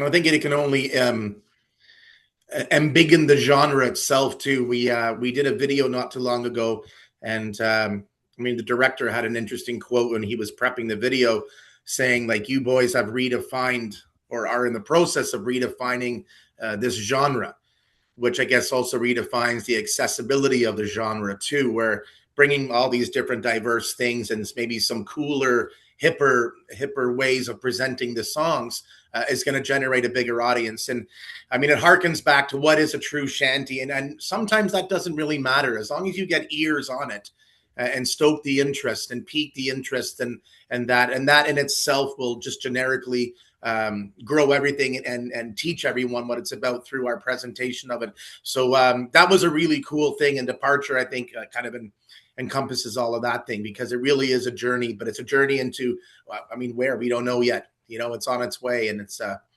really cool. One of the inspirations that we had going into it, not necessarily musically, but in terms of what it did for a genre, was Ashley McIsaac's Hi, How Are You Today from the 90s, which, Cape Breton fiddle music. And he just took that into a wildly new direction. And there were people who absolutely loved it, and there were people who absolutely hated it. But no one could say that that wasn't brilliant Cape Breton style fiddling, right? Yeah. It was a guy who came from the genre and said, I can take this to new places. And so we were really inspired by that notion. Yeah, and to go back to what Stefan was saying with the sailors in the golden age of sail, these would have been guys traveling to music halls in places like New York or New Orleans, and they're they're soaking up the modern sounds of the day, and that gets worked into the shanties. And part of the purpose of the shanties was to be able to pick it up quickly. So if there was a modern sort of melody or ditty that could be modified to become a shanty, everyone would know that. That would be a fun thing for the guys to sing. That would take precedence over someone saying, hey, hold on, I know this thing that my grandfather taught me, and I'm going to teach it to you, and if you don't sing it properly, that sort of really wasn't the point. So I think the idea of updating the tradition to make it kind of relatable was at its core. That was a part of the sort of technology and the design of the songs. So it's kind of fun to bring it back to that. To Stefan's point about the Ashley McIsaac album, it was seen as blasphemous to some people to mix Cape Breton music with electric guitars and drum kits and that kind of thing, and beats. But I think that kind of always happens in traditional music. You've got the people that want to preserve it the way it was, and I appreciate that from a historical point of view. But if you think about it, guitars coming into Irish music in the 1960s, acoustic guitars could have been seen as like, well, hold on, this wasn't historical. Yeah. Bouzouki coming in a decade later. And now you look at those instruments, and that's absolutely part of the tradition. So you need those people that kind of see a different possibility, perhaps. I remember you saying something along the lines, James, of like, we'll know we've succeeded if as many people hate it as love it. Exactly. Yeah. That's where that's where mine went as soon as you said that comment. Was if you have a lot of half hate you and half like you, you've succeeded. Exactly. Because both halves care. Yeah, exactly. Yeah. No, that's great. Let's get to talking about your shows. You're doing an album release on May 7th in Toronto at a venue called Institute. Yeah, brand new venue. Actually started by some of the Lemon Bucket folks. So we're really excited. They've invested heavily in the sound system. We'll have our colleague DJ Chaotic Vibrance with us there. We've got special guests coming up. We'll have a video wall showing some archival footage. behind us. So yeah, it's gonna be a blast. Guest musicians, great opening act that does polyphonic Eastern European music. So yeah, we couldn't be more excited. And yeah, James, I don't know if there's anything else to add on that. Is pay what you can. So if you're in Toronto, come pay what you can. Well, that's great. So with especially with the instrumentation on Departure, uh, uh, should folks look forward to you'll be doing some a cappella and you'll be doing some full instrumentation and then I guess many surprises Yeah, spread out. yeah, Yeah, that's a good way of exactly putting it. right. Yeah, and we've got three guest artists that are joining us. That's Matt Somber, who's a hip hop MC in Toronto. We got Freeman Dre, who started off in hip hop but then became a folk singer, and Sunray Grennan as well, who's an incredible, aside from being an incredible reggae drummer, he's just absolutely stellar lyrical sort of improviser too, and sort of in the Jamaican toasting tradition. And what's cool about all three of those artists is really their lyrical prowess is something else. They're able to sort of improvise lyrics on the fly, which is what a good shanty man would have been able to do back then. So I'm looking forward to the tail end of our set where we're going to get them up, and I think there's going to be a few surprises. Partly because it's so hard to get everyone in one room together beforehand to rehearse. So there's going to be some sort of magical and scripted moments I think happen in there.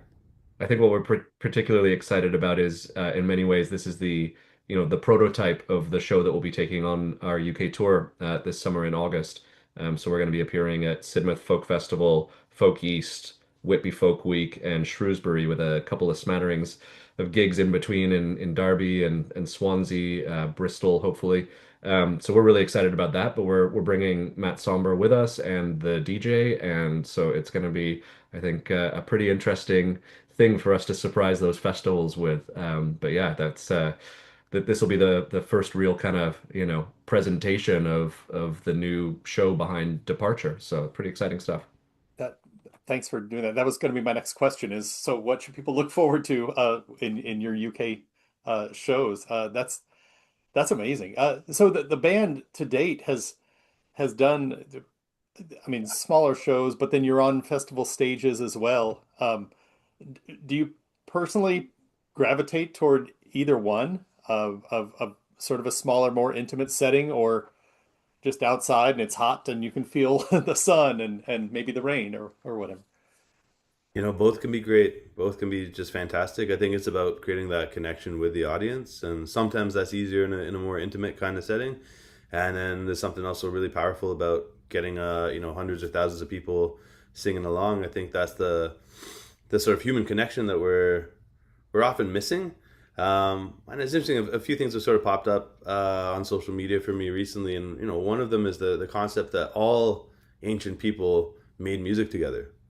And through sort of colonialism or through whatever you want to call it, conquest, part of the objective of whoever's taken over is to try to suppress that music, try to sort of push that underground and replace it with whether it's church music or whatever it may be, or music of a different culture. And it's sort of breaking that bond that's always existed within communities. And I think that's one of the things with shanties is like often you're reading historical accounts saying the shanty man didn't have to be a good singer. He had to be a singer that understood how a ship worked, a singer with a loud voice, and a singer that could improvise lyrics to keep the job going. And I think it's interesting as well. There is a difference with how the word shanty is spelt in the U.S. compared to the rest of the English-speaking world. And in the U.S., it's spelt more with a Chantey or Ty sometimes. And so it's that parallel with a chant, which is, to me, it can imply that it's less melodic perhaps. So really the core purpose of it is to be singing together. And I think that's something we try to encourage at our sings, to sing as loudly and as joyfully and as dissonantly as you like. And if you sing something that sounds really bad, as Stefan likes to put it, you just point to the person next to him, or you give him a dirty look. I've definitely done that on many stages. It's usually the bassist's fault. Nice. Just because most people cannot really tell what the bassist is doing, so it was probably them. Yeah. No, that's great. I'm glad you brought up earlier Assassin's Creed. It's like, oh, that's specifically why this generation of 16 to 22-year-old males really locked on. Yeah. For that song. Yeah, exactly right. you asked about our favorite places to sing, and well, the one that came to my mind was it was a festival that we played in Quebec, and the main singer from Assassin's Creed Black Flag, a guy called Sean Dager, was there as well. So we had the great experience of singing at this festival. It was a sea shanty and maritime music festival, so the audience really sang along. But what they do that's quite special is in the evening they kind of tear down the doors to the festival and they let the town in unticketed. They bring in some local acts that are well known but aren't shanty bands. But when the music ends formally on the stage, everyone goes to this little pub tent and has a big sing. And so people who have never heard a shanty before are now exposed to this, like, just drinking and stomping. And Sean Dager in that environment was a sight to behold. It was pretty magical. That's my favorite vibe, is like, do a good show, get the audience singing, and then go and have a big sing with them afterwards off the stage. That sounds like an amazing experience. I feel like a lot of just festivals that I've attended, especially where you have people camping and doing that sort of thing, what happens during the day is great, but what happens when the stages end, Yeah. that's the beauty of a really good music festival is that's when you start meeting other people and singing and crowd just sharing ideas and Yeah, yeah, no, I you're guess. absolutely right. That reminds me of a few great jams. One of them at Merlefest in North Carolina back in 2009, and I went down just to sort of hang out with a few musician friends of mine. So we're just taking in the music during the day, but at night, we'd pull out the instruments and just get to jam around the campfire with people you never met. And that's one of the wonderful things with music is it. I really think it is the universal language. It just allows you to sort of connect and to converse musically with people that you might have never played music with, and yeah, that's a really powerful thing, a really cool way to connect with And then people. to bring that back to shanties, right? These would have been guys from all over the world getting together on a boat. They might not even speak the same language, but they could sing along and make the noises and feel the rhythm, and that was enough to get the job done. Yeah, absolutely. Remember at Um, some festivals too, it's um, James. Remember when we went to Ireland for the Flacciol? Is you're almost waiting for the stage to wrap because the real magic is going to happen when the lights go down. And I remember one particular moment we met a German fella who sang a beautiful Irish song, and I'd never heard anyone sing this song the way he did to this day. And this is 2002, but mind blowing presentation of a song that we've heard thousands of times, but this was such a unique way of doing it. And to this day, like I get goosebumps every time I think about it. And that wouldn't have, he wasn't a scheduled performer. Mm. He wasn't on anyone's stage or anyone's list. He was a big fan, but he wanted us to hear his version of this. And it's like, again, it's magic. It's Mm. just magic. And again, that's the magic of getting people together. And the shanties, I think above most genres, really encourages everyone to kind of be as one and sing as one. Mm. you guys are kind of inspiring me because as in my youth, I loved music festivals, and then I think with every passing year in Austin, we have a few huge outdoor pop, mostly pop music festivals, and I think parking and expense, and it's just I don't want to do that, and now you brought me back to the festivals that got me Yeah. loving being outside with all this. There was a period too, if I can just say, I found that festivals, they were cramming too much into something. Like there was many festivals here where say the Cure was headlining, but like the 25 bands to get to the Cure had nothing to do with them thematically or anything. So you're getting all these people there for their own reasons. It wasn't a group setting. Like I mean, back in the late 80s, early 90s, when I was kind of cutting my teeth in this kind of stuff, it was more focused. And I feel that that's the way it's going again now. Is there's more of a focus as to what you're presenting and have the festival make sense. So then again, when the lights go down, everyone's kind of focused on somewhat of a similar theme. Yeah, well, to add to that, there, Michael, it's funny you mentioned the Flacciol in 2002, and it was a beautiful vibe. It was in a little town, Listowel in County Kerry, and it was sort of the main stage, but you could wander into pubs. There were sessions happening all over the place. And the next and only time I got to go back to the Flacciol was in 2023, and it was in Mullingar, not too far from Dublin, and it was like 200 to 300,000 people converging on this little town. And so I was able to play on the stage where we had, scheduled gigs, but I'm not even exaggerating. I couldn't get into a pub Yeah. to going into any jam session after the fact because it was just too busy. So on one hand, I was thinking, well, I'm happy for the festival. I'm happy for the town that there's so much money being generated. But when it's gone to the extent that you can't even participate in a jam session anymore, the festival's lost part of what was the initial sort of intended purpose, You just encapsulated the history of Austin, Texas. Live music capital, and yeah, now the musicians can't afford to live here. Yeah, yeah, I'm sure it's like that everywhere, but yeah. this is great. I did see a mention in maybe on your YouTube channel, the Shanty Show podcast. Yeah. Um, Yeah, that was our we released our second album right before the pandemic hit, and we thought we're going to be the biggest thing in shanties because no one else is going to be able to make an album. And then of course along came Nathan Evans. But we did the sort of classic middle-aged guy thing, and started a podcast during the pandemic because we couldn't sing together.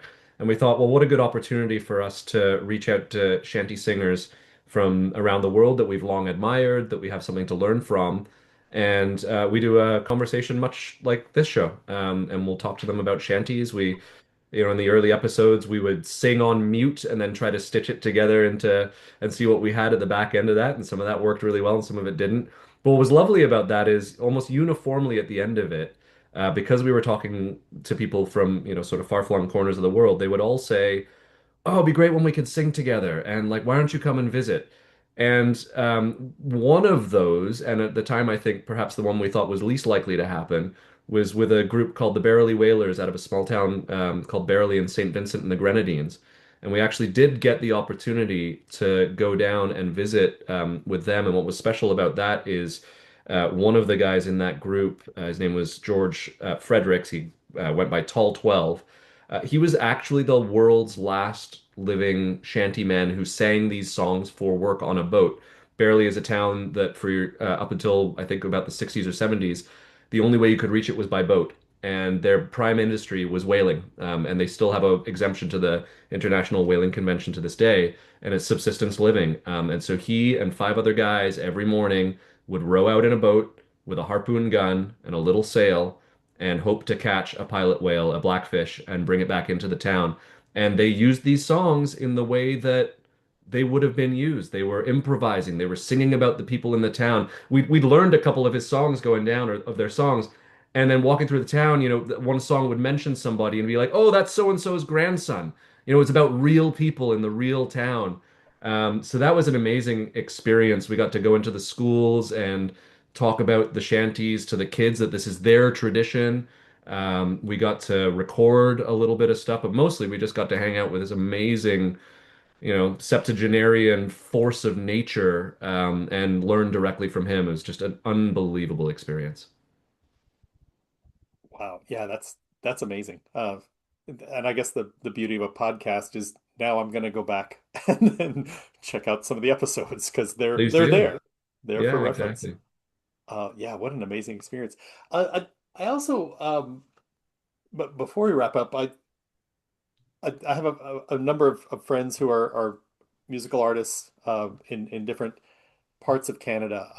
On your website, you recognize the support of the Canada Council for the Arts, and that's something that isn't it doesn't really have a counterpart that I know of in the US. Can you talk about that and kind of how that organization has been helpful to you and other musicians? Yeah, they actually it's a granting body that is designed to support a broad range of arts, and they have programs that will support touring and circulation for artists as well as specific projects. And so the trip that we did to St. Vincent was to obviously learn from Tall 12, but it was also to record a documentary film about the songs of Barely. And so they were generous enough to fund that project and cover some of our travel expenses. If anyone from the CCA is watching right now, we have a grant application in for our summer tour. But there are in Toronto, we're lucky enough to have a municipal, provincial, and a federal different granting bodies. And there ain't a lot of money in music generally, and there's even less than that in shanties. So we do really rely on the generous support of the organizations that are, set up deliberately to help preserve and promote the culture that makes life worth living. So we're very grateful to them anytime we get some support from them. Yeah, there are even in this area now there are some governing bodies that do have budgets to give out, some grants and this sort of thing, but I don't recall that being in existence when I was coming up, playing bars, and I would really like money to get a new kit. But or even help with an album or help with a tour or whatever, and I think Canada was way, way ahead of the curve, and much more purposeful with helping develop arts, um, even even shanties. It's not just put out pop albums. Like I think the Korea fueled K-pop for to make a new industry, and I don't. Thankfully, that's not the goal all the time. I've never gotten the feeling that that's the goal from Canada. Is all right. Well, go out and you better bring back in some tax dollars. Uh, Yeah. I think it's a good. Sorry, go ahead, James. Well, I was going to say, no, it's an interesting series of sort of examples that you're presenting there, and I think you're right that the primary objective of a lot of these granting organizations is not necessarily commercial success or financial return. I would say there is one organization called Factor, and they might be sort of more aligned with that kind of mission statement or purpose. But it's interesting. I mean, in Canada, part of the challenge is that we are, fairly small population spread out across a gigantic landmass. So even just a tour within the country, like the closest real market for Toronto is within Canada is Montreal, which is a 6-hour drive. And the few times that I've been able to tour in the U.S. with the Lemon Bucket Orchestra, for example, it's kind of great because there's so many more towns in between that you can sort of hit up. So in a way, you guys are set up a little more, sort of set up for success a bit more that way because there's more places to play closer to where you're based. But I think that's maybe part of the rationale for some of the granting, and we do have a real wealth of talent in Toronto, especially I would say, but within Canada. So it's nice to. I was just down in Chile and in Colombia with Lemon Bucket a few months ago. So it's nice to bump into bands from back home and be like, "Hey, what's going on? Oh, you got the grant as well. All right." So it's really cool to see that Canadian talent on the world stage. And as Stefan says, there's not much money in it, as we all know, especially since streaming doesn't really pay what CD sales might have done a few decades ago. So yeah, we're really grateful to have that support from all three tiers of government funding, which is pretty remarkable. And when it comes to Canadian culture too, like we have hockey, we have Brian Adams, it's a very kind of short list internationally, and I think this really helps foster the Canadian culture internationally. And even for ourselves, it gives us hope. But like I've spent most of my touring days in Europe because, and same thing what James says, that you can do a 3-hour drive. You're either in a different country or a different metropolis and a whole different audience. It's way more accessible. But I love the fact that the Canadian government really does want to foster that idea of developing a culture. And we're still young enough as a nation where musically, we still you don't have your, with Americana, you have an idea of exactly what that term means. But if you said to someone, I play Canadiana, they wouldn't know what the hell I'm talking about. So I think this is going to be an evolution over the course of time. For us as Canadians to develop our own identity. But it really, really does help when the government acknowledges that and says, we're going to give you guys a helping hand, Yeah. But also when it comes to the grant writing too and things like that, that in itself is an absolute skill. So I know Stefan bears the brunt of that for us, and it's an absolute skill. I mean, we wouldn't get subway fare if I was in charge of it. So it really is something it's a skill. So hats off to you, brother. Good man. Appreciate it.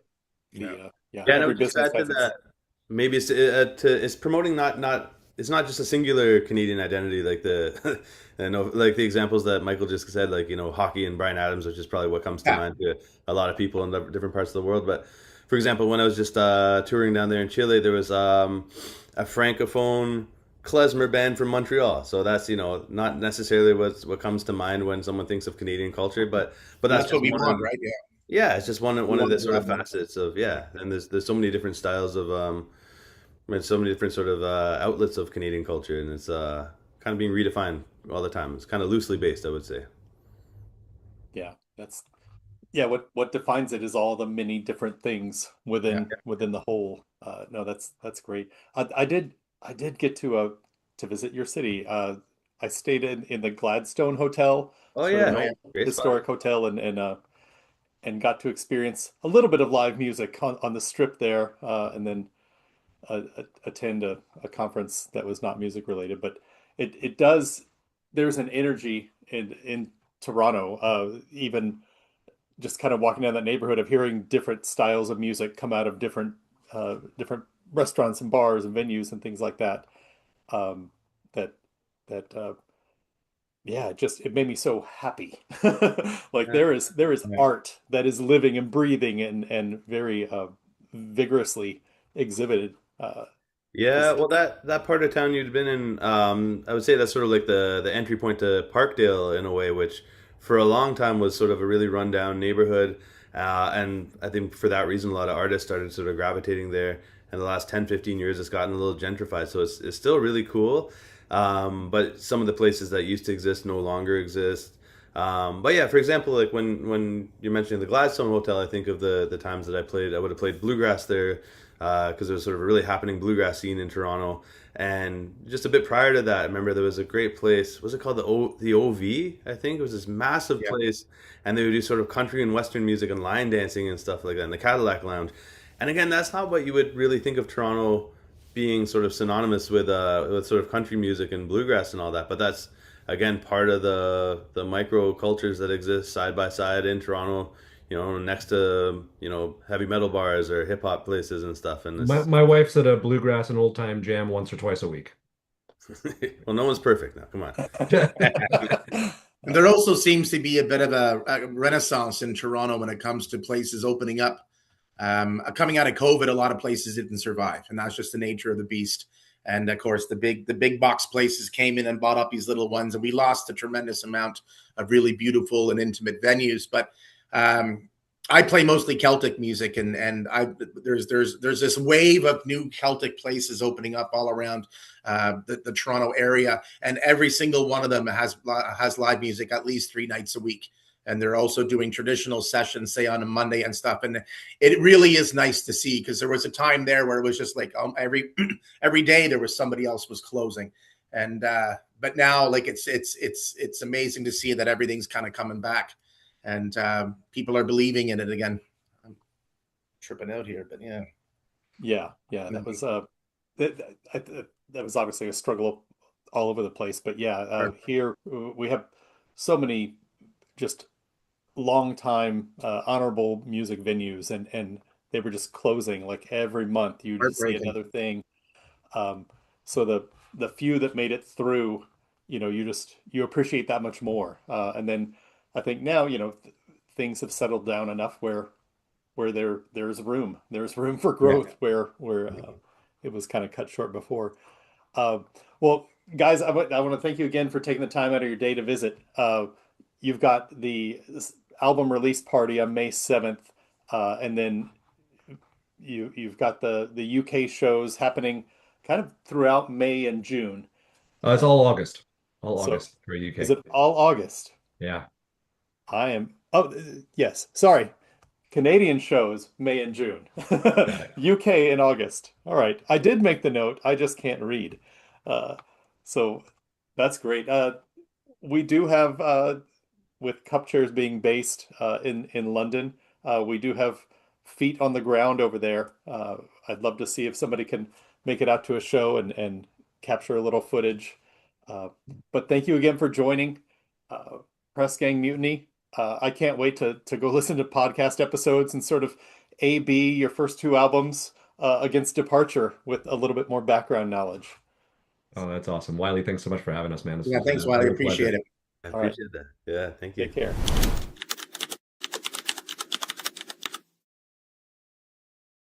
What came to my head right away was LA Echoplex. It was, one of our headlining tours.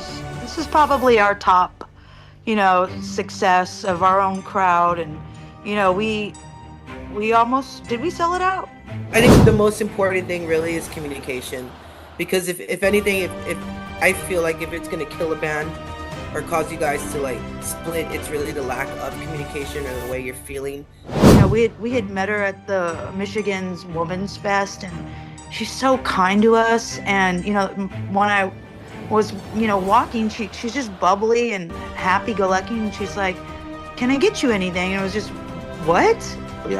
You know what? I really could use a beer. I'm gonna find you one." And she did. She went and she found me a beer.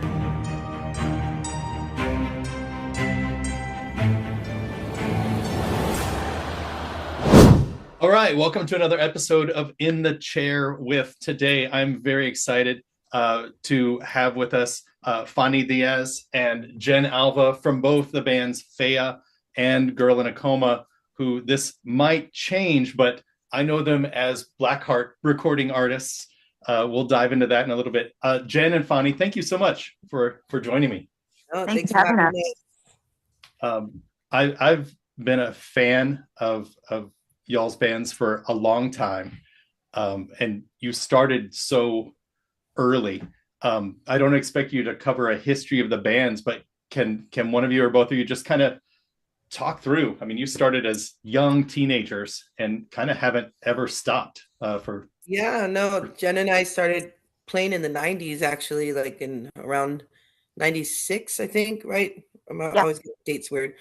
We started playing in our first punk bands and in around San Antonio, and from there we had a quick moment of not playing, and then we decided to start up again in early 2000. And my sister had been teaching herself the whole time and showed us a song, and ended up she has a voice, and we started a band with her in like '01, and just kind of kept playing and touring, and by 2007 we were signed and just took off from there. But yeah, Jen and I just really, loving music and being fans of music in general, and meeting over music and just starting a band together, and it just never stopped. That's cool.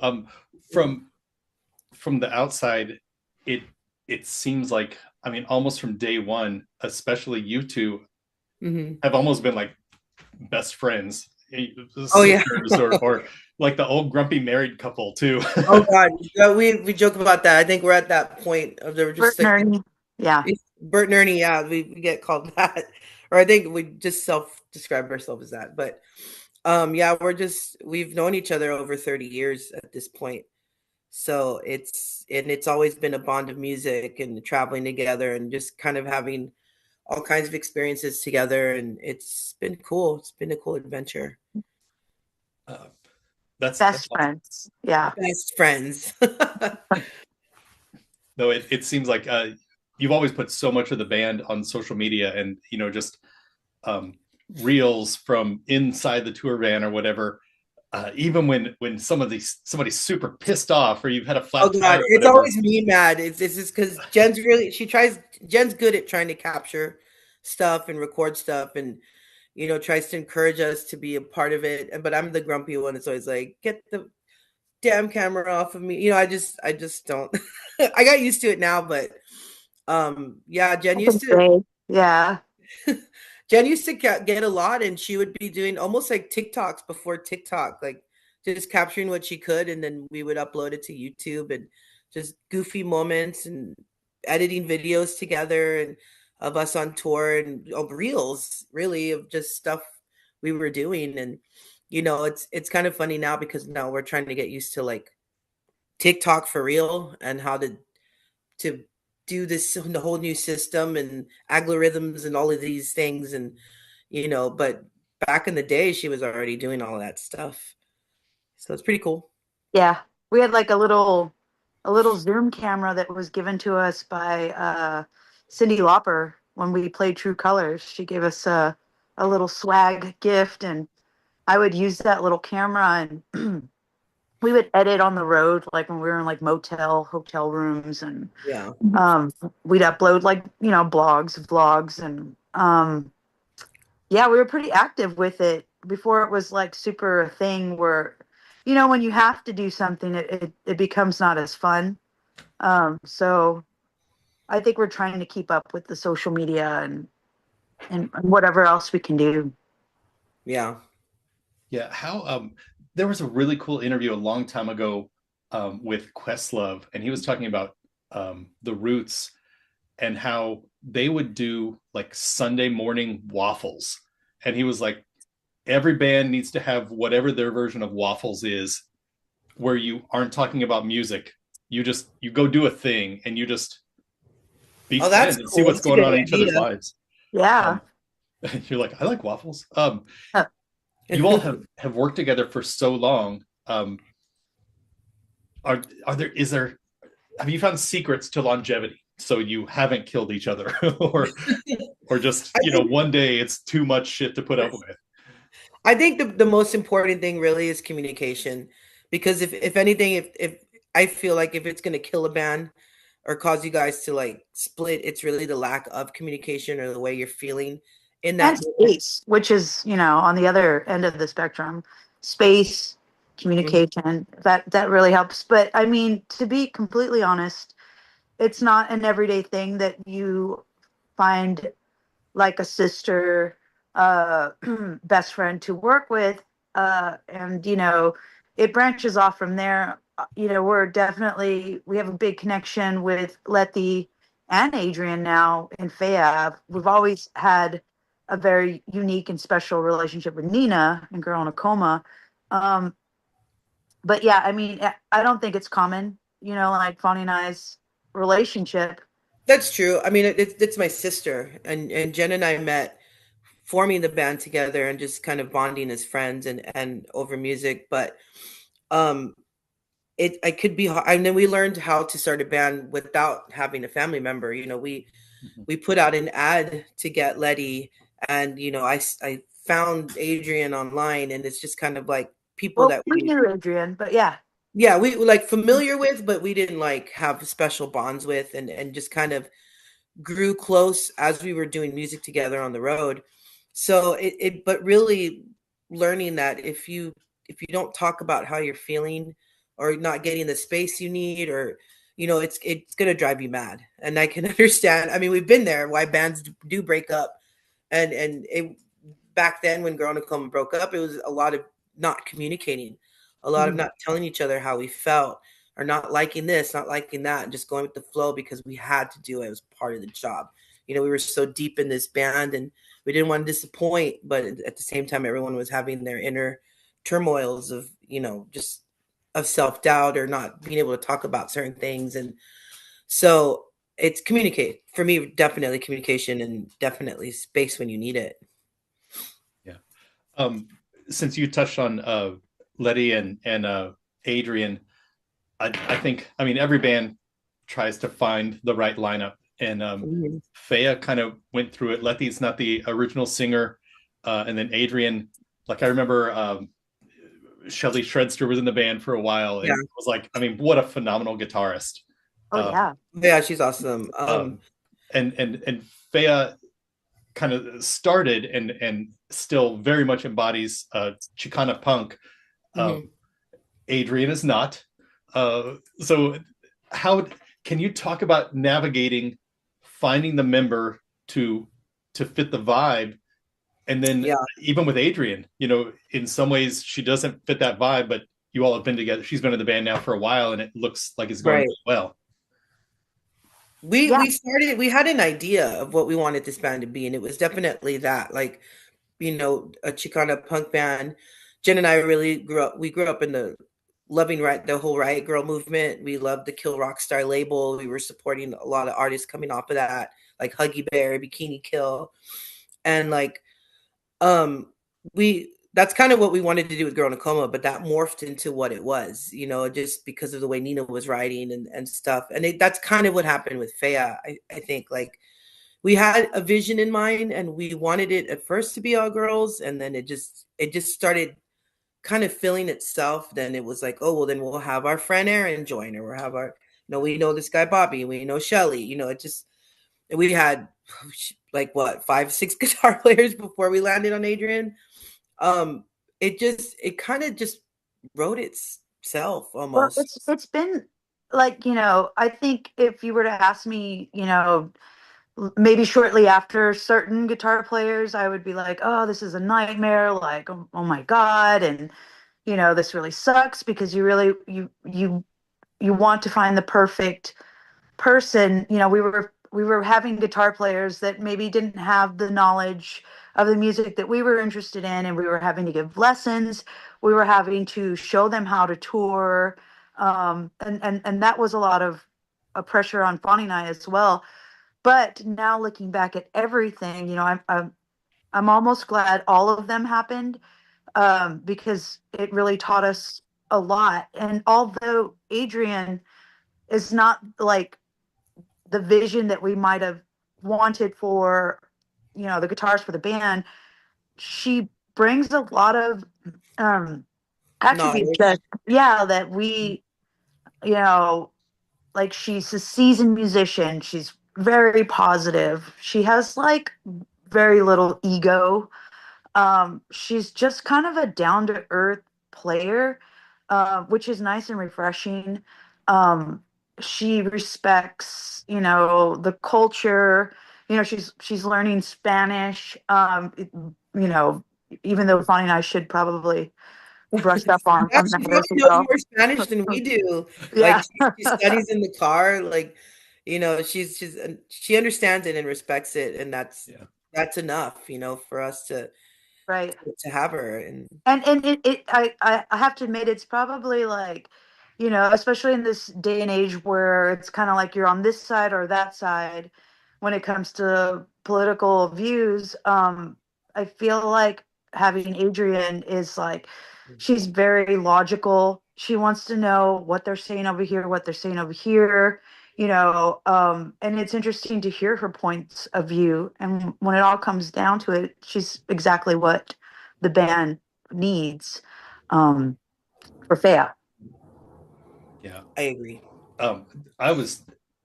It's funny, like I think in the very first few days of when Fea was coming together and you were like, we're looking for a guitarist, my first two thoughts was like, guitarist in San Antonio. My first thought was Shelly, and I was like, man, Adrian's also really good. And this was like when Fea first formed, and it's like, oh wow, but neither of them is crazy. Like is what the band is thinking of. So when Shelly was in the band, I was like, oh my God, it happened. And then Adrian, I'm so glad that it's worked out. Like, and yes, speaking of Shelly, like, I have to say that working with her, of course, I love music, whatever, but it was kind of one of those moments where like maybe I'm too much into bass, and I really just kind of zeroed in on guitar with her because she's so incredible. And it just made me appreciate guitar in a whole different aspect. So I'm really happy that Shelly was in the band for when, that brief moment. And then, Adrian coming in, it's just like a mix of everybody, with great talent. So yeah, so I'm thankful for Shelly too. Yeah, Shelly actually produced the covers record that recorded it for us, and we did it in her storage unit.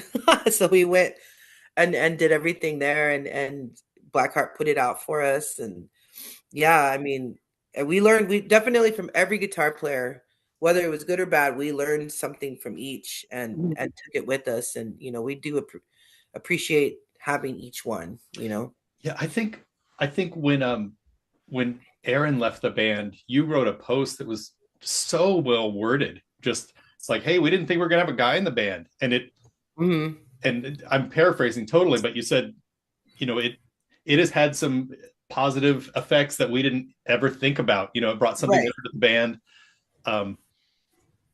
Is it what we want to do? Maybe, maybe not. But I just thought that was a really way.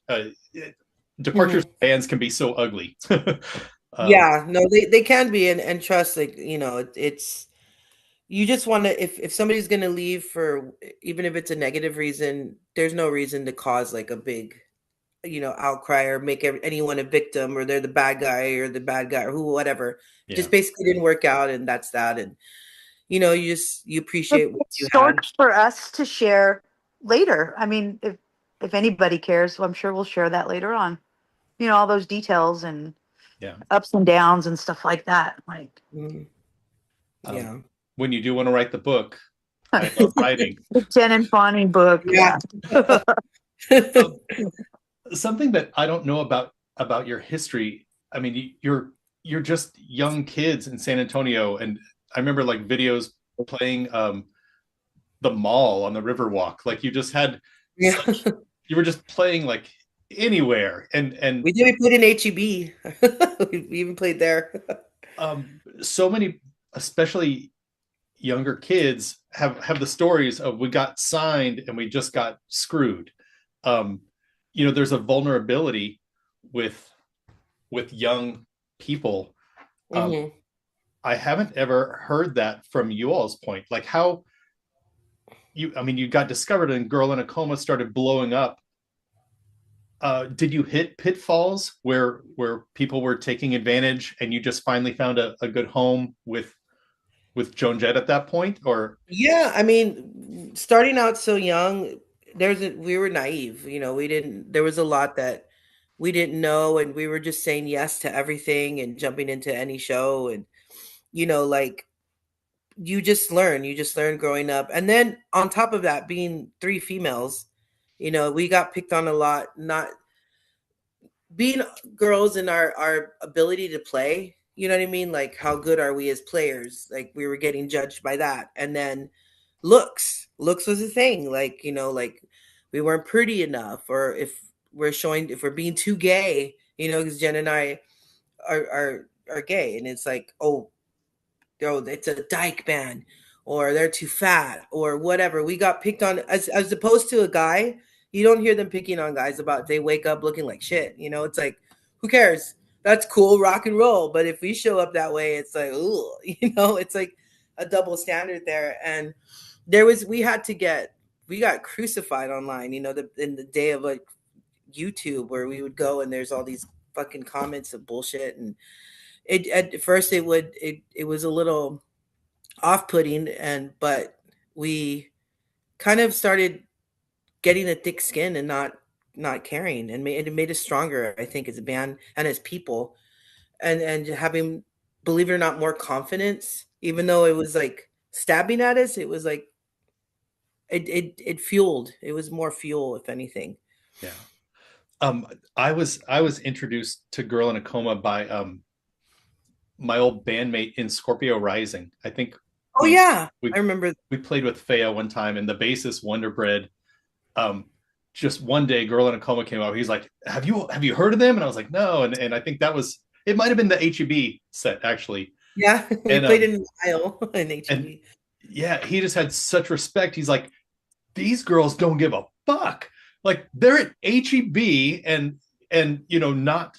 It's not because there's a guitarist who's zooming all over the fretboard, and like all they're doing is rocking out and not giving a fuck. And there was just no poser anything. It's like there was three of you all just channeling everything that you had. And I think that's what really helped us as a band, that helped our success, is just the fact that we embraced everything that we are, and we were very open and vulnerable, and just people related to that. We weren't trying to be cool. We weren't trying to be rock stars. We weren't trying to have a look. We just knew that we liked music, and we wanted to, and we had influences that we grew. I mean, we were Girl in a Coma, after a Smith song.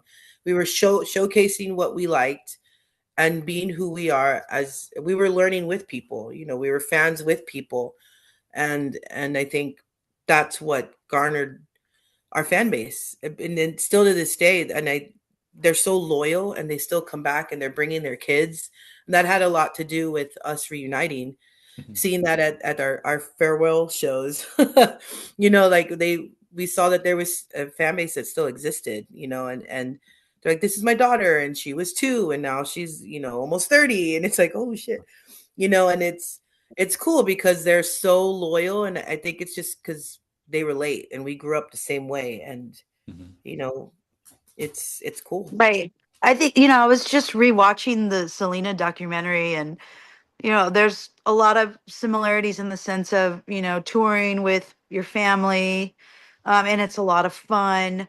But you watch the documentary, and you sometimes you put musicians on this high pedestal, and When people can tell that, oh, they like this like me, or they're silly like me, I think that really helps. And I think, maybe those videos, or them getting a sense of our humor, it really connected us with the fans. And of course, our pride in San Antonio, um, all of that helped for sure. Yeah. No, it's funny. Like I think you two are some of the coolest people I know, and I don't get the impression like one day of your life you've ever tried to be cool. No, not at all. We were just us, we're just goofy girls, and we tried to showcase, not even showcase that. We were just come into our lives, and see Yeah. how it is in here. I want to touch on, so I mean you were young, and Girl in a Coma blew up and got famous, and you've played some big time shows and things. Actually, let me jump on that. Do each of you have, whether it's in Faya or Girl in a Coma, like a favorite show? Maybe it wasn't your biggest show or whatever, but I mean you've put a lot of miles on your vans and flown around and stuff. Gosh, I mean, there's a lot. I just was talking about this to my roommate the other day when we played at the Greek in Los Angeles with the Go-Go's, because we were watching that movie Poison Ivy, and Sarah Gilbert is in it. Is that her name, right? From Roseanne. And Yeah, you could know. Yeah, yeah, I know. And I was like, oh man, we met her. I forgot that we had met her, because at this particular show at the Greek, like Jodie Foster was there, and she was there, and it was just cool. Like there was a lot of shows, like that was one that sticks in my head. It's like that one, and the one we played in Poland. There's like almost 500,000 people there, which is insane, the biggest crowd. And we just saw footage from Jen's perspective of that crowd, and just seeing that, remembering that, I'm like, God, it's nuts that we did that. But there's a lot of the shows of just being able to rub shoulders with your idols, and sing along. Like I sang Girls Just Want to Have Fun on accident with Cyndi Lauper. I think she thought I could sing. But there was quick moments like that we've had where we're like, what in the, one of those how did we get here moments, we're sitting amongst our peers, or our idols, and just shooting the shit and having a good time. So definitely the Greek one sticks out. I don't know for you, Jenna. But I not specifically. It's like, what came to my head right away was LA Echoplex. It was, one of our headlining tours. This is probably our top, success of our own crowd. And we almost, did we sell it out? I think we sold it out. I think we sold it. And that was a big moment, because and LA fans are amazing and devoted just as much as the San Antonio. It just felt like home. But of course it's LA, so that was cool. And then I want to say the Sia tour, like the whole tour in general, because that was amazing. This is right before she blew up, and we had met her at the Michigan's Women's Fest, and she's so kind to us. And when I was walking, she's just bubbly and happy go lucky, and she's like, "Can I get you anything?" And it was just, what? You know what? I really could use a beer. I'm gonna find you one. And she did. She went and she found me a beer. She was just very kind to Fonnie and I. And on the tour, we hung out. We tend to hang out, especially when we used to drink a lot. We'd hang out with road crew, and she would hang out too. And yeah, it was a really good time. She's a very kind, and watching her sing every night was just like heart throbbing, just amazing. Yeah, she's got some pipes for sure. Let's talk about that, because you mentioned Sia getting you a beer. I'm very interested. Both of you at different times and bandmates have been very openly public about not only sobriety from alcohol and drugs, but stopping smoking, and I don't know what either of your statuses is today, but you've had successes and failures over the years, or not even successes and failures, just different experiences. Yeah, the bouts with it. Yeah, it's definitely, I mean, as anyone in musician can tell you, it's like there's got to be a balance with it, because it's really it's there every night, drinking, drugs, since we started, people wanting to give you drugs and free alcohol and drink, and speaking of your idols, drinking with your idols, trying to bond, like have these conversations over a glass of champagne, all these things. And it can really get to you if you stay doing it, and that before you know it, years have gone by and you're like, wow, I didn't realize I'm drinking every damn day, or I'm partying this hard every week. So Nina, and she's very open about it. She started really young, and it got heavy there and dark, and she started diving into drugs, and it was a lot to deal with, but it would. And one of the reasons we broke up too was really like, do we want her to live, or do you want to keep playing? And it's the obvious answer. She needed time to herself and mental health break, and needed to go to seek help. And she's, I think, like 8 or 9 years sober now, I want to say. Wow. And I've always drank, and I've had my moments doing drugs, but I now going into my 40s, I took like a 5-month break, but really, to me, it's really just about that balance of how to maintain thriving with your music career. I'm working too in the bar business, and just kind of not getting sucked into doing that every night, just being able to function as a responsible adult, not get too deep in it. I still do have a drink, but it's, you don't want to go even on tour. Like when I tour with the Girl Nakoma, we don't drink. We don't have it in our dressing room. We were, Nina doesn't drink.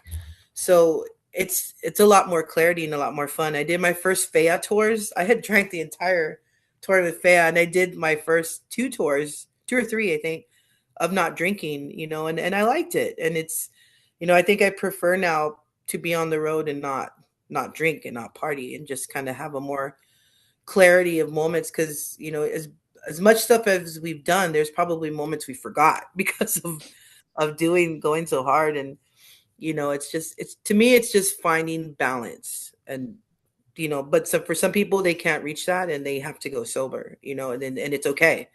It's just really what you can handle. Jenna? Yeah. Bonnie? Yeah. I don't know. Yeah, no, I take a lot of breaks. And these breaks tend to be years. This past break was 3 years, and I did it with my wife, which was really nice. And then we opened it back up, the New Year's Eve. We're like, okay, let's see if we can try to balance. And, for the most part, it's almost like an experimentation at this point, because Fani says, yeah, we just need to find balance. But to me, I don't think that especially for musicians that have always incorporated alcohol, or I don't think that balance is a thing that really exists, as much as you would like to be that social drinker. And that's what the month of January has taught me. It's like kind of doing the opposite of, dry January. But my partner and I are talking about it. It's something that's probably going to go away again. But yes, ideally, it would be so great just to have that drink for celebratory times, and away from tours. And that's really the goal. But is it realistic? I don't know. And so I will keep my research going. We'll see what happens. But I mean, honestly, we're at the age of like, we have to be very careful with every decision we make. Because we're getting older. Yeah. I think I'm about 10 years older than you all, and between myself and former bandmates and things like that, it's whether it is cold, go, or screw it, I'm just gonna live fast, die fast. Right. Or like you said, like sometimes it's good just to take a 2-month reset. And the challenge. It's so challenging for I mean any sort It of is, rock but you know band. what's kind of cool is there's a lot of which we didn't have starting out. There's a lot of now outlets to go to. I noticed, especially with social media, that there's a lot of like free online therapy from other musicians, that have gone through sobriety. And then there's like Punk Rock Saves Lives, where they just offer a lot of mental health now. And there's starting to become a lot of understanding of what musicians go through, where it's like we're in survival mode when we're on the road. We're just on constant, even in the van, like everything's alert, alert, alert. Then you get home and it's silent, and you're expected to shut off, turn around, and then go right into normalcy after you've been like from here and then here, and that's a mind fuck. And a lot of people who are musicians don't understand that, and they're just like, "Well, you're on vacation, you're out having a good time." Like, it's to get back to the real world, and it's not that. You are working and you're sharing an art, and you're Yeah. giving awe, and then you're expected to flip that person. The transition from tour to back to home life, even if your home life is nice, you come home to family or whatever, mentally it's not an easy thing, and I'm glad that more musicians are talking about it because yeah, it's just you're constantly on tour, and then switching, and then interacting with family, and it's Yeah. heavy. It really is heavy. And I think that musicians are recognizing that. Like a good example would be that Lola Young, who like collapsed on stage, and then she's like, "I'm not," and she's in the height of her career, and then she's like, "I'm not going to perform for 4 months. I need to because she went immediate success overnight, which now happens because of having TikTok hits all of a sudden, and everyone could see you all of a sudden, and and sometimes it's unexpected for artists, and they don't know how to handle that, versus people that have been doing it for years. It just depends. You get lucky in this career sometimes. Um and she took a break. She took a 4-month break. And sometimes you need to call it as you see it. And it's okay to do that. And there's outlets to reach out to now. You can reach out to people that are offering these services, and there's coalitions getting together. And I think that that's great. And I didn't see that as much when we started, and now it's here. So I think there's a lot of good outlets for this kind of mental mind screw that happens, going flip flopping between it. Yeah. I don't know if you all see signs of this because you're living in your life, but I think both of your bands do have an effect on your communities. I mean, San Antonio looks up to you, and Austin's kind of your second home just because we're right down the highway or whatever. And just such a South Texas support system or whatever. And I think you all, having been so open just about the darkest days you've had, and picking yourself up, and Jen, your posts when you're like, "Hey, I'm going walking today," just something as simple as that reminds all of us, like, I mean, you are rock stars, but you're not rock stars. You're humans, and it's so helpful to see if they can stumble, I can stumble, and they can get back up, I can get back up. I think you all have had a profound impact on. Oh, that's awesome. On people. Yeah, I mean, I'm glad, because I think that's the only way to be. You can't fake who you are. So and I think that's what I look for online, to hear other people relating, going through the same mental thing. And it's important, I think, for all of us to just always be open books and be honest with ourselves. That's great. That's great. Yeah, thanks for talking about that. I think we are in an era where people can talk about it and it's okay. And absolutely. That's helpful. Let's talk about fun stuff. You make music. Holy shit. This is a music interview here.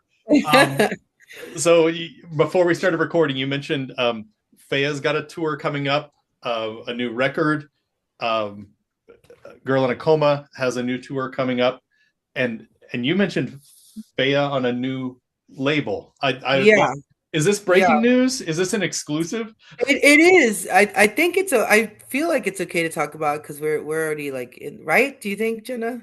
Well, it's not like official completely, but I mean, we're getting very close, and I think it's okay to say who. But it's, I really don't see it doing a turnaround. Yeah.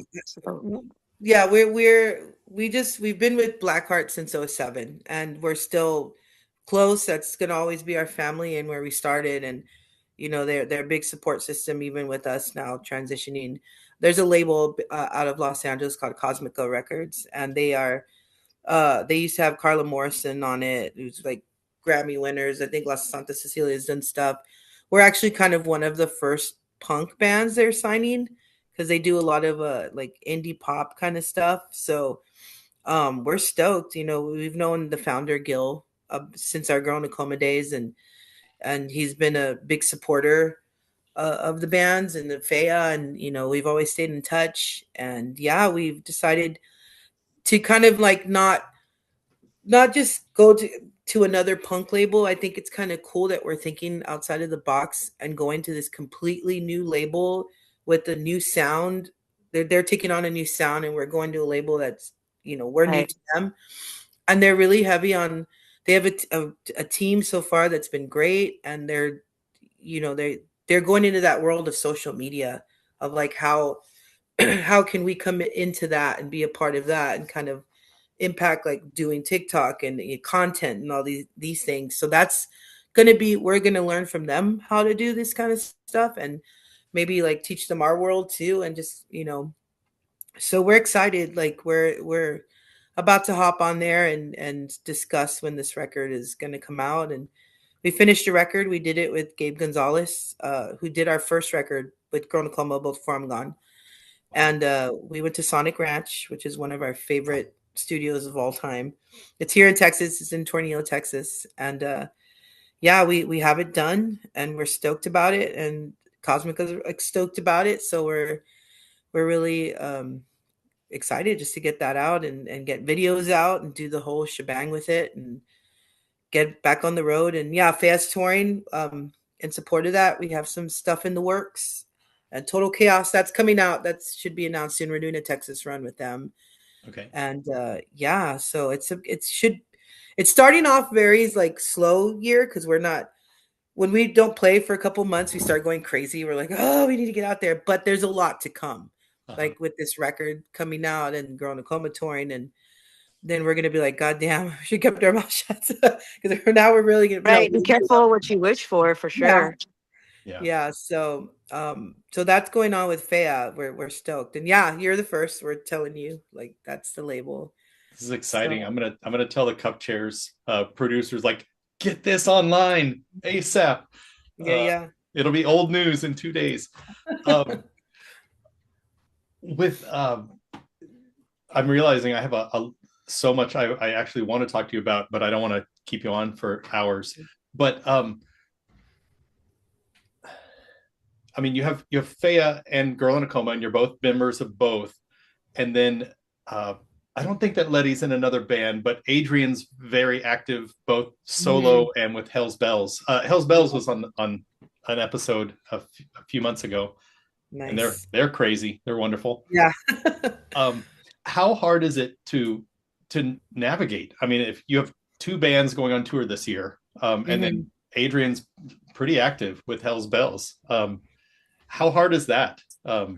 It can get difficult. I mean, to be honest, I think this year might be the challenge that we're gonna try to figure out because of the fact that this is our first time putting a record out with Adrian, and we know the whole cycle of we put the record out and then there comes the tours and then we have an agent, a booking agent, and now she has stuff to submit us for tours. And so we do as much as we can to work around Adrian's schedule because Hell's Bells is super active.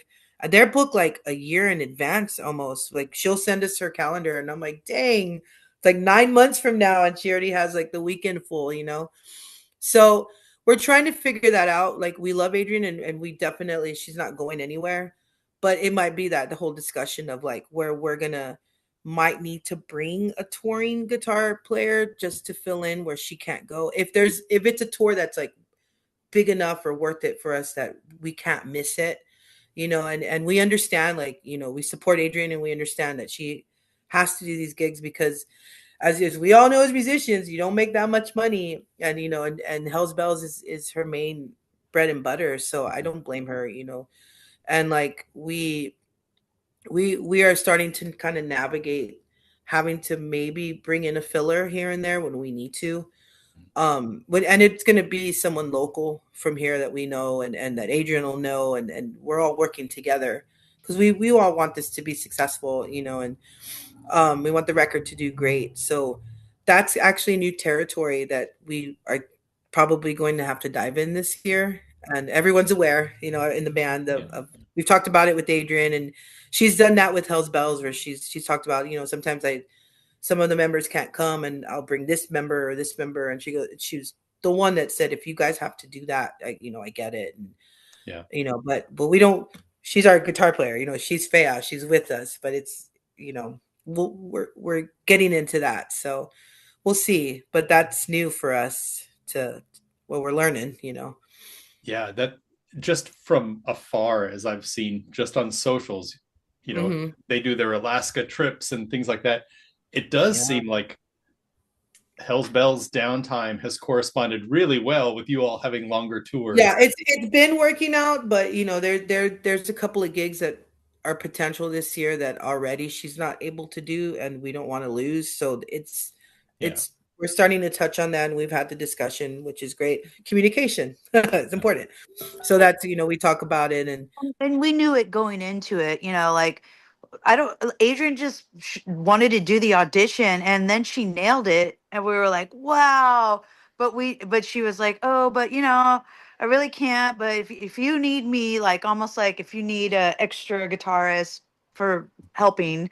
But I'm pretty sure she started to love Faya. I mean, obviously she wrote music with us. I just think this is new because this is now we have an album, um and I kind of get the sense that like Adrian doesn't want to miss out either, even though she's cool with a filler.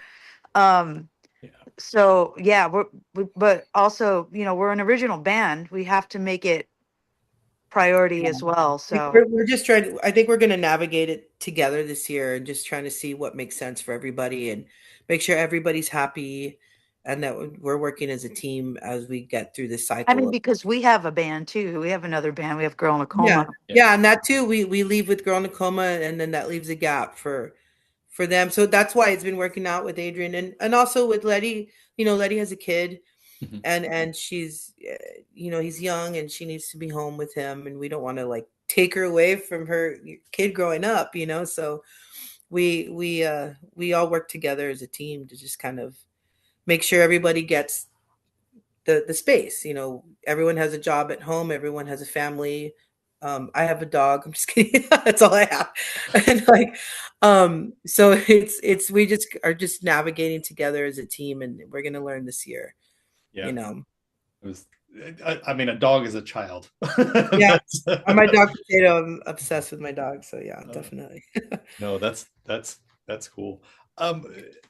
Did you, either of you, did you think when you formed Girl in a Coma and your kids with a dream before anything started rolling, did you think then like, oh, 20, 25 years from now, we're going to still be kicking ass at this? Yeah, just because I know it's weird to say, but we were just so passionate, Jen and I, like when we met, and the dreams that we had, and that was all that we saw. So it doesn't surprise me that here we still are, like having the same goal, having the same dreams, and doing all the things that we did. I don't think that's ever going to go away. So once you find something you love and you really want it, it's just you can't escape it. It's going to be part of your blood. And like I knew it. That's all that I saw. That's all that I still see. So it doesn't surprise me that here we are. We were just talking about this because we're like, given the odds, being older women now, going to be 46 this year, Fonny and I, we don't necessarily have the cookie cutter beautiful rock star girl image, and I don't think it's going to get any better. And so we were just kind of like, well, speak for yourself. With all odds against us even more now, but there's not that feeling of doubt just yet, because I don't even know what that would look like. If I did, then I'd probably make different decisions already, having a family, and, I would probably tone down a lot and have a better plan B.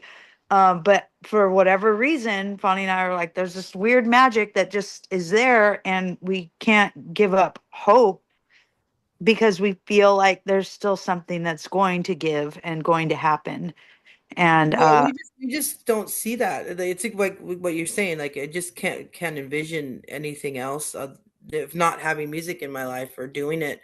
And also because we've also worked with some people who like Alice Bag, who hadn't had it, and now look at her, like she's doing. She produced a record for us, and from then on out, she just didn't stop, and she's back playing, and she's touring, and we've toured with older bands like the Subhumans, and the singer's 60, it's gonna be 66, and to watch them on stage go nuts. It's just like once it's there, it's there. And it's the whole saying like I'm probably just gonna die on stage. It's like one of those things like it just I can't see my life without doing this, and I kind of don't want to unless there's a reason that I can't, if I'm ill or something that stops me. But if I can continue, it's what Alice told Jen. I remember you saying, if you can do it, right? She told you physically, if you can physically do it and handle the touring, then do it. Do it. Yeah, like, don't stop, and Joan Jett, she's still at it and she kicks ass, and it's just, it is what it is. It's there. And if you can do it, do it. Yeah. Yeah. Sure. I went to go see Cyndi Lauper on her last tour, and she said it's her last tour, and she made very clear, she's like, I'm not stopping music. She's like, right. I just don't want to tour the world again. Like that's a big pain in the ass. Yeah. And that makes sense. And I could see that. I think that too. If I feel like if I couldn't play drums for any reason, I try to figure out how can I still be associated in music, whether it be like booking or something to just still be involved, because it's embedded in you. Yeah, no, absolutely. Mm-hmm. Well, y'all, this has been a wonderful visit. I think this is a good time to kind of wind down. Man, we've talked about the new stuff coming up. I appreciate you both as a fan of your projects, but then also as a fellow musician, like sharing the stage. I've literally never heard somebody say something bad about you or your bands, like, oh no, they do. Just kidding. Yeah, like, oh no, they trashed our equipment, or they were late, or just I think you all approach it so professionally, and we try. No, you both fuck around and have a great time, but don't compromise what's really important. And I think I think if there's any bad relationships out there, it's because that we are, business is business still, and we're strong women, and sometimes people take that. We speak up. If something's wrong, we'll always speak up. Yeah. So, and if they don't like us for that reason, which can exist out there, then that's fine with us, as long as we speak our truth. And Sure. That's fantastic. Well, thank you again for joining. It's been a pleasure talking, and I could talk to you for another 2 hours, but we'll do a part 2. Maybe after the record comes out, we can catch up and do a follow-up on. That'd be great. Yeah. I'm all down for it. All right. Well, thanks y'all. Thanks so much. Thanks for having us.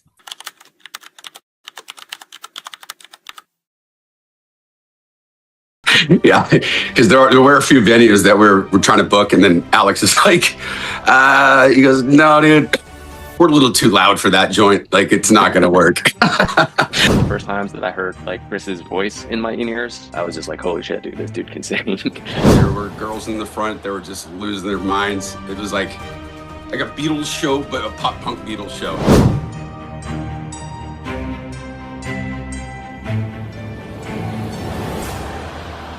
Hey, welcome to another episode of In the Chair. Today I'm in the chair with Chris Paulson and Alex Grossfeld from a band called Sound Siren out of Los Angeles. They're an alt-rock band, super energetic, and I kind of want to get into the different styles of songs within the genre that they have. But Chris and Alex, thanks for taking time today.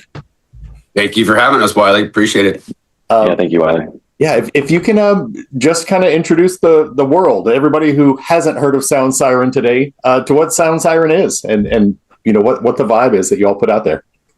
Well, it's kind of like a brainchild of mine that I had for many years. I was kind of just sitting on it, and I've been in bands almost 3/4 of my life, it feels like. But I had this idea, 5 years ago to put a band together, based on songs that I had in the past, and then, some new ideas and things that have been running through my mind. So it came, to head where I was like, in 2024, I'm like, I'm going to make this happen. So I linked up with the drummer for the band Lit. His name is Taylor Carroll. And him and I kind of hit it off, just out and about somewhere. And I asked him to record, some of our stuff because he said he was a producer as well. So I said, hey, I've got these ideas. So one idea turned to 3 ideas, turned to 5 ideas, and then all of a sudden turned into 10. And I'm like, okay. So I linked up with him here in Burbank, California, and recorded 5 or 6 tracks here. He actually lives out in Nashville. Oh, wow. So I flew out to Nashville and finished the rest of the record there. And then brought it back here. And I was like, well, now I need the players. So I put out an active Craigslist ad, and another one was on a site called Bandmix, just looking for members. And, they were coming in, and surprisingly enough, I found the guys pretty quickly, because it usually takes a long time. But Alex kind of came into play when his drummer, or our drummer at the time, we had a bass player, but we ended up losing him because he wanted to go back to Mexico. So therefore, we didn't have a bass player. And so the drummer introduced us to Alex. And so Alex came into the picture there. That was like later 2024. Wasn't it around December, or when was it, Alex, when you joined? I think it was end of January 2025. End of January, yeah, 2025. Okay, around then. Yeah. So the band kind of became a band in October of 24, and it was more official when Alex joined in, late 2025 or January 25. Man, that it sounds like it's almost, crazy good luck to just put out ads and successfully get a band together. Yeah, it's a tough thing for sure. It's never fun because you got to vet all these people, and you're going to get some strange ones that come in there, and a lot of them waste your time. So a lot of time was wasted, but I know how to weed them out now because I've done this so long. Yeah. I know a dedicated player, and being good is one thing, but being dedicated and being committed is another, right? So that's the hard part, is finding the ones who are dedicated and committed.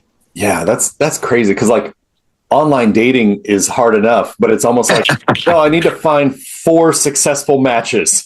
Mm-hmm.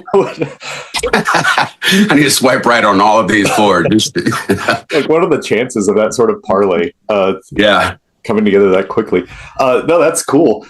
Can you talk a little bit? I wanted to bring up working with Taylor Carroll from Lit. Did you just literally meet randomly in a bar out sometime, or? I actually met his sister at a bar, and we were talking, and then she was asking me about myself, and I told her I was a drummer back in the day on Fearless Records and Reprise. Mm-hmm. And she goes, oh my gosh, my brother's a drummer. You guys should talk and, talk shop or whatever. So I'm like, oh, cool. Who is he? And she told me his name. And at the time, I guess he was doing a solo thing. So he was she goes, well, by chance, he's auditioning for this band called Lit. And I'm like, do you know them? I'm like, do I know them? I'm like, yeah. I've been listening to them since I was, a teenager, But she goes, let me get you in contact. I'm sure she gave me his phone number. And what the wild part was, he ends up calling me out of the blue.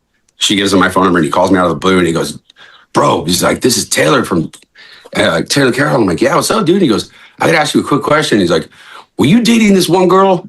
He goes, because I was talking to her around the same time. And I was like, no way, dude.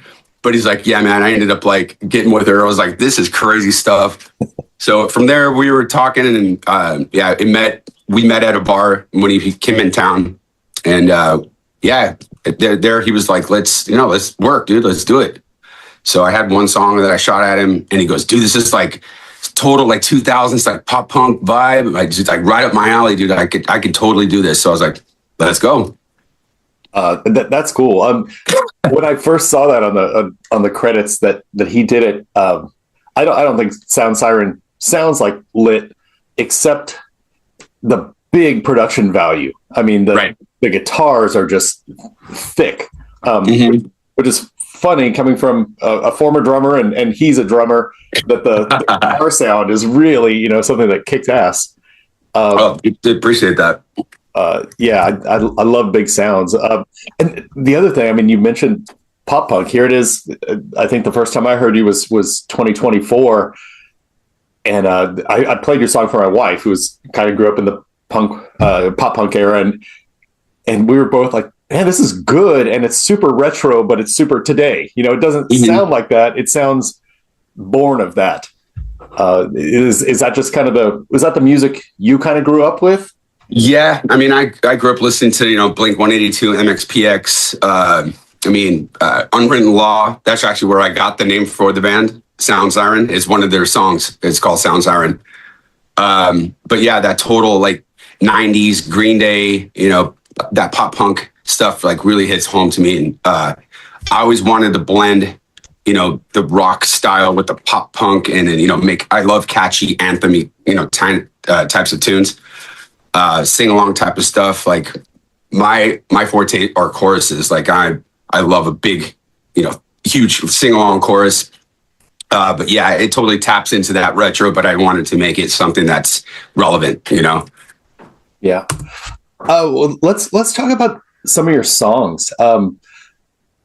One of the first songs I heard of Sound Sirens was Spaceships, and the video is fun. I mean, it's like a slacker anthem, and it's kind of quirky.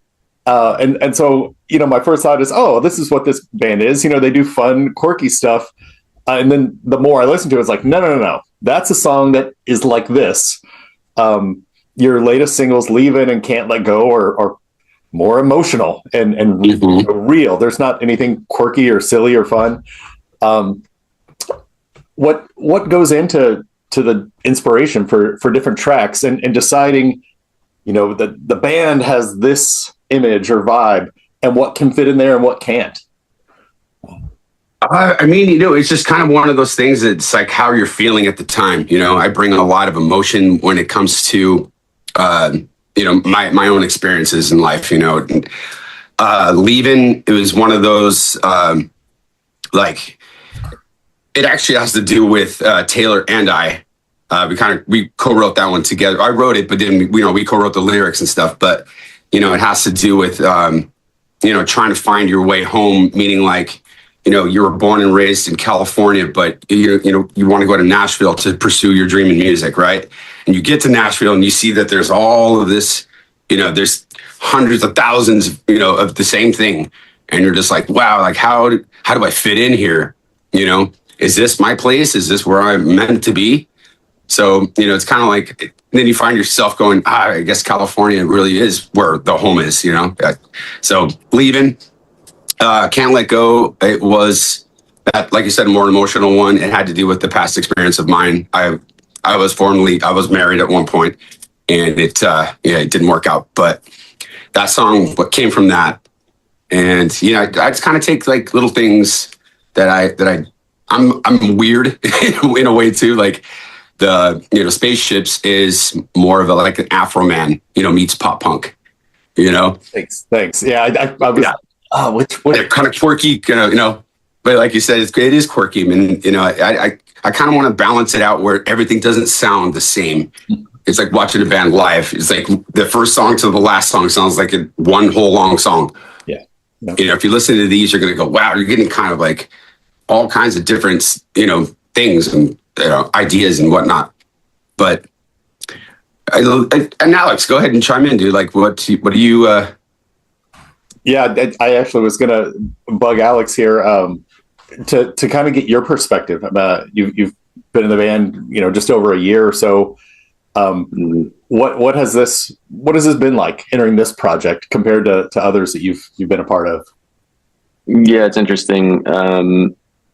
when I was in a previous band before I got into Sound Siren, and I remember I've been playing bass since I was like 13 and playing music all my life, and been in bands with my brother, who's also a very good musician and audio engineer and producer and writer and stuff. But I remember I was in this previous band. I think it was like September, October of last year. So probably pretty much when Chris put out the Craigslist ad.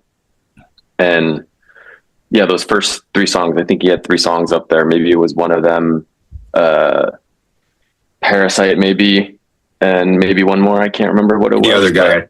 Other guy, there you go. And yeah, I remember like immediately listening to it. I was like, holy shit, this is fun stuff. Like, yeah. And I listened to Unwritten Law and Lit and Foo Fighters and Jimmy Eat World and Sum 41 and Blink 182, Paramore back in the day.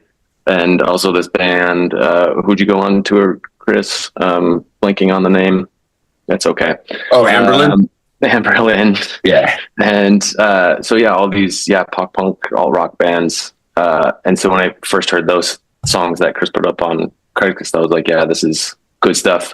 And I didn't have any any material to send Chris. So I was like almost gonna send some stuff, and I didn't, and I held off. And then cut to January of 2025 is when the drummer at the time was like, hey, they're looking for a bassist. I was like, yeah, let's do it. Put my name in. So yeah, it was a fun little rehearsal / jam / audition. And I think coming back from that audition, which was crazy because I think I only had I had 2 weeks to rehearse 5 songs that they sent me. And then the drummer texted me 5 days before that audition and was like, hey dudes, they want to jam Wednesday. Can you make it? I was like, yeah, sure. And then I think this was on a Monday. And then Tuesday morning, he was like, hey dude, actually they want to jam tonight. Can you come tonight? And I was like, oh shit. I need 5 more days to rehearse. I was like, sure, whatever. So we went and jammed, and obviously I guess I did something right. So, and I was like, yeah, cool, let's do it. I'll be in the band. But anyway, that's going off on the tangent. But anyway, yeah, these songs to me were just really fun. And like you said, powerful and energetic. And Chris has an amazing voice. And yeah, the choruses are catchy and the beats are awesome. And yeah, it was nostalgia back in the day. Cause I listened to also emo stuff too, back in the day too, but I'm more of a punk rock, alt rock person. So yeah, the songs just resonated with me really, really greatly.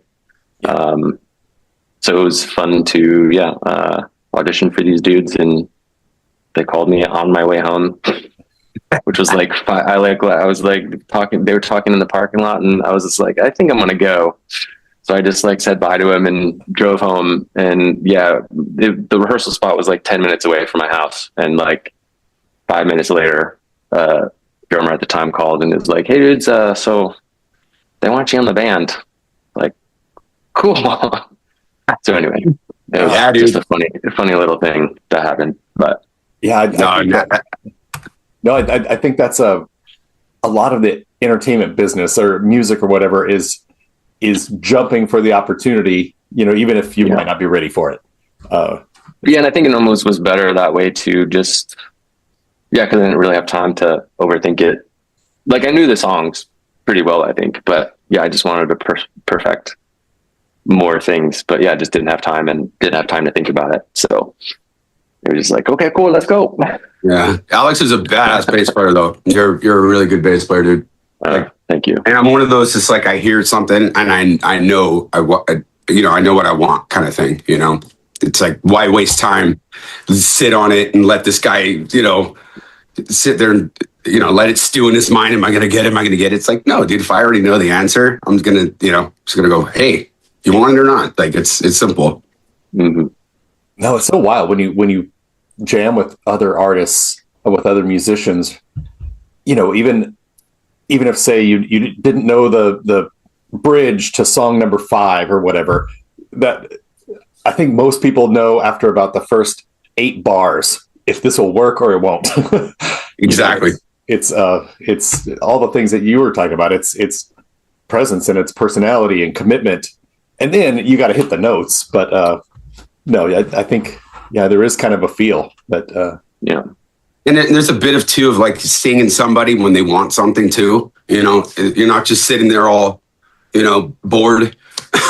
I looked at Alex many times and was like, dude, this guy actually looks like he's having fun. And, a little nervous, but that's normal. Anybody would be. But it's just like, that to me, nerves tells me that you care. Yeah, absolutely. Yeah. Anybody comes in all, cocky and, or showboaty. And to me, that's kind of like it's like a huge turnoff too. I like more real. No, that's cool. That's what gets the vibe on stage for sure. Right. When you trust each other and can depend on each other and everybody's focused on the same goal. Yeah. I dig that. Sure. You recently, just last month, you had a show at Viper Room. You've both been in that area for a while. Is that a venue that you played a bunch before, or was this a new, like, holy shit, we're at the Viper Room? That's actually one of my favorite venues to play, but I have played there for decades. But it's one of my, like I said, my favorite venue to play out in Hollywood, just because of the size, the sound. The stage is big enough, but not too big and not too small. And when the crowd packs the room, it looks like like holy crap, like this place is packed with people. But I just like the overall vibe of it, the sound. And yeah, I played there a ton of times, and Alex I know has as well. Yeah, I played there a bunch of times previous to when we played there. I think it was in August, maybe of last year was our first Viper Room show. Yeah. Yeah, I think that was our debut. There was in August last year. Yeah, which was that show was pretty wild. Yeah. That show. I played there a bunch of times before, like some pretty good shows, I feel like. But yeah, that Sound Siren first Viper Room show was like incredible. Yeah, that was hella fun. If you don't mind me asking, what was incredible about it? Like what makes a good show? Just the crowd, or well, I know I'll just say for me, behind the drum kit, I need bass drum in my monitor. That can make or ruin a show. But then, I mean, it's the vibe with the other band members and the crowd. But what made that show special? Alex, you want to take this one? Sure. Well, I mean, I can only speak from my perspective of it, but that was just one of the shows that that was in August, so we were playing together for 6 or 7 months at the time. Since then, and perfecting our show and whatever, and so I think that show is like we all felt pretty comfortable with each other by that point. I know we put a lot of effort into that show. Rehearsal wise and focus wise and stuff. For me though, I think that what made that show pretty cool was, we all like looked the part too. I was focused and I felt like I had a good show personally. And the drummer, Jeff, was amazing and just like rocked out like crazy. And I sometimes wear in-ear monitors, and so I was wearing in-ear monitors, and I think my mix was just perfect too. And like that was one of the first times that I heard like Chris's voice in my in-ears, like super, like I can hear his voice in the wedges or whatever, and but like not like this, as like clear as day. And I was just like, holy shit, dude, this dude can sing. And it was just really, really cool. And I could hear myself doing backup harmonies. And so I think, the harmonies were on. Aaron's guitar is literally right next to me, his amp. So he's shredding all over the place and just killing it. And it was just an overall just solid show. And then, the crowd was awesome and into it. I think I just remember looking over to the right side of the crowd, and there was just like 2 dudes just like going like this, and I was like, fuck, they're like super cool, they love this thing. So so that was fun to see it. And yeah, just the room is incredible. Like, I feel like we had a ton of people in there. I think it was packed that night too. And yeah, once it gets packed, that room just sounds incredible. So yeah, all the sound front of house people, sound guys and lighting guys, and I think the lights were all going crazy. You know, it was just one of those shows that like was all just came together super perfect.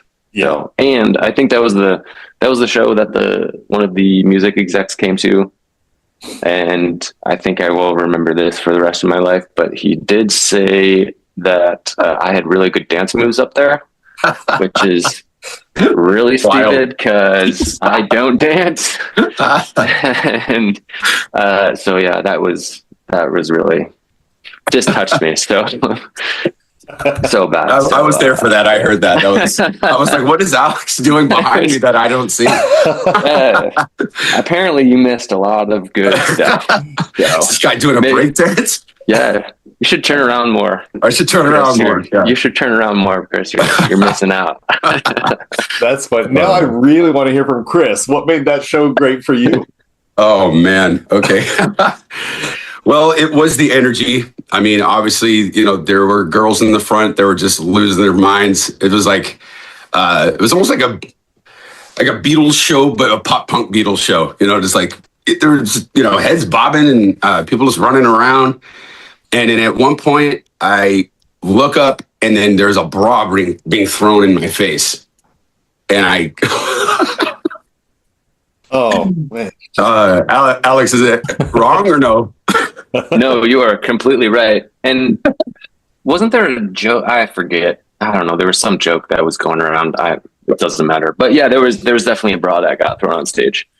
That was cool. Yeah. I mean, but you quit right then. Like, yeah, I was gonna say, like, is that when you make it? Do you make it when there's pieces of lingerie getting thrown at you, or I don't know? It wasn't. I think it was several too, right? It wasn't just one, or was it? I think it might have been two. Yeah, if I'm not mistaken. This is wild. But yeah, that definitely was the topper. But everything else, Wiley, was, you know, the sound, the people, the energy, the vibe, the band. Everybody was, you know, cohesive, and, you know, everybody was just vibing and having a good time.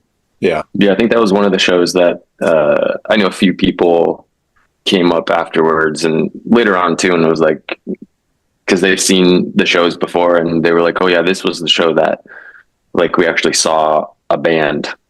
Like, you play shows, and they're like, oh yeah, we're seeing this band play, whatever. But like, I know a bunch of people were like, oh yeah, we actually saw like a band camaraderie come together, blah blah blah. Yeah. And so that was cool to hear that people enjoyed it like that, in that way. I love when I mean, Austin has just shows all over the place every night, and you always get invited to some friend's show, and so many of the times it's like, oh, I went and saw my friend's show. But when you go to that show and it's a fucking amazing band, like, oh, my friend's in a great fucking band, you know, that's a totally different thing. Right. Yeah. And those can hit, you know, on a slow Tuesday at some club. That's the best band I've seen, you know, this month or this year or whatever. Mm-hmm. Right. It is. I think people are kind of struck when they go to a room, maybe expecting one thing. And then, yeah, I mean, I've only heard things digitally from you, you know, through the internet, but I can imagine that the sound in person at a Sound Siren show just punches you in the face, you know, in the best way possible. Yeah, because there were a few venues that we're trying to book, and then Alex is like, he goes, "No, dude, we're a little too loud for that joint. Like, it's not going to work." It's like a coffee house. Is like, dude, these people are going to leave, dude. Yeah. Yeah, right. We can't be blowing people's wigs off, you know. It is a punch in the face. That's a good analogy, though. I mean, it's not like a hard punch in the face, but like, yeah, you come to a show and you have a good time, and we're good and we're quote unquote loud, but we're having fun, and it's a good time. No, that's cool. All right. So this month, you released a new single, "Can't Let Go," on February 13th. But something I noticed that I haven't seen done a lot before is the same day re-released an older single, "The Other Guy."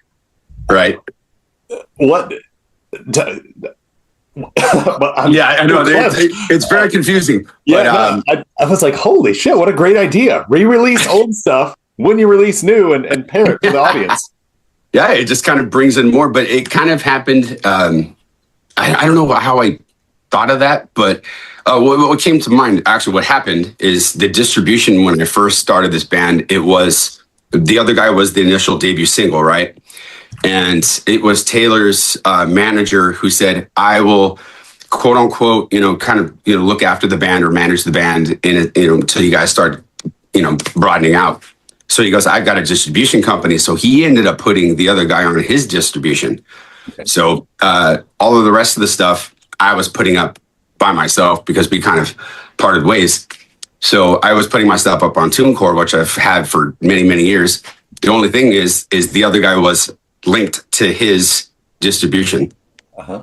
So I was like, man, well, I'm not even seeing the revenue or the sales or anything that's happening with this track because I have I can't see it. So I had asked him to take it down because "Can't Let Go" was coming out. And I was just like, well, fuck. I'm like, let's put them both, take it down and re-release it the same day as the new single. It kind of gets the old and the new listeners kind of coming together. You know what I mean? It's like, oh, you got this pop punk track, and then over here's got the emotional side, and it did, get more listeners to come in on that same day, which is, I guess, accidental, that I did that. But yeah, I guess if it was something that kind of struck you as odd or in a cool and it was accidental, but maybe in somewhere in here, I was just like, hey, this kind of is a cool thing to do, to release something at the same day. Yeah, I think musically, I'm sort of a generation or two older than you guys. Like I grew up on 80s hard rock and glam metal and stuff like that.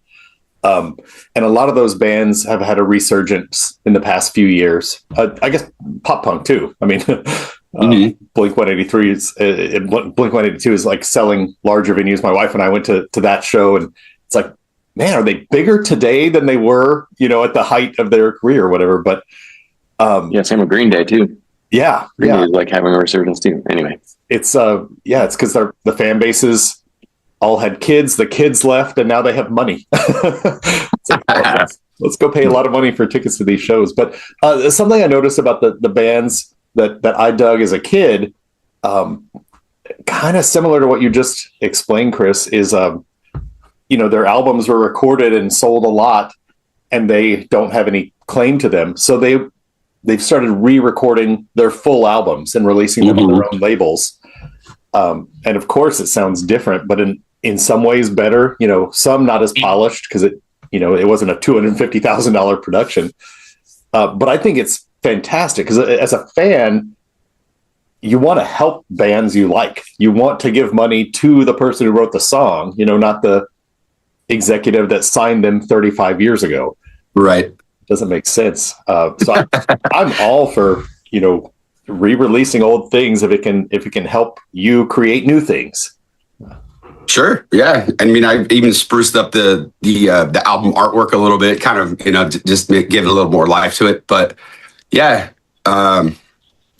with "Can't Let Go," this is actually a collaborative thing. So we ended up it was a song I wrote years ago, and then it was more of a pop solo thing I was doing. And I was like, you know what? I want to actually make this like a full, band rock, alt rock song. And so that's when all the guys collaboratively got together at my place, and we recorded all the parts here. And Alex was a co-producer on it, and also helped engineer as well. And his brother Nico actually played the drums. Cool. I was going to ask, with the first few songs, you go to Nashville. Was the whole album, instrumentation wise, a combination of you and Taylor, or did you? Yes. Yeah. So actually, all the drums were programmed, which he goes, I'm not going to make them sound all wonky or whatever. It'll sound cool. I'm like, because I was always weary of like, no live drums. I'm like, but he goes, don't worry about it. I'll make it sound good. But everything else collaborative was him and I. All the guitars are real, bass and everything too. But the only thing that wasn't was the drums. Yeah, that's cool. So it was cool to get the actual band together too. Exactly. Yeah. And yeah, just to make them, I always want the band to be a part of something, obviously we have to play these songs live, and being on a song that you're playing on makes you feel more involved, you're not disconnected from it. And I would feel the same way if I, back in the day, there were songs that I wasn't the drummer on, and I'm like, oh man, I could play this live like this. But yeah, it's just making everybody feel connected to the songs, involved, and then making them, want to be a part of this and, and collaborate, because I may have been the sole songwriter in the initial stages, but everybody in this has, their own take and what they're able to put into this, and I'm always open to that. Yeah. I've also joined bands where all the recordings were a previous drummer, and I jumped in. Alex, as far as playing the old songs, how much there's that line between I play the part faithfully versus put some of myself into it. How do you kind of navigate that path between hitting all the important original parts faithfully, but then putting a little Alex into it too? Yeah, it's interesting. Because the bass lines for all the songs that Chris and Taylor did were really, really great. So yeah, keeping that vibe and emotion and energeticness, whatever it is from the original songs, is in my mind key, because that's what makes the band. That's like the band sound. But yeah, I didn't try to change anything too much, I don't think, with the original tracks. I think there's like a few things, maybe things in the pocket that I played slightly differently. I think there's like a little riff on Leaving that I do slightly different, that I don't know, I just think it sounds cool. And just to put my little spin on that. But yeah, you're right. It's a fine line, but sometimes, you just do things and then the boys are just going to be like, hey, can you do this instead? And I'm like, yeah, sure, dude. Sure. That's fine. But yeah, I don't know. I just kind of try to experiment and do what I think sounds cool and what I think sounds like what makes me happy. And if no notes are good notes, I guess, so then I either keep on doing it, or if somebody says, yeah, can you do it something else? I'm all for collaboration and making the song better. So I'll try something else. But yeah, I don't know. Apparently I'm doing something right. It's like you say, no news is good news. Yeah, no news is good news. But yeah, for the most part, I normally don't. I don't. Do I, Alex, ever say don't play it like that?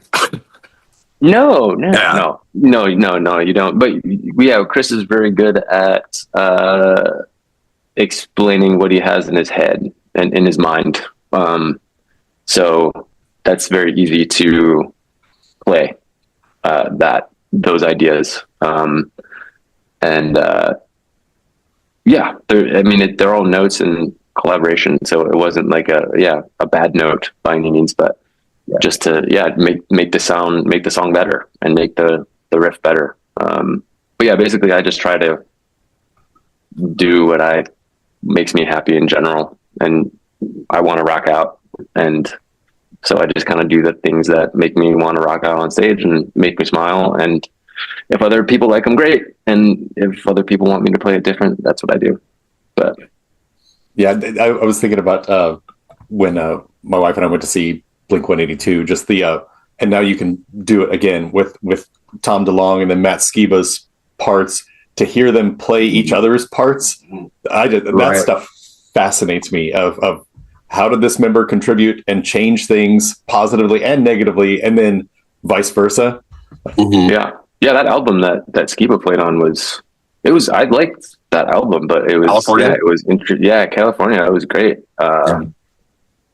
It was a little different, yeah, but it still sounded like Blink, and yeah, Skiba put his little twinkle of stuff in there too, and I wasn't mad at that change. I mean, Tom DeLonge is he's always going to be the staple of that band, but that little touch there was kind of cool, No, that was as a fan, I dig that stuff. Just seeing what different people bring to the band. It's cool. It was cool that Can't Let Go. That for Can't Let Go too. What I was going to say, like everybody played on that track. Yeah, that was the first track that everybody played on, and so everybody has their own little talent and ways that they work, which was cool, I think. And so I don't know, bands evolve, right, in certain ways, and so like that song obviously sounds slightly different than what Chris and Taylor did with the original tracks, but yeah, Lucas had his own little stuff that he put in it. Aaron's obviously doing his thing really great, and so it was all kind of like different talents coming together to make this puzzle come together and make it sound slightly different than before, but kind of the same as the Sound Siren vibe and sound goes. So it was cool. Well, that's neat. I'm gonna go re-listen after we're done here, just to put those ears on. Of this is the current members, and how do they play again faithfully to the canon of the music that's been written, but also bring something new to it. I dig that. We talked about before we started recording here. I'm going to look forward with the band and see what's on the horizon. And you mentioned right now, active is the application contest for getting on the Vans Warped Tour. So I want to plug this. If you're watching this now, go check out battleofthebands.com. Go check out Sound Siren. Give them a vote. So getting on the Vans Warped Tour would be a pretty kick-ass opportunity. It's big for sure. Do you know when you find out about that? I don't know. I've checked the length or the duration of how the contest goes, but I know it's going to be. We chose the Long Beach area, Long Beach, California. There's 2 dates, Saturday, Sunday, and I submitted us to the Saturday date. So I believe it's in April. Okay. Yeah, it's like the 25th or 26th, if I might be mistaken, but it's in that time.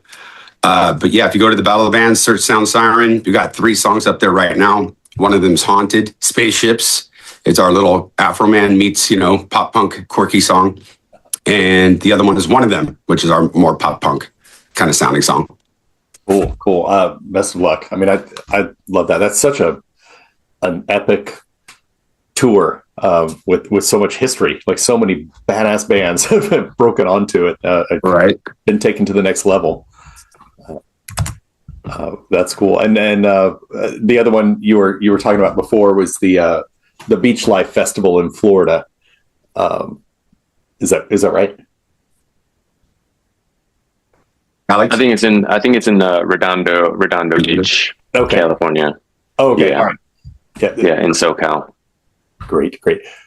For the reason I said that, I get my Palm Beach or my Palm Springs swapped, different states, different coasts, and so you're like Florida. What?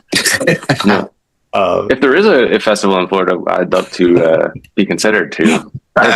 So anybody from Florida, let me know. I did that transformation in my head as soon as you said that. I was like, that's an interesting festival to go for. Just do a one-off across the country. So yeah, it makes much more sense that you're going for that. What about the focus of the rest of this year with new releases coming out now? Is the rest of 26? Are you going to focus more on live shows or more on releasing music or writing music or a combo of everything? I mean, now that we have everybody collaboratively putting in, their input in the songwriting process, we actively meet up at my place and, just recording the ideas here. And in whatever we have, we keep it, on the back burner, and we'll come back to it later with more ideas and or vocal parts that come to mind. But right now we're just actively demoing, and I want to put out more songs, one by one, maybe one a month if we can do that. But yeah, the songwriting process is, that's what we're doing right now, and we're trying to actively find shows that suit. It's kind of worth our, we're not just playing a random show on a Tuesday night with a Cranberries tribute act or something. You know what I mean? It's like we're trying to find bands that are like-minded like us, and energetic, fun, and it brings more people together rather than just these guys are going to see this band and they're going to leave, and then this band's people come see us and they're like, all right, who these guys? Make it make sense. Yeah, I feel like there's a resurgence of that, and that is not just going out and playing shows and trying to get people to stand in the crowd for you, but put together an evening of other bands you like, that you can honestly tell your friends, come out and get here an hour early, let's hang, let's watch this band because they're great, and then we'll play, and then let's hang afterwards. And I think with so much having gone online the past decade or two, people want to talk to friends and meet people in public and sure. and hang out and create a scene. I think strategizing shows like that is really important now, as much as ever. Yeah, one energetic band in a night's not going to excite somebody. Maybe, you never know. But you have 4 or 5 kick-ass bands, and you're like, holy crap! Like, I paid $10 for this, and I'm having this much fun, or whatever. That's what it's all about. It's like just making it make sense. Yeah, no, it's the difference between having a good show and having a successful event, where everybody who shows up and I mean, your chance for new fans are the people who were in the band, or the fans in the band before you and the fans of the band after. Correct. And keeping that, building throughout the whole night is it's a challenge as a promoter for sure. But well, let's see. With new songs, now that you're all 4 there and creating demos, I just kind of want to hit on, maybe before we wrap up, like how is it different, or what are the creative inspirations from the band? Does everybody kind of bring melodies and lyrics to the mix, or is there generally an idea and then you all just kind of hammer at it? Yeah, I mean, I've come to Alex and say, he writes his own songs too, and he's come to me with several ideas now, and some of them are pretty kick-ass. I was like, he sent me one several days ago, and I was listening to it, and it's just the guitar. There's nothing else on it but guitar. And I was like, man, I hear the potential in this. Yeah. Alex, what do you have to input about now collaborating as a band? Yeah, it's interesting. I've been kind of I'm more of a melody, song structure, arrangement type person. And I'm definitely not good at writing lyrics or vocal melodies at all. So I stay away from that. But I think for me, it's like I said, playing bass is just like writing songs and making songs that I like to rock out to myself, and just what makes me happy. So yeah, I guess with the song that I sent Chris a couple of days ago, it was like one of those things, and it was just a thing that in case like you needed to listen to something. I wasn't expecting it to be like, oh yeah, cool, he brought this song to the band, but that's cool that everybody, or that Chris liked it at least. But I think with that one, I was like, oh, I can definitely see like Aaron doing, like, hear a part that Aaron can do, like over here, and then I think there was another song. Yeah, and then I think I was just gonna say there was like another song that I think I brought to you, Chris, that we worked on a little bit, that like Lucas got pretty excited about too, and he was like, "Oh, I want to do like a guitar part in like the verses," and so he did this like little guitar part in this verse. That I was like, "Oh yeah, I wouldn't even have thought of that," but that part sounds so kick-ass in that part, in that section of the song.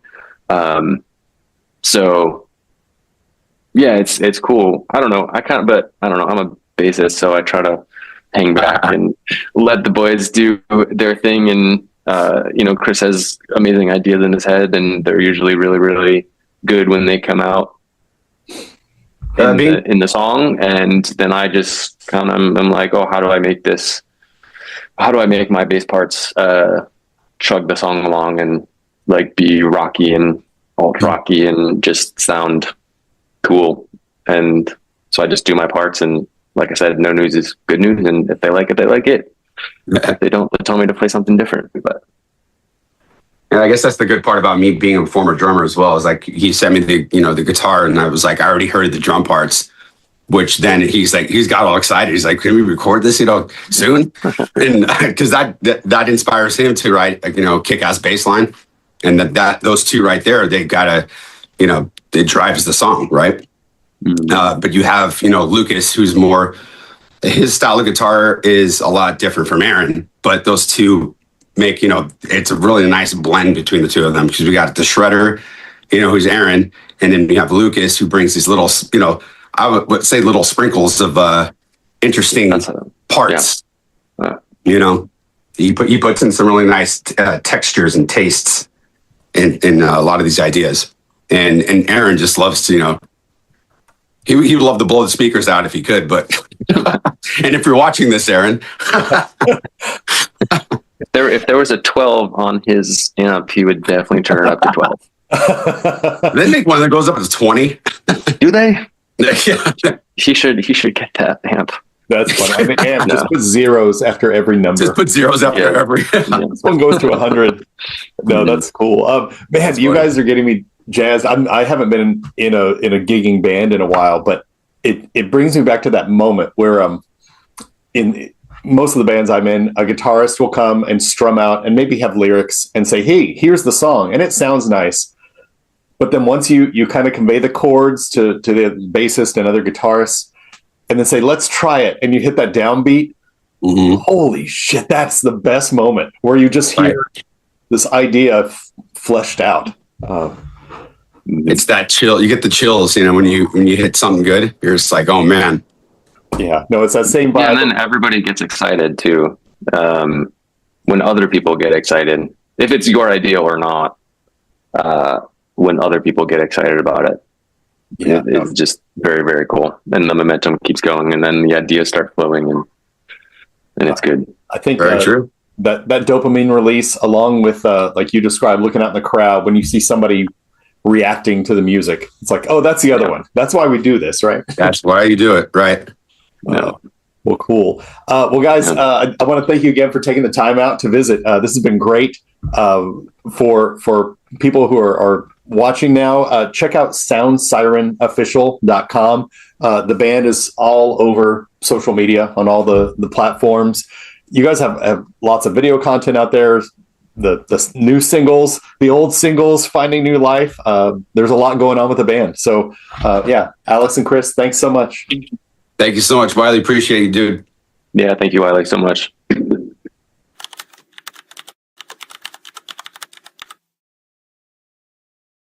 I always practice like every day, every night, every morning. When my school closed, like a holiday time, I always practice like whole day, almost whole day, because sometimes I take a break.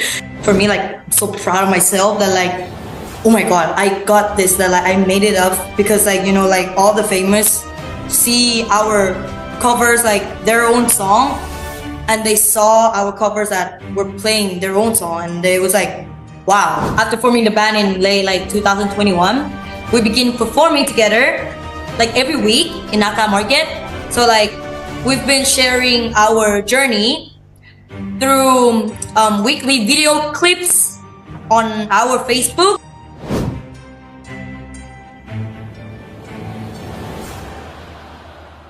I welcome you to another episode of In the Chair With. Today, I'm very excited. This is a special guest all the way from Thailand. We have a band of incredibly amazing young children who rock. I want to present Ozone from Phuket, Thailand. Welcome, Ozone. Thank you so much for taking the time. As you can see, the band is in their rehearsal space, and they just finished rehearsing. I got to see a little bit of their last song. So I'm very excited. Let me go ahead and start here by asking if you can introduce the band members for the camera. Okay, so hi, my name is Prayal, or easy things Nene, because Nene Roy was my stage name, and I'm 16 years old, and I'm gonna play lead guitar and vocalist. Great. So hi, my name is MK. I'm 12 years old, and I play keyboard and sometimes I chorus. Great. Thank you, MK. Hi, my name is Boon. I am 12 and I am the drummer of the band. And what? And you're a choppy guy. I started play drumming when I was 5, maybe. That's amazing. I'm 14 years old and He's the bass player. Yeah. Yeah. Okay. So we have Chopper on bass. I just want to tell you all that I'm old now, but I started playing drums. I'm a drummer when I was about 10 years old, and I had friends who played instruments, and none of us were near as good as you. I'm so impressed. Thank you. Well, let's see. So I just discovered the band on Instagram about a week ago. Can you talk just a little bit about the history of Ozone, like how you met and how long you've been playing together?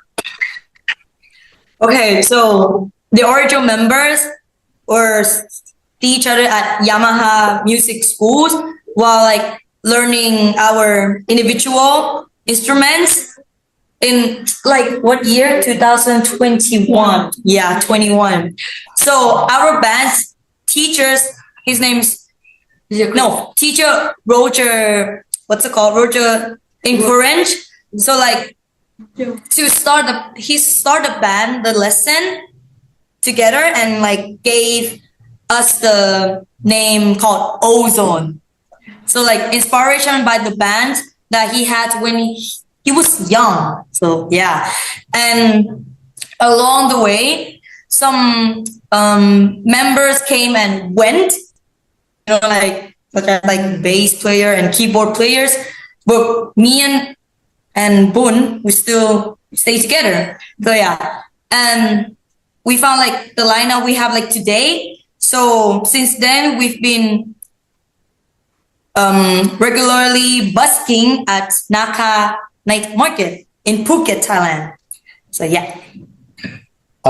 Yeah, so the first video I saw of the band was Nene. It was your guitar solo in Bohemian Rhapsody by Queen, and there's a lot of videos out there of people who are really good musicians, and so I thought, oh well, this person is great.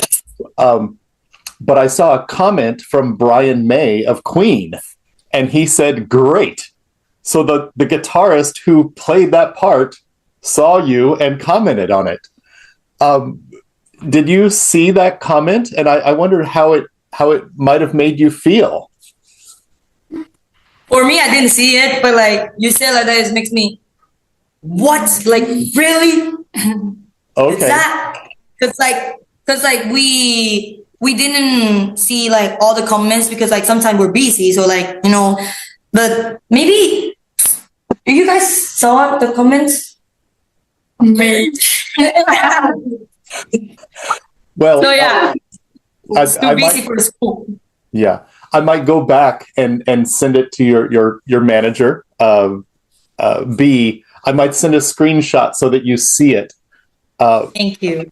For me, I've been listening to Queen since the 1970s. and it was just, it's very impressive.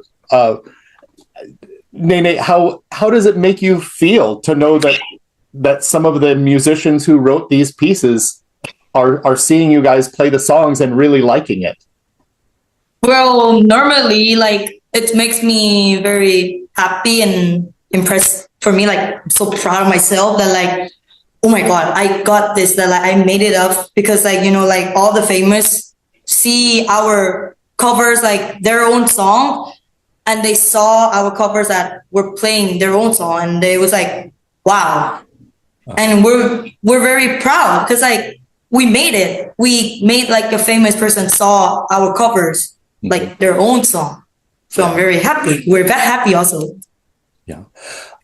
So Phuket is a popular tourist destination. Yeah, popular tourist. Have you had any famous musicians come to your show and introduce themselves to you? No, not really. Not yet. I think if you keep doing this for a little while, people will start going to go see. Okay, so you mentioned the Naka Market where you play. How did you begin playing shows there? Did they ask you to play, or did you ask them, hey, please let us play here? Okay, so for Naka Market, it started from me first because I start at Naka Market since I was like, I think it's like 9 or 10. Yeah, so in that year, I was only play solo in Naka every Saturday and Sunday. And also like, you know, like we're starting a band in 2021.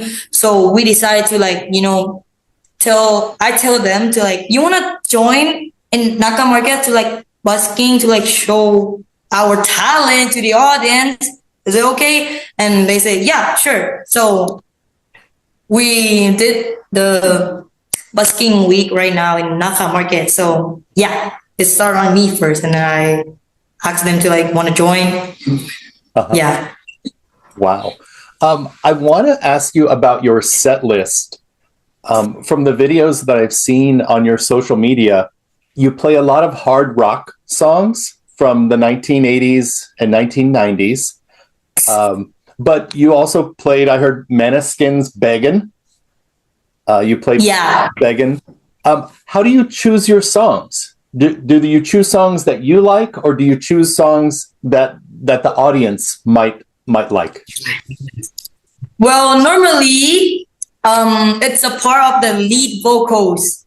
Like, you know, like, it's like, how can I sing? Like, you know, it's easy for me to sing because, you know, like, I really love like rock style and I normally sing rock. So like, sometimes I give the song them to practice to like try. And then like, maybe sometimes we can show to the audience. And also, we also try to play some like the viral songs, like Bacon, you know, Bacon Måneskin, like viral on TikTok. So like, you know, like we want to try, and then like we start playing in busking week, and sometimes they also share also songs like they really want to play. So we're playing. Great, Just play what great. we want to play. Just play what we want to play. That's it. So what about original music? Have you started writing your own songs also? Or not yet. Okay. Waiting. Just waiting. Soon though, right? not long. Soon. Well, that's fantastic. Now, I know that you're all still pretty young. Do you have any plans to try and play outside of Phuket? Do tours around Thailand or around the world? We hope it's around the world, but like, you know, like right now, sometimes we go to like in like other state in Thailand, and also sometimes we go some of the other countries to like, you know, play some music for like sometimes just like hours, like, you know, a little bit like calm, a little bit rock. So, but normally we play like in Thailand, like different state, not in Phuket sometimes. Yeah. Okay. Well, and you mentioned before we started recording, Nene, that you go to an international school. So you learn English. I was wondering with the other band members, if I guess you were taught in school, but for the lyrics, are you learning the English of the lyrics, or do you just learn them phonetically by the sounds of the words? Or Well, I do both. Like, like, well, new songs, I literally want to know, like, what's the song about? Like, what's the meaning of the lyrics? So I read, and then I think about, like, it's kind of like a book, book. And then we think about the imagine of these stories that what they talking about. And also sometimes I sometimes listen the harmony of the lyrics, like it's a higher note or the lowest, like different harmony, the melody, something like that. So that's normally what I did right now. Both things to do. And I have a question for each of the band members. What are your favorite bands or musicians? Maybe on your instrument or just a band? Could each band member tell me your favorite band, or just a band that you really like? Well, for me, I have like I love rock, I love heavy metals, but it's hardest things like to choose the band because I have like lots of bands that is my favorite, like like such as like Avenged Sevenfold, Metallica, System of a Down, Slipknot. Yeah, that's my favorite. It's like I don't know like which ones prefers like my favorite, but like all this band, also The Warning, something like that. All this band is my favorite, like because like I love heavy rock, heavy metal, something like that. What's your favorite? So mine, as a band, I like Queen and Robo Jazz. And for the only artist, I like Eric Clapton and Matthew Fawcett. He's the greatest keyboardist. Wow. Wonderful. Wonderful. For me, I like Dream Theater. Oh. Wow. Wow. The drummer is, the drummer is Mike Portnoy. Oh, he's very good. Very good. He just met last month. Oh, he just met last month because he went to the concert to watch Dream Theater concert in Bangkok. Wow! So you got to meet Mike Portnoy? Wow! Wow! Very impressive. Thank you so much. And then Chopper. And for me, my favorite band is Dream Theater and Avenged Sevenfold. And Salim. Oh, that's wonderful. I have a little bit of a longer question here. So the first video I saw was Nene's solo on Bohemian Rhapsody. And so my first thought was, oh, here's an amazing guitarist and then some other kids playing on stage because your guitar is so good. But then I started watching more videos and you each do solos. And it's easy to see every member of the band is very good at their instrument, just very technically skilled, and then plays with musicality. What I'm wondering is, as a band, how much time do you spend practicing individually versus then coming together as a band? Does everybody learn their parts on their own and then come together and rehearse? Yeah. So like for me, I always practice like every day, every night, every morning. Like, when my school closed, like the holiday time, I always practice like whole day, almost whole day, because sometimes I take a break. And also for the band, we didn't have much time to like practice together. But like we have like a studio room, so we have the time to like practice together. But like like some people's like busy, like he finished late for school and he like I don't know. but for me, I also like sometimes I'm busy the most. Yeah, so like I always practice in my own and also practice our band member songs, something like that. Wonderful. Okay, in case we get cut off soon. I just want to say that you're amazing. I can't wait to share this video with the world. And I do wonder, do you all want to be musicians as your career, or is this just a fun thing you're doing for a little while? My career is music only. Yeah. Music. How about Music. everyone else? Yeah. Yeah, I kind of aim for musician too. Yeah, but I have a second plan too. But yeah, my first plan is musician. What's your second plan? My second plan is like be a programmer, like near the game. Yeah. Wonderful. Learning on it right now. Okay. Boone was just talking about what he wants to do in the future. You want to go ahead? Maybe I have two plans. Maybe. And the first is the musician, and second is doctor. Doctor. A doctor and a musician. Yes. Great. And Chopper? Musician only. Musician Yeah. only. Yeah. No, that's great. I'm older and I still want to be a professional musician. That's good. Keep doing it. Yeah. Well, great. Let me see here. I had a few more questions, I think. So have you done any interviews before?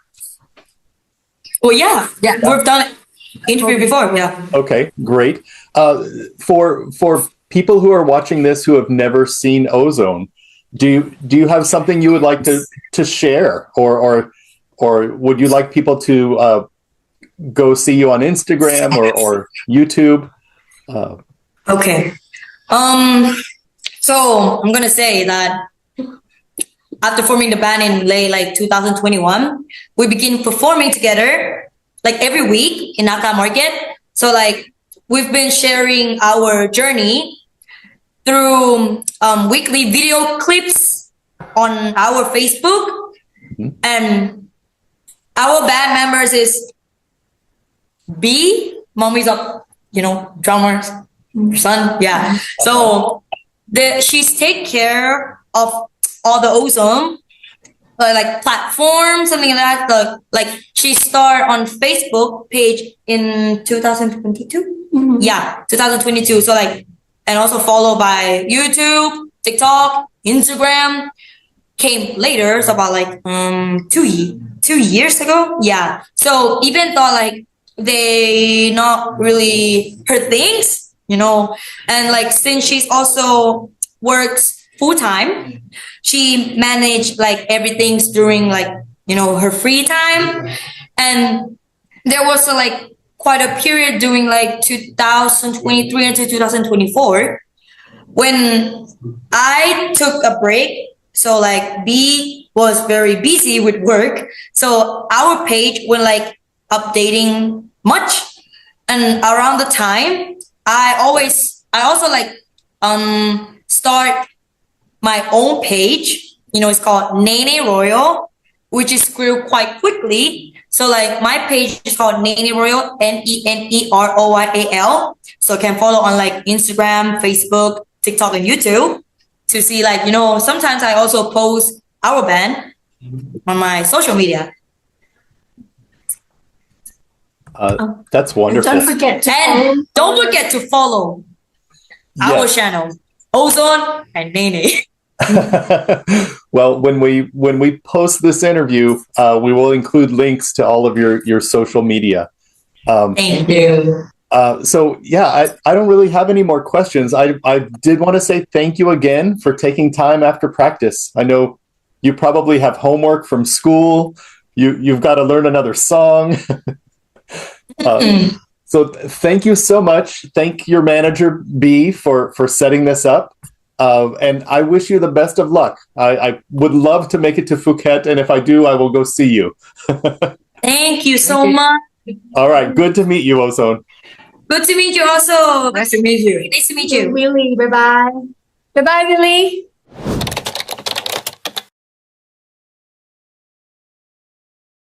if you go back into the 60s, you've got the seeds and the animals, and you've got the doors, and everybody's using these vintage combo organs. They're not all using a Farfisa, but they're combo organs, where sometimes they have little speakers built into them or whatever, and they have carrying handles, and they were sort of meant to, like, let's go on the road and play pop and rock and it'll be fun. And so for the airlines, it's gotten more expensive for sure, but they also are fighting for our business a lot more. So we have mileage plus programs that we didn't have before. We have credit cards that give us miles that we didn't have when I was a kid. There's ways to work the system. So if you go back a lot, I was doing an interview in Paris, summer of 2024 with Rock and Folk magazine, and the interviewer and I were just joking around like, why aren't there any good Halloween anthems? Why is it just Monster Mash? That's not enough, And I was like, we're the perfect band to do that. Ha ha ha.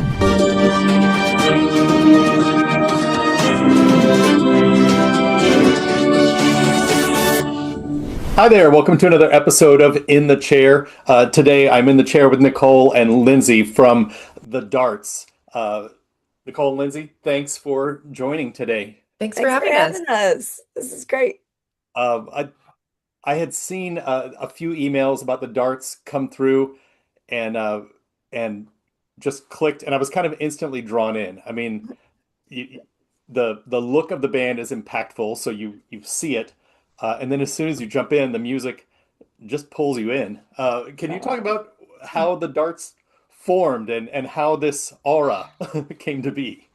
I don't know how the aura came to be, but I will say that it came out of the ashes of my last band, the Love Me Nots. And the original bass player, Christina, and I played in the Love Me Nots. We toured all over the world together for a decade, on and off. She was in the band on and off. And then when that band dissolved, we were like, let's start the all-girl band we've always talked about and get rid of these lazy dudes, and let's go on the road and have a slumber party every night and play whatever we want and just do it. And with two, and we're going to find two other women in this band who can play great, who we want to hang out with and see the world. And that was kind of the gist of it. It was supposed to be fun from day one, but also great, but we were just tired of, like, I don't know, feeling like we had to carry other people's luggage, and we had to, like, play what they wanted us to play, and we had to fit into little outfits. I don't know, we just wanted to do what we wanted to do. So, and I'm not saying the guys in the band, in the previous band, were totally like that, but that's the feeling that we had. And so we came into this band with a sense of freedom. Like, literally, my first image for the band was Anne Margaret in 1958 coming home from her secretary job at the factory, throwing off her dress and running on stage in a black slip with bare feet and rocking the heck out with a fuzz pedal. That was like, let's do that. And I wanted it to be a little retro, but I wanted it to be really in your face, and I wanted it to be all female driven, and let's just do this. And Christina was all on board. She was like, write whatever you want. I don't care what style it is. And I play the Farfisa, so it kind of naturally went into this garage land anyway, but there are a lot of influences in the Dart stuff that came from a lot of places. So that tells you where we started. Since you just mentioned it, I was gonna ask anyway. The Farfisa, like, you don't play keys, you play the Farfisa organ. Correct. That's not typically I don't know, a punk instrument, a rock instrument, any of the above. Like, well, how did that get into the band? It is, because if you go back, and Lindsay will back me up on this, if you go back into the 60s, you've got the seeds and the animals, and you've got the doors, and everybody's using these vintage combo organs. They're not all using a Farfisa, but they're combo organs, where sometimes they have little speakers built into them or whatever, and they have carrying handles, and they were sort of meant to, like, let's go on the road and play pop and rock and it'll be fun. And that's kind of like where these organs came from. In fact, Farfisa, the company, no longer makes Farfisa organs. They only make intercoms and doorbells, because that's the sound that me, And so that obnoxious little tone just works so great with fuzz. You put a fuzz guitar next to it, and you're like so happy to hear this little beeping sound on top. It's really nice. No, that's cool. I mean, it definitely makes the Darts sound recognizable, because it's been decades since it was commonplace. Right. No, it's cool. It's campy, but then uh, you play it well. It's not a Oh, gimmick. It's yeah. I dig it. I mean, thanks. yeah, Me too. it's something else that yeah, I always like to ask bands. I used to be an academic advisor in a music school Oh, also, cool.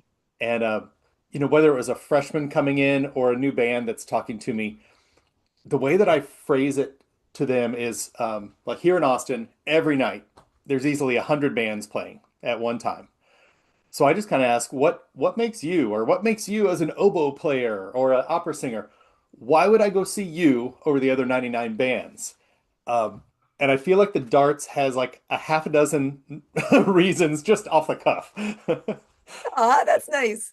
I feel I like mean, that that. is the goal. Yeah, yeah, because there is a lot out there, and especially like with streaming, it's like there's more music at your fingertips if you are engaging with streaming than you could ever listen to in your entire life.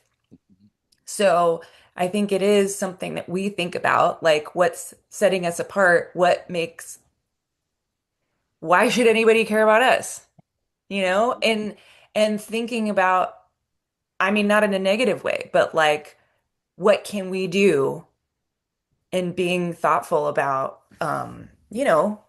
about what we're doing, making it something that people care about engaging with.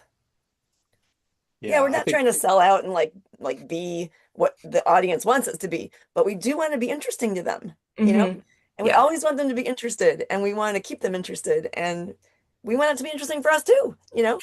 The day gets Yeah. boring for us, we're out here. So like, yeah, we want to get on stage and play music that we would want to see. hmm And I think Lindsay And and I put on a definitely have that in show. common. Yeah, put on a show that we would want to be at. Yes. Yeah. Yes. We like a good show. We were just at a good show last night together. And yeah, seeing a great show together, um, it defines your experience. Like when you get on stage, you want to own the stage and you want people to feel that. And that's what this band does for sure. yeah, no, I love it. Historically with the band, you formed in the deserts of Arizona, right? You Yes. asked about the heat in Austin. It's like That's why that's I a whole asked. other That's level. why I asked because I know it's already over 100 degrees in Arizona this week, so I know. Yeah. Did I don't know, did weather have anything to do with you moving to Seattle, or was it more of a Yes. mood? Um, It was a tired of lot of things. It was a tired of lot the of things. sun? I was finally able because of my job finishing up in Arizona. I was finally able to just kind of move anywhere, and I was like, "Let's move to France. I'm moving to France. That's it. I'm gonna live on the English Channel, and I'm gonna sit in the rain because I'm so tired of the. I grew up in Chicago, and moving to the desert for school, I just got stuck there, and I kind of hated every day of that heat. I hated every day of it. It's not my thing, and I miss the seasons. I miss the water, and so, yeah, I had this grand plan. I was going to move to France and live by the water in a little hut and not talk to anybody except in French and just write songs. And that was going to be my life. I had a whole plan.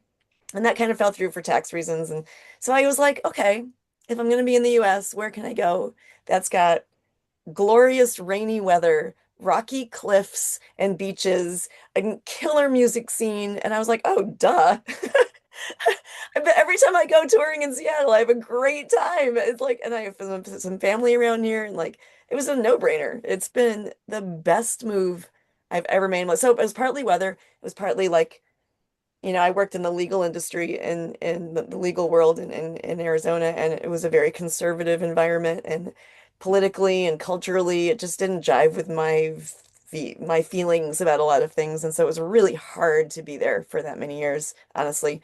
And so moving up to Seattle was like a mental relief also, because I feel like I'm surrounded by like-minded people and a lot of artsy people and a lot of, I don't know, just everybody I meet here, I feel like I jive with. It's really cool. And I never had that feeling in Arizona.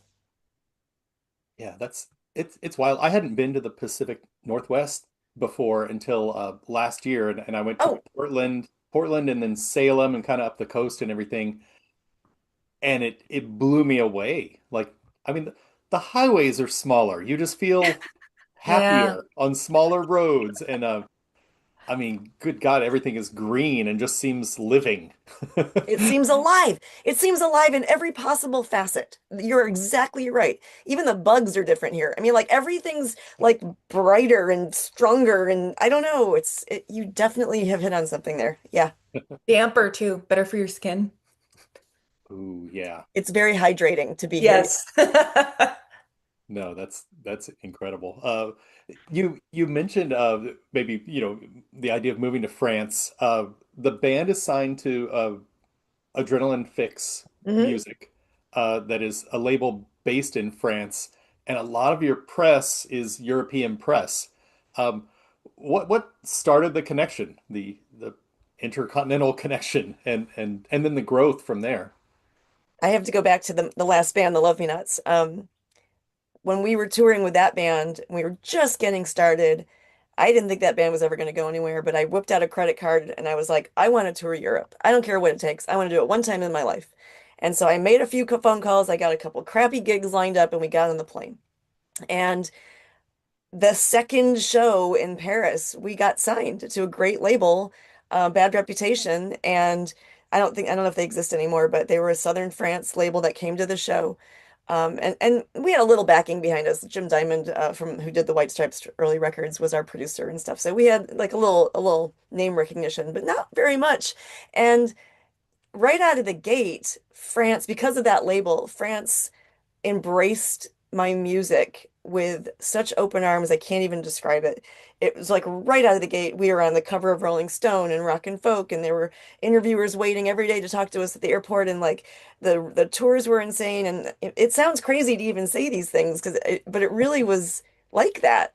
And for a few years there, it was crazy. And I was still juggling a full-time job back in Arizona, and I had no idea that was going to happen. So when the darts took over sort of in my life, it was like that crowd and the bookers and the contacts I had that sort of glommed onto the darts and loved that just as much. And now with my solo project, Black Violet, they're even loving that. Like there's a connection there I can't explain.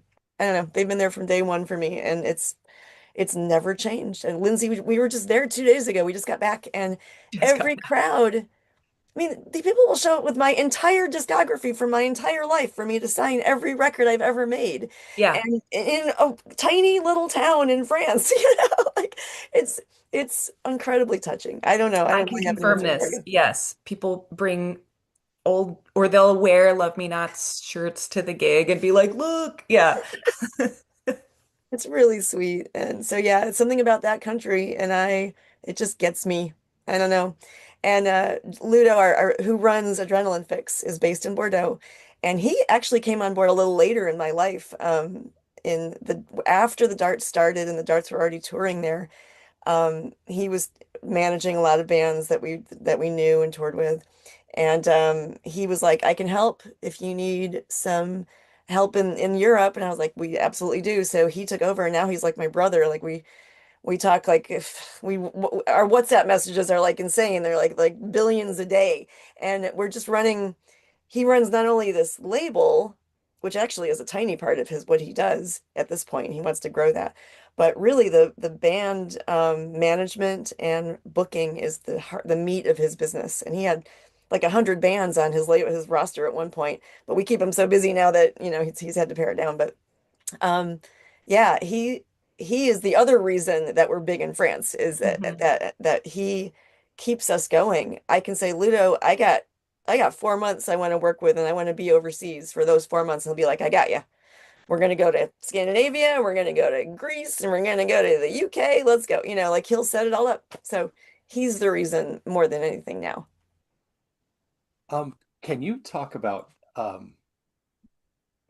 because just in my friend group, my friends' bands who have gone to Europe, it's whatever you can put together. Just put together 10 or 15 dates and go and just do it. And over time they are playing, people start coming back to the shows and stuff. And every one of them has talked about the change in travel, and I mean just cost and logistics and passports and everything, kind of pre-pandemic, post-pandemic. And that, I don't like to get into politics, but that is a huge factor. Um, since you've been doing this a while, has the has it gotten more difficult and more expensive? And a lot of folks say near impossible to tour another country. Even Shirley Manson from Garbage I said, know, yeah, I last year or heard that whatever rant, that, and she's right about that. I mean, yeah. yeah, it's different, but I've been traveling internationally since I was a little kid. My mom's from India, and so we would travel all over the world my whole life. And I mean, I don't know that it's per capita more expensive or more difficult, really, because I mean, I remember having to get dressed up to go on the airplane when I was a little kid. It was a big deal, and people smoking. And I remember the second deck, which had a spiral staircase that you go up to the bar on Pan Am. I remember that as a little kid. It was different, but I say the seats are a lot smaller. You can barely fit a carry-on bag underneath your seat, the seat in front of you now. You can barely fit anything under there. They're just packing people in. And so for the airlines, it's gotten more expensive for sure, but they also are fighting for our business a lot more. So we have mileage plus programs that we didn't have before, and we have credit cards that give us miles that we didn't have when I was a kid. There's ways to work the system if you go back a lot. And I don't know, yeah, TSA's gotten a little intense. But when you're over there, it was always intense. I mean, I've had at the small French airports, I've had stuff taken away all the time because they just operate at a different mindset. They don't want your protein shake coming through, they don't get it, and it's always been a little weird. So I guess the quick answer to your question is, to me, it's always been a challenge to travel internationally, but it's always been worth it. And I don't think that's changed to me. I don't know, Linz, if you can jump in on that, but Yeah, I mean, well, yeah, I mean, it's expensive. It's expensive to get over there. Um, touring is expensive. Touring is expensive, no matter what. Full stop. It just is. Because it doesn't matter. But it's worth it. And actually, we make so much less money when we tour in the US because they just don't treat the bands as well. Yeah. You go over there and there's all kinds of perks. They give you dinner. They value musicians and the arts, and they even give their artists stipends, because to value the arts and to keep them going. And they treat us as foreign musicians the same way. They treat us, they give us dinner, they give us lodging. There's a family dinner for the crew and the opening band and all of us before the show. There's a huge sound check. Even at a terrible little punt dive, there's a huge sound check. They make a big deal out of it, and they want to. They want it to be a big deal. So you feel very valued. In the US, you can barely get a drink ticket. You can barely get backline ever. You can barely find a motel to stay in that's not $200 a night. It's really, really, really hard here. So there's pros and cons. I'll pay that plane ticket because I'd prefer to tour over there, to be honest. And that's what we've done for years because of that. That's wild. It's actually kind of refreshing to hear because there's so much easy stuff to talk about negatively. Just to be appreciated for what you do it's huge. It's super cool. As an artist, I mean, that's kind of why we put it out there, is to make people happy and have them appreciate it, the art with us, part of the reason. And to have people come in droves to your show and have it just be so beloved, even if they paid us nothing, which sometimes they still do. It's still that feeling of like, dang, it was worth it. Like I feel like I'm leaving some kind of a legacy, and it feels so good. There's no substitute for that. And you get to have connections with people that you would never, ever, ever meet. And we have so many. Yeah, like great, like real friendships that you start up with someone who lives on the other side of the planet. Romances, the whole thing. It's a whole life that starts when you start meeting all these interesting people over there, and their perspectives are so cool and different. And that's another thing about being American right now, is getting out of America and hearing it from the other side is really good for us. It really feels good to not just hear the angst and the depression and the terrible news all day, but to go over there and feel some love and show them that we're not all bad people too, and we're doing good things, and they know that, and they love it, and they appreciate it, and they feel sorry for us too, that we're going through some of the stuff we're going through here, and they're going Yeah. through a lot there too, to be honest. It's not all, unicorns and doilies over there. It's tough. And Yeah. But people are worried, whenever anyone brought up US politics, which most people, they didn't, but people would bring it up very delicately, and the overarching theme is like they're worried about the people here. they want to help, They want to honestly. help. Yeah. No, it's wild because typically Americans, the past 100, 200 years have been the imperialists, privileged, rich, all that kind of stuff. And it does seem like right now the that stereotype is lessened and it's more of a, are you okay? Yeah. It's very much, are you okay? And Like, we have yes, to you're still go, Yanks, but we love you. yeah, yeah. Well, and European countries have a lot of pride that we don't ever think about in the US. But you go to France, you talk about imperialism. Germany, I mean, you go Yeah. to the UK, and Oh, they have yeah. a very strong sense of country and people and culture, that we're just waltzing right into kind of in our American obliviousness.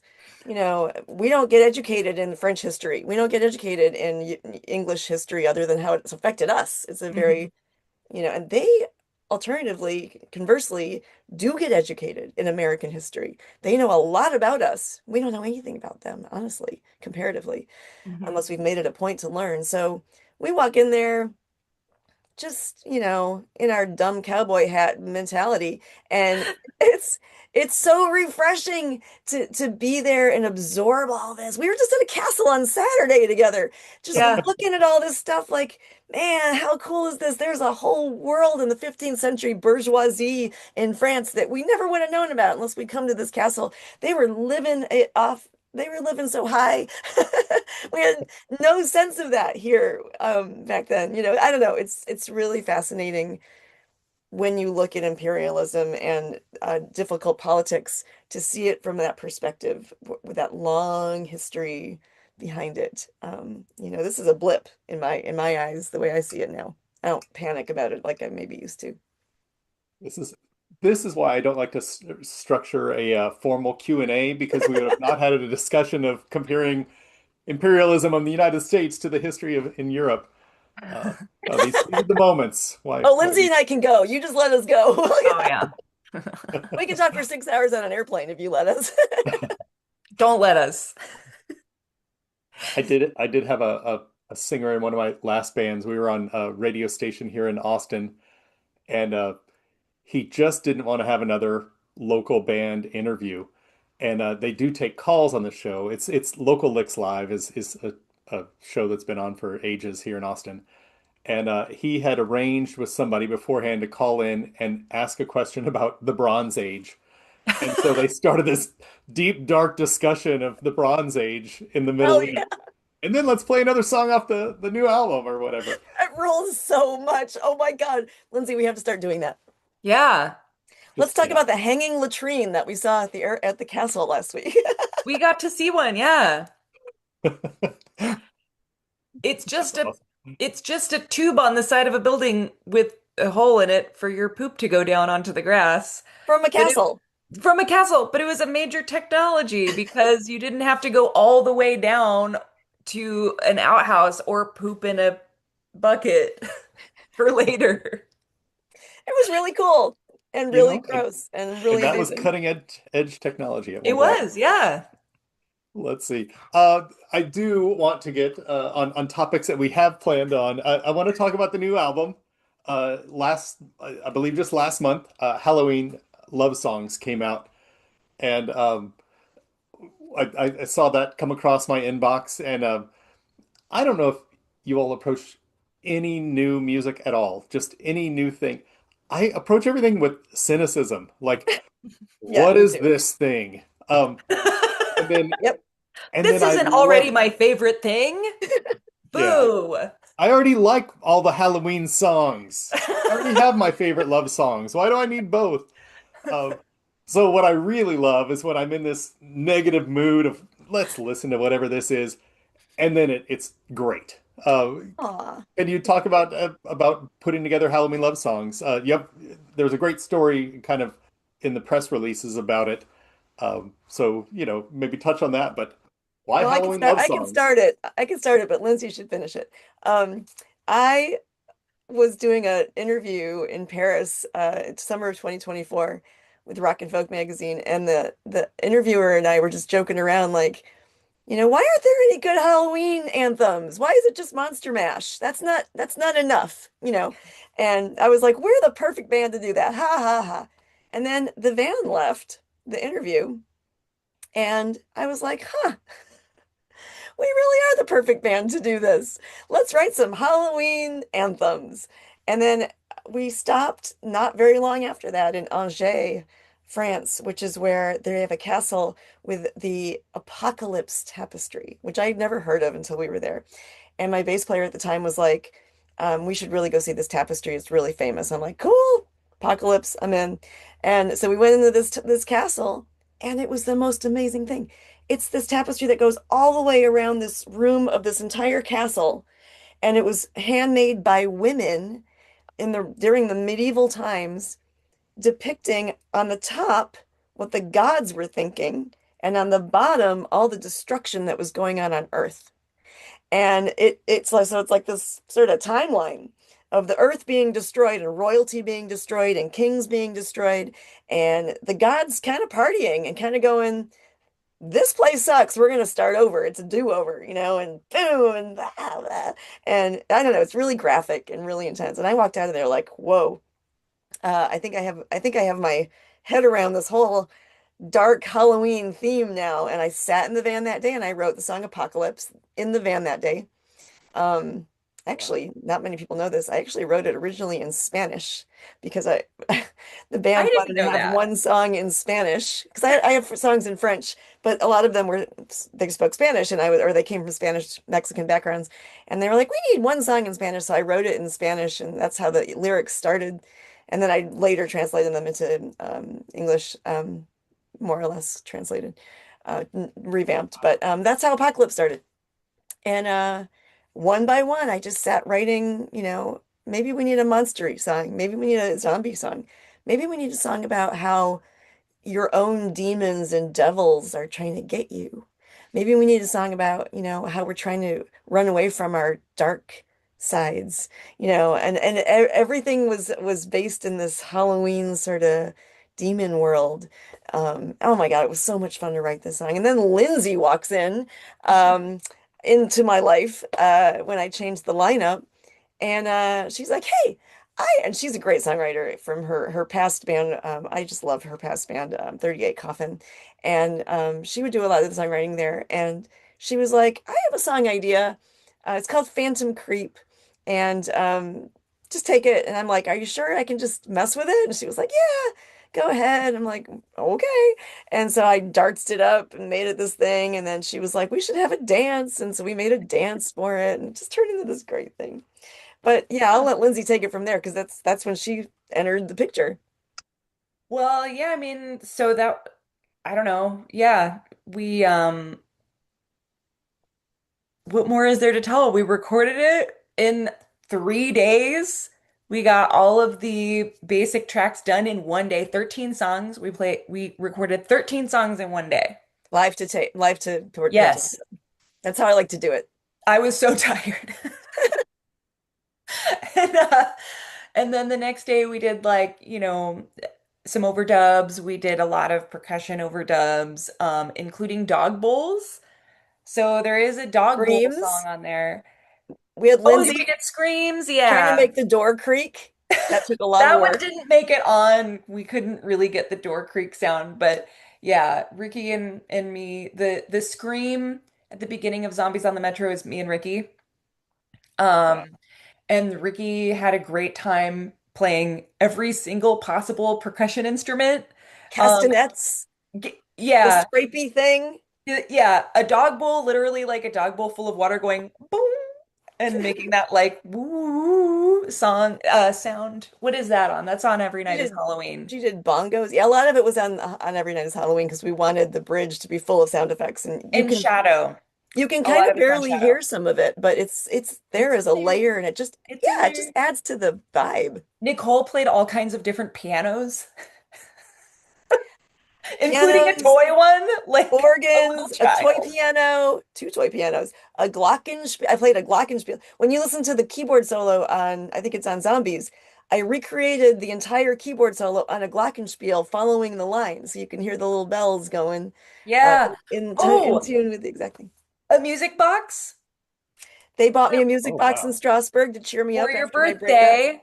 And Yes. So we had a and day off in Strasbourg and we bought Nicole a music box at this tourist shop and that made it onto.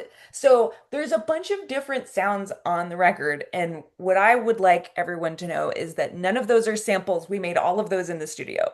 that's correct. That's cool. I love that. I love that. I was looking around. I have a couple browsers open. When you started listing all the percussion instruments on one of your sites, I swear that I saw, band member Yeah. instrument, and when it came to Ricky and drums, says drums, and then there's like 10 other items. Mhm. Yeah, so I'm Yeah. not making that up, right? No, No, yeah, I did that's that on real. purpose. I did that for the liner notes because it was so freaking hilarious. And, I could have, I think I even listed a lot of the keyboards I played just because it was ridiculous how much, instead of just saying keys, that's no fun. Yeah. Why not list every single freaking thing that I did because it's ridiculous. I Oh loved yeah, it. I played the Mellotron. She played the mellotron, Yes. the chimes. Bong. Bong. Yeah. They have a Was there lot. was there any instrument or device that you went out to get, or were you just kind of looking around the studio like, hey, let's Yes. Just the Yeah. music box. That was the The only thing we music brought. box, yeah, Nicole purposely brought that, but everything else was stuff that Mark Rains had in his studio, or the dog bowls not in the studio, in his home. And then he went to get them. That's cool. I find myself saying this a lot, but kind of when I put on Halloween love songs, I hadn't listened to a lot of darts. I had seen y'all before. I had seen like Oh, things on Instagram and this and that, so I knew the name, but I hadn't deep dived. So I listened to Halloween love songs, um, and then I try not to listen to it much again. And now that we've talked, I love going back with all these. It's like watching the DVD, The commentary. commentary. Yeah. You get to see the same movie you've seen in a much richer way. Like, oh, this is that part. Hmm. Yeah, exactly. I can't wait. Um, uh, in addition to the album being out and you're kind of doing stuff like this, promoting it, you've got a couple weeks off, and then you're gearing up to start a really long run of shows in Yes. May. Where all are you going? I mean, or where all aren't you going? We're not really, we're going to both sides of the country, not too much in the middle this time. Last year we did a lot of Midwest, and this year it's more on the edges. Okay. But we're doing Western US in May, not just West Coast, but Denver, yeah, Arizona, what Vegas. Boise, Salt Lake City, so some of the more inland states as well. But yeah, we're doing the West in May, and then in June we're doing the East, going down the East Coast. And yeah, then it gets really interesting. Yeah. And we're doing another Pacific Northwest run to a festival here in August. But after that, in September, we go to Japan and Australia for the first time. And then in October, right after we get back, we turn around and go to Europe for 2.5 months, I think it Yeah. is. Like Yep. it's October It's 6th over to 2 months. December. Yeah. And we'll hit Scandinavia and the UK and all kinds of places, in addition to just Europe mainland. Yeah. That's a lot. That is a lot. When you were talking about now when you go back through playing around Europe in France or whatever, and you see audiences that are familiar with you and come back, um, both of you come off so humble. It would almost be like, oh, we just formed this new band called the Darts. Like there's such a genuine nature. But you flip it and it's like you're touring the world and have all these albums. It's like you're rock stars and you're humble. No, and it's I like, don't feel like rock stars at all. no. We drive ourselves in the United States. yeah. We could tell you some horror stories about some of the motels we've stayed in. It's not rock star shit. Yeah. No, It's we're operating at a pretty low budget. Yeah, I mean, definitely. I mean, like, I mean, personally feel extremely grateful and fortunate to be able to go to places and play music every night and have fun with my friends, play music on stage for people who are there on purpose and care. Um, like that's really special, and it's not something that everybody gets to do, you know?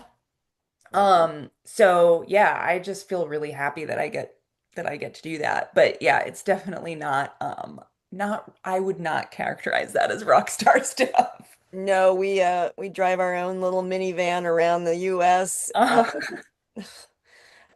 We do everything's DIY still, other than some booking help, a lot of booking help, honestly, from our two agents. But when we're on the road, it's pretty much just us. In Europe, we can afford to have a driver, and we really kind of need a driver for legal purposes too, because it's hard to drive there and know all the rules in different countries and stuff.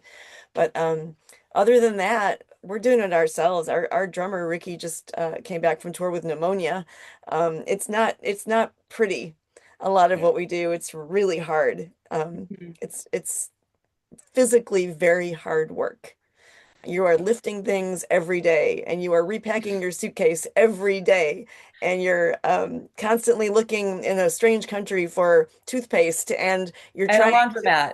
a laundromat at 7 in Yeah. the morning before the van leaves in France or whatever. And it's a lot. And Yeah. to me, that's part of the joy, because I waited so long to be able to just have this life. I think we all did.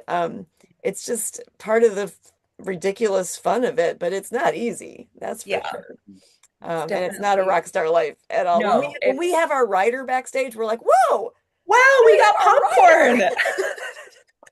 There's a Diet Coke here. What? That's amazing. When I went to your Instagram, I saw like, also following the darts. I have some friends in San Antonio who they're in both the bands Girl in a Coma and Fea. Um, and Yeah. and they're just wonderful human beings. I don't know if you have crossed paths or not, but Girl Nakoma, we had a few shows with back in the day. Yeah. all right, yeah. So two of their members started an offshoot punk band called Fea, and they're really good about when they're on tour, showing the really awesome moments. Like we're driving through this beautiful mountain range. It's like, oh, I'm so lucky to be a musician and this is my job. But then all four of them sitting on the side of the road. It's like, well, we have a flat tire and it's going to take an hour and a half for the truck to get here. It's hot and we have this much water left. Um, just not a woe is me and not a bragging, but No. just kind of showing, no, it's all of that. Well, and it's just normal life stuff. I mean, I don't see it as a big deal, because honestly, my family members are going through that every day too. They have a flat tire sitting in the heat, and they're trying to find a laundromat too. It's like a normal life stuff. It's not like the end of the world, and we'll figure it out. It's just that we're in a weird place, Yeah. but it's okay. And I think, yeah, maybe some people have some glorious idea of what touring is about, but I think most people know it's pretty rough, unless you're Taylor Swift, it's pretty rough. Yeah. Even for Shirley Manson, it's pretty rough. So Right. This is great. I mean, the album's out. You've got a big tour coming up. I'd love to hear, since you've kind of been all over the place in venues of different sizes and that, do each of you have sort of a highlight show or a bill that you were on, or what? Maybe the venue was crappy, but it was a magical night.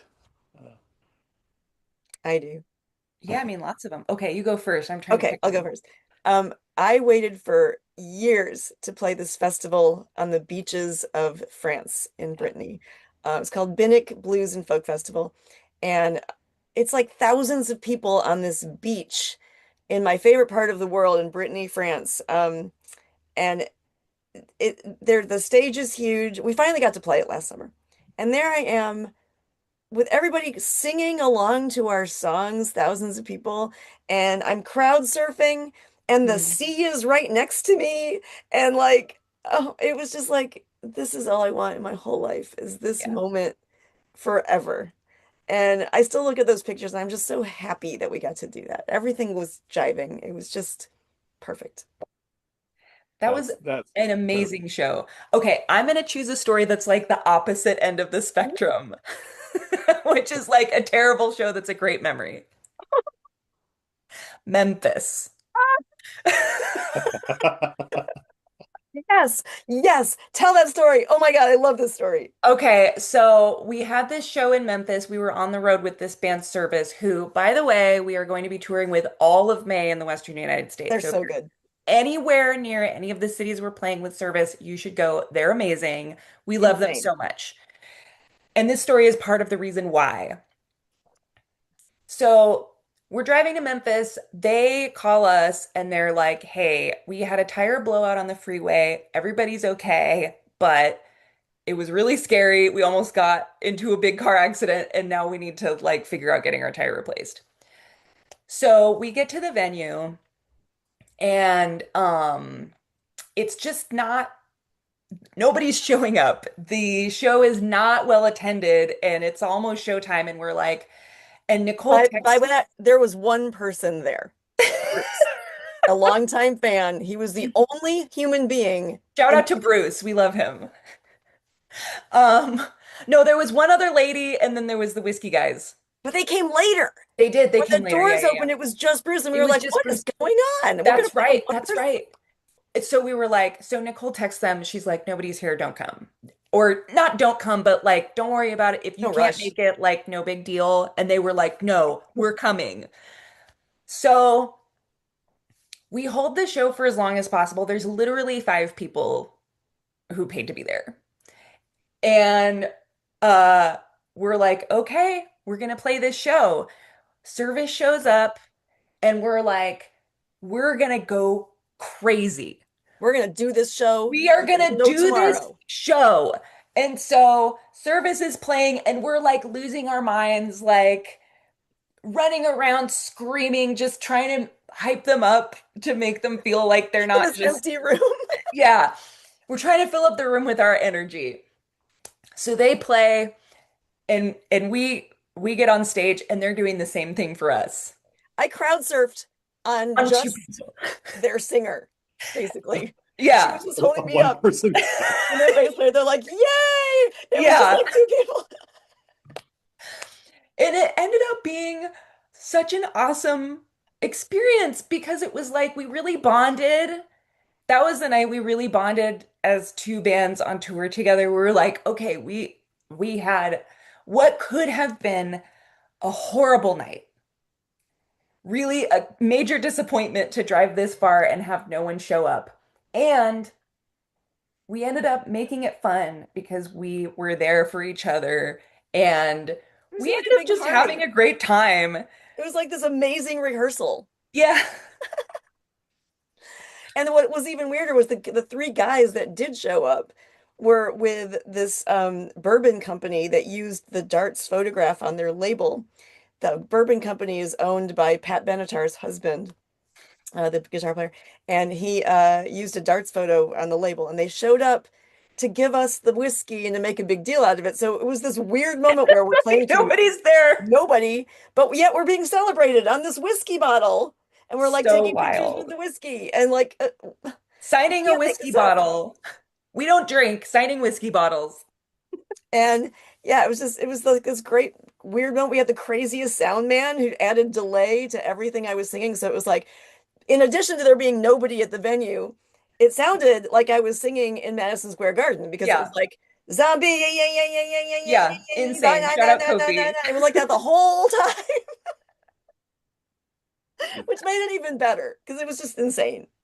The whole night was crazy. And then we went back to Love it. Memphis later in the summer and played Goner Fest to thousands of people, and it was fine. But like Yeah. that, I have no explanation. We show. don't know what happened that night. Nobody showed up. It was very weird. That is a great terrible gig Yeah. story of yeah, that's I love that. I love when I've been in bands that when it's an off night, you level up. Like, Oh no. yeah. In fact, Bruce, who was the first guy there, brought his camera and took some incredible pictures of us playing that I have in our press kit. You'd never know that there was no one there. So like I always tell my band members, if there's nobody there, then you're playing for YouTube, man. The other 2 million people are going to see it out there. So just play, enjoy it, have a great time. Who cares if there's somebody here? Yeah, I don't want to go off on a me track, but one of my bands had a show in Houston, so we have a little bit of a drive, and it was 10, 15 years ago when there was just record amounts of rain between here and Houston. The interstate flooded. I mean, all these highways flooded, and we're coming in 3 cars to Houston. We don't know if we're going to make it. It turned into like a 7-hour trip, but we were always very early. So we just made it to the venue. We were opening up for a band called Hookers and Blow, which is members of like Quiet Riot, Guns N' Roses. Like, it's all these, yeah. So it was a big show for us, but Houston was flooded. So similar thing, you walk in, there's 5 people there. But one of them was a photographer who had followed us for a few years.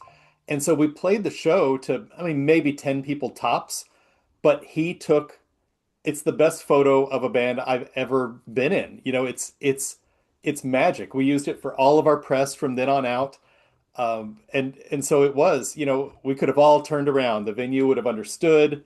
The comedian Jim Jameson was supposed to introduce the show, and he couldn't get out of the airport.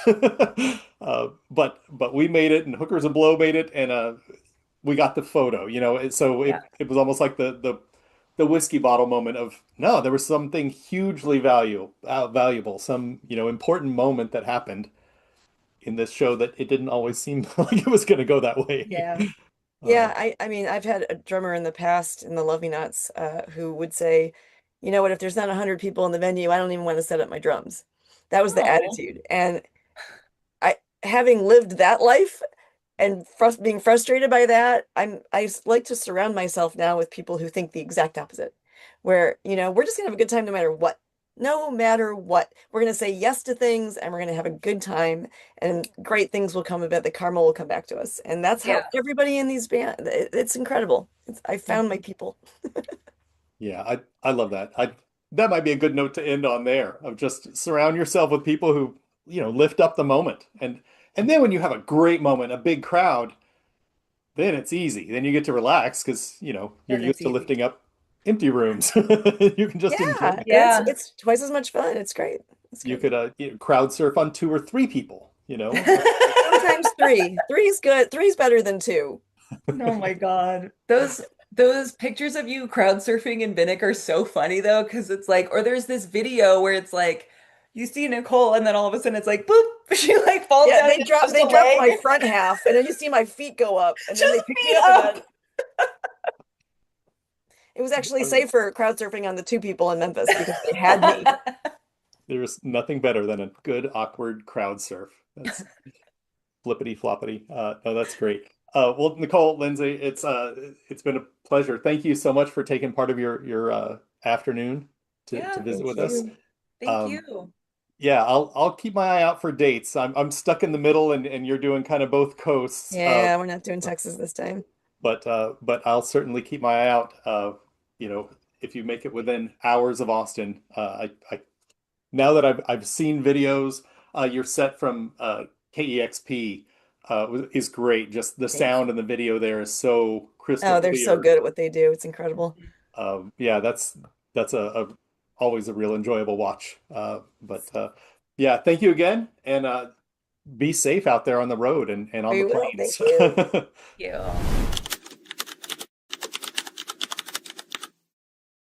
I never learned to embrace vulnerability. I was sort of taught that vulnerability is a weakness. And it wasn't until I got, much older that I learned that vulnerability is ironically a sign of strength. They're expecting a bunch of performances on stage, and there are some dynamite performances in this film, but the storyline kind of informs and reinforces these performances to give them a little bit more weight. He said, dude, I've never performed that in front of an audience. And I just said, what? That's crazy.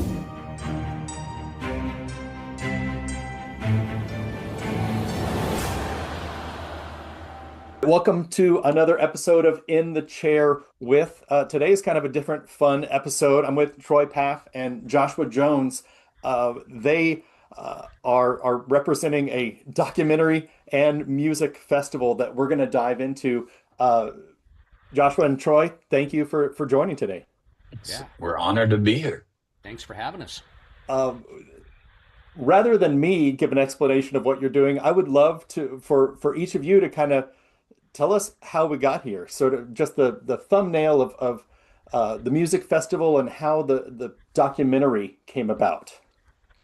Yeah. Oh gosh. Well, I would say when I was 22 years old and living at home with my parents in a little town called Rockwall, Texas. It's little. It was little then. It's not so little now. I just finished my undergraduate degree and was driving past South Fork Ranch every day on my way to work. And they had this big event center. And I thought, man, it would be really cool to book that venue, book some bands, and sell some tickets. You know, it was sort of this poor man's Texas country P.T. Barnum moment. And I thought, I wonder if I did that, if people would show up. And lo and behold, they did. Like, never in my wildest dreams at 22 years old, did I look out on the horizon and think I'm going to be doing this for the next 30 years of my life. I will be in my 50s, and this concert that I threw is going to be the one thing that sort of the one milestone, the one consistent over the next 3 decades. And then, probably about 15 years ago on a snowboarding trip in Taos, I had the good fortune to meet Troy Paff, who he and his family had nowhere to sit at a very busy restaurant on a Saturday night. And my buddy and I, who were snowboarding there, had a couple extra seats at our table. And I felt sorry. I took great pity on this family, this very handsome family, and said, hey, you guys, we have room. They had a young girl with them. I was like, we have extra room. We're fairly normal. Please feel free to sit at our table. And that was how Troy Paff and I met. Troy and I hit it off. We were fast friends. I played in his fantasy football league for the last 15 years. And about 6 years ago, as we were embarking upon the 25th anniversary of the music festival, on the heels of the pandemic, and the future looked bleak, but I still wanted to commemorate the 25th anniversary. Most music festivals don't make it to year 3. So Troy and I were on the phone, and we just sort of talked about what a documentary would look like. And I had no idea sort of what direction that would be going or what it meant. I'd never made a movie before. And Troy was game. And we spent some time figuring out what the storylines might be and how we could raise the money. And then in the spring of 2021, we started filming, essentially 3 months out, what led up to be the 25th anniversary of the music festival. That's a lot of me. Troy, take it over. Yeah. So, Josh and I, when we had that fateful meeting that one night, Josh and I clicked in that we both were involved with, media and arts in some way, shape, or form. Josh, of course, more of the music side, me more of the television film side. And we kind of kicked around the idea of one day doing some kind of music film, right? And I was a big fan of the documentary I Am Trying to Break Your Heart, which was about the making of a record by Wilco. And it was such a cool film because it captured kind of this lightning in a bottle moment of a vital time in the band's life where they were transitioning, and it was all done by one guy with a camera, right? I believe his name was Sam Jones. Sam Jones, was that his name? And a quiet film, but it turned out to have really incredible power because it was so intimate and honest. And we kind of kicked around the idea of one day we should make a movie, Josh. Or maybe Josh said, Troy, maybe one day we should make a movie. And it took a pandemic, of course, to like raise the stakes to kind of make it feel like we better get on it, right? And we kind of went into it not knowing the way the pandemic was going to allow Josh's 25th anniversary of his beloved music festival to transpire. And it could have been the end. It was not, like Josh said, it was looking bleak. And we kind of went into it kind of thinking that this might be the swan song, right?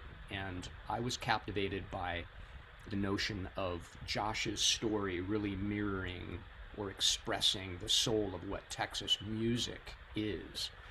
And it became an exploration of that, kind of through the experience of Josh, his family's radio station, and his beloved music festival. There we go. Here we are. That's great. Thanks for setting it up. First of all, I want to congratulate you, both of you. Josh, I've started forming, I don't know, a dozen festivals that if they made it to the second annual, they died soon after that. So just kudos on doing a thing that has endured. I mean, that's a lot of hard work just there. And then, I mean, how many people have kicked around an idea of let's make a film about this? You know, to take it from that idea.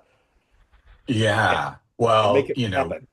it's thank you for saying that. It's certainly been challenging and rewarding. Every year is a new set of challenges. I'm very fortunate that some people paved a trail for me, blazed a path that I can do this. I would also say, the even seeing the first cut of the movie a couple of years ago, I just remember being sort of taken aback just because it was so much better than I had originally envisioned. And that's a credit to Troy and Brandon Ferris and the people that knew what they were doing. But I was like, wow, this is actually, especially the Tony Villanueva storyline and some of the other redemptive arcs in the movie. I was like, man, this is so much better than I expected it to be.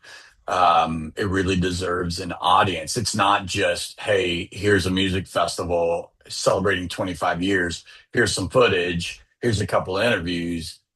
It's just sort of living, breathing, redemptive story. And yeah, I'm really proud of it, and I'm proud of the job Troy did capturing it. Proud to be a small part in it, and I'm proud that it's going to be streaming a week from Friday on June 5th. It'll be out there on multiple platforms. Yeah, I'll do the plug. The festival is Texas Music Revolution. You can go to tmrfest.com. For the documentary, tmrfest.com/documentary, easily enough. And it's going to be everywhere, June 5th. June 5th and 6th is the festival itself. What you don't want to give away the best moments of the documentary, but is there a single moment or two that you're really excited for people to see that they won't have expected something like this? Troy? Yeah, well, I think there are several moments that I think have unique power. A couple of them are near and dear to my heart for very different reasons. There's the great storyline with Tony Villanueva and his arc and his, he was a member of the Derailers in the 90s. He was on top of the world with a major contract, the darlings of Sony, and the future looked so bright for them. And Tony left the band because he had a calling to his faith, and we get to revisit Tony in this film, and it's a really powerful story that we didn't know how that was going to turn out. That's a journey, and I think a lot of people, when they go into a quote unquote music film, they're expecting a bunch of performances on stage, and there are some dynamite performances in this film, but the storyline kind of informs and reinforces these performances to give them a little bit more weight. But I think maybe my favorite movie in the film is a moment with Josh and his 4-year-old son, which I don't want to quite spoil, but when it comes, it leaves a lot of people, it always generates gasps in the audience or laughs. And it's pretty cool when you can generate two different expressions like that in a scene, and it's pretty dynamite. To piggyback that, I would say growing up as a boy in Texas, and maybe this transcends Texas. Maybe this is just growing up as a boy in the world. But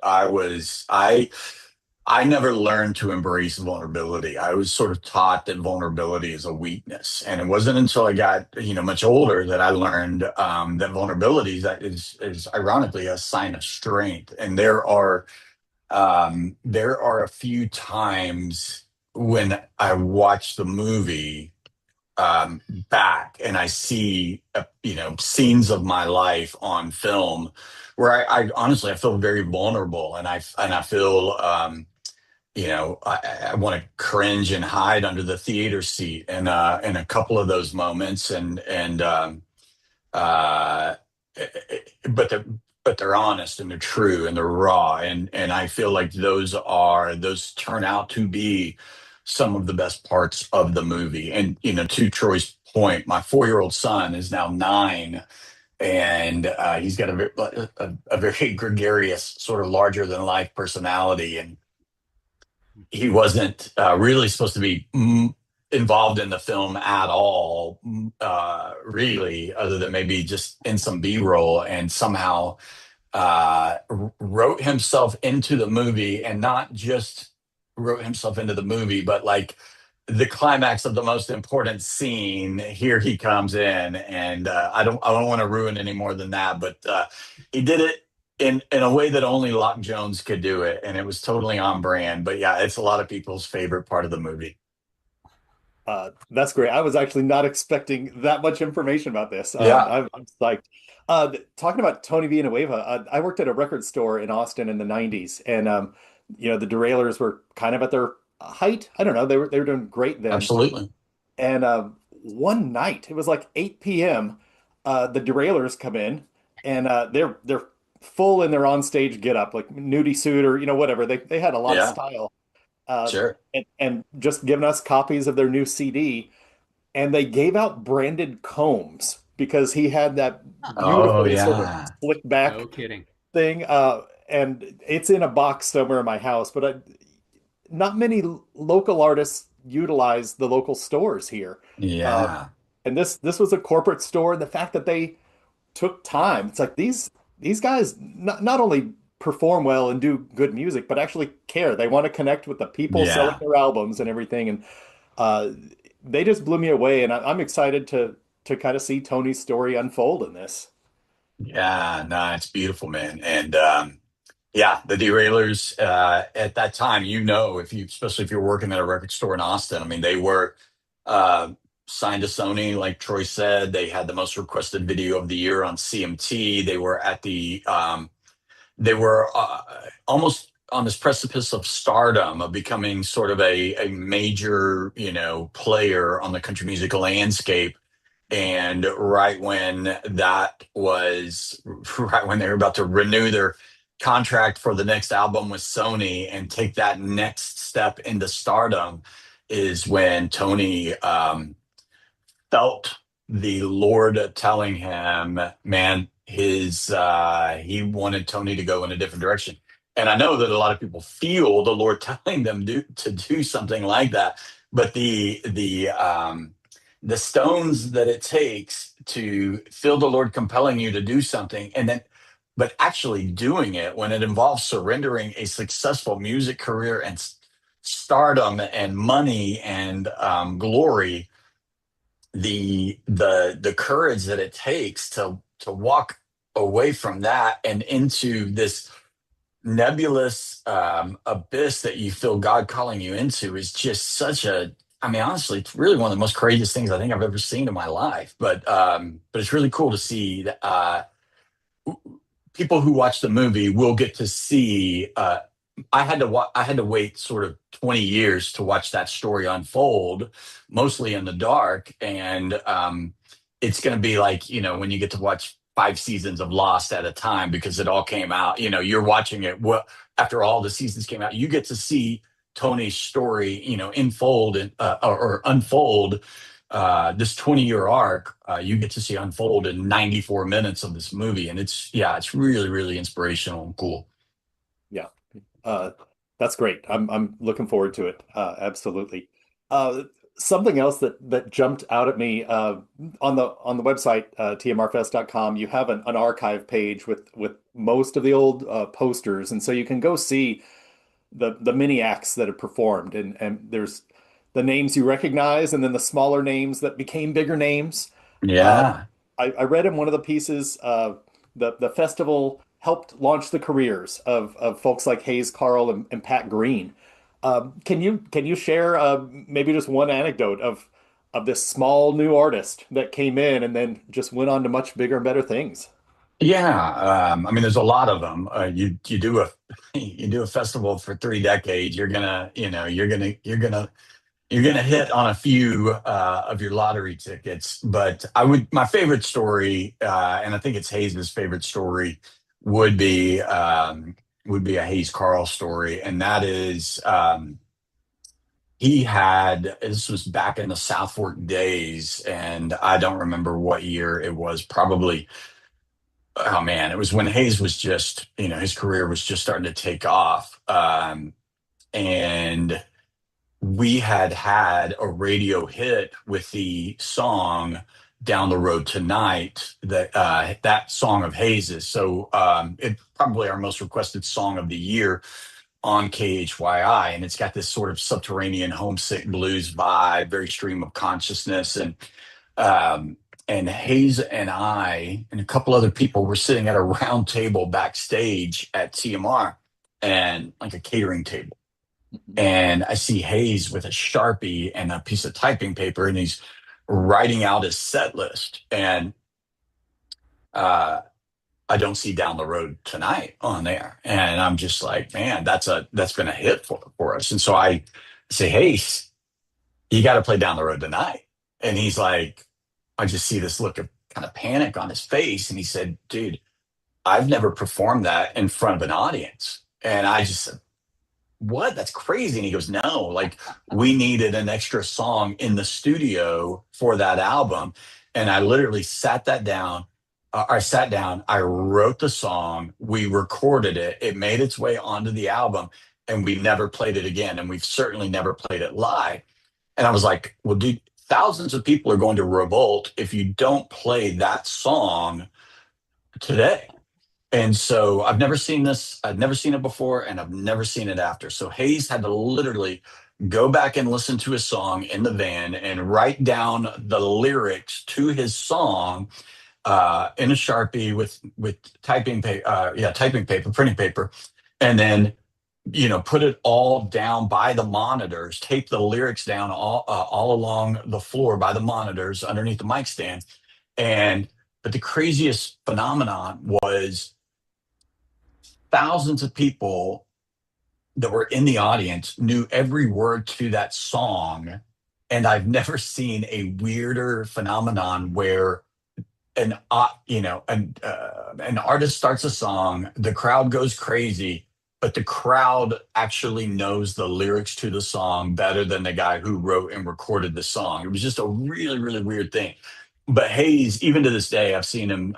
We've spoken about it, but I've seen him give multiple interviews where he sort of points to that moment as a line of delineation that really sort of where he realized his career had taken off. Was, oh my goodness, here's thousands of people and they know the words to my song, and it was just sort of this a defining moment in early in his career.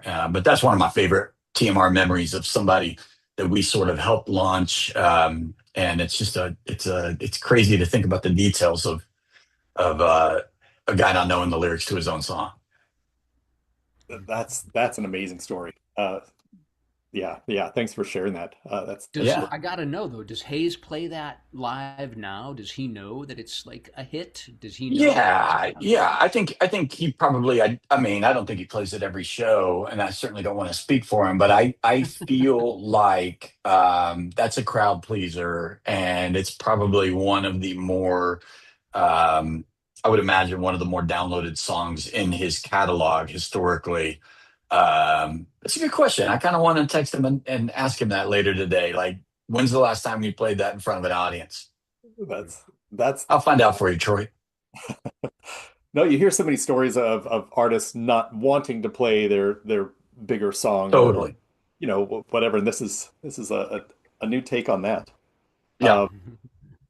Troy, I wanted to ask you, reading through your bio, you'd won a couple Emmy Awards for work on Dirty Jobs, the TV series. Well, I won the nominations. I wouldn't say I won the awards. We'll give you the awards. Thank you. Yes. Yeah. Congratulations. What about your background? Had you had a film and television background? You liked directing and putting together stuff, and what was it about the TMR story when you met Josh and started putting it together that sold it? Like, no, this is going to be a good project. Well, I mean, I went to film school, so I learned at film school how to do everything right on set. I know all of the mechanics of, what it takes to construct a film. But my career ended up, I guess, channeling into cinematography because I do have a photography bent, right? So that is what stuck first, was cinematography. So I went into television, doing a lot of nonfiction TV for Discovery and Nat Geo, and those more credible channels at the time that were focused on legit nonfiction documentary style filmmaking, but for television. So I did shows like Dirty Jobs, Bizarre Foods with Andrew Zimmern, Wicked Tuna, and a host of others, but those were the longer running shows that I worked on. So, that's where I guess the notoriety, if any, would have been focused. But with COVID and with the strikes, the industry as we know it has really changed. And, what was classically considered to be nonfiction or reality TV is largely evolved, or I would say devolved, into something different. So I think that around COVID, when a lot of us were out of work, I've always been intrigued by the heart, the soulful experience of Americans, tradesmen, grassroots, family-owned businesses that are, I believe, the heart of what the United States culture truly is. And that is so well expressed through Texas music, Texas country music, that when Josh and his story was unfolding, it was like, oh my gosh, Josh's story is Texas music. It is like a song, yet it's a song that is being written right now, and we don't know how that song is going to turn out. So for me, that is so rewarding, to take a journey to tell a story photographically with music and with sound and with heart. Not knowing how it's going to turn out is like the most fun I can imagine with a project, right? Not knowing where it's going. So, Josh's ill fortune during COVID actually turned out to be my dream project. It's like, this is wonderful. And, I hope it goes well for Josh in the end, but if it doesn't go well for Josh in the end, we'll have a better film, right? And, and that's, that's kind of what happened, and Wiley, I will tell you that Troy Troy told me at the beginning of the filming process, he sort of anecdotally in passing told me, you know, when we get done and we make it to the end of TMR 25, if you're on stage and you're like, man, that went really, really good and that went really smoothly, he goes, we'll have an okay documentary. But if at the end of the 25th anniversary of the festival, if you are shaking your fist at the sky saying, why God, why? He goes, we'll have a much better documentary. And, you know, I want your viewers to know, I was definitely shaking my fist at the sky, wondering why God, why would you, you know, put me through this gauntlet? But it's that creates a crisis that needs resolution. And honestly, the movie is so much. There's just yeah, man, it's a battle. And there's definitely a lot of high stakes drama at the end of the festival that was captured on film, and I think your viewers will appreciate just the odds that we were up against just to land that airplane at the end there. Yeah, there's hints of that in the trailer. I do recommend going to check out the trailer before June 5th. God had some different plans during that season. Guys, I want to thank you again for hopping on. I know, I mean, you've got a festival to get ready for in just a few days. Troy, you've got a film to release. Thank you again for taking time, and I can't wait to see it in its entirety. Yeah, Wiley, just to remind your viewers, they can check it out on Amazon, on Apple TV, on Google Play, on Gather, I believe Vimeo. I'm sure I'm forgetting one or two other platforms, but it'll be live on June 5th, same day that this year's Texas Music Revolution starts, which is 9 days from now. And just saying that out loud, I can feel the fog of panic sort of settling over my body. But yeah, so I think your viewers will be, if they love Texas, they love Americana music, they love alt country, they love anything cool, and they love a good David versus Goliath story. I think there's something in this for everyone. Yeah, and I would encourage people to actually not only follow the journey, but participate. You can follow us on social at tmr.movie and post away, look, check out the artists, follow the links. Yeah. Be part of the absolutely comment section. Troy, that is fantastic. Some sage wisdom. Fantastic. Well, good luck. There's a lot of work to do in the next 9 days. Best of luck, and I hope the skies stay fair for you this time around. Yeah, me too. All right, guys. Thank you all so much. Wiley, thank you very much for carving out time for us and asking us to do this, and we sincerely appreciate it. Yeah, all right. Thank you, Wiley. Yeah. All right.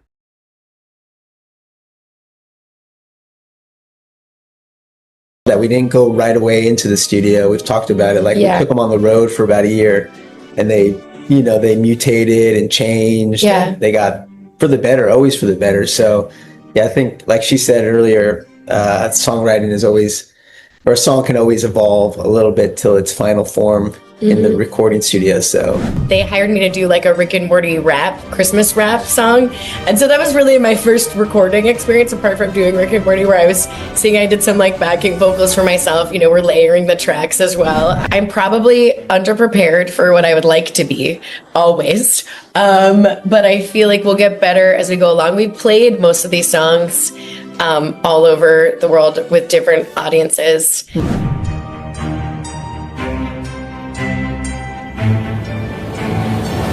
All right, welcome to another episode of In the Chair with, today I'm in the chair with Bell and Chain, a Western-tinged duo comprised of Spencer Grammer and Davis Aiel.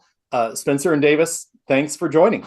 Yeah, thank you for having us. We're really excited. This is going to air a week or so from now, but today, on April Fool's Day, You're kicking off a new tour.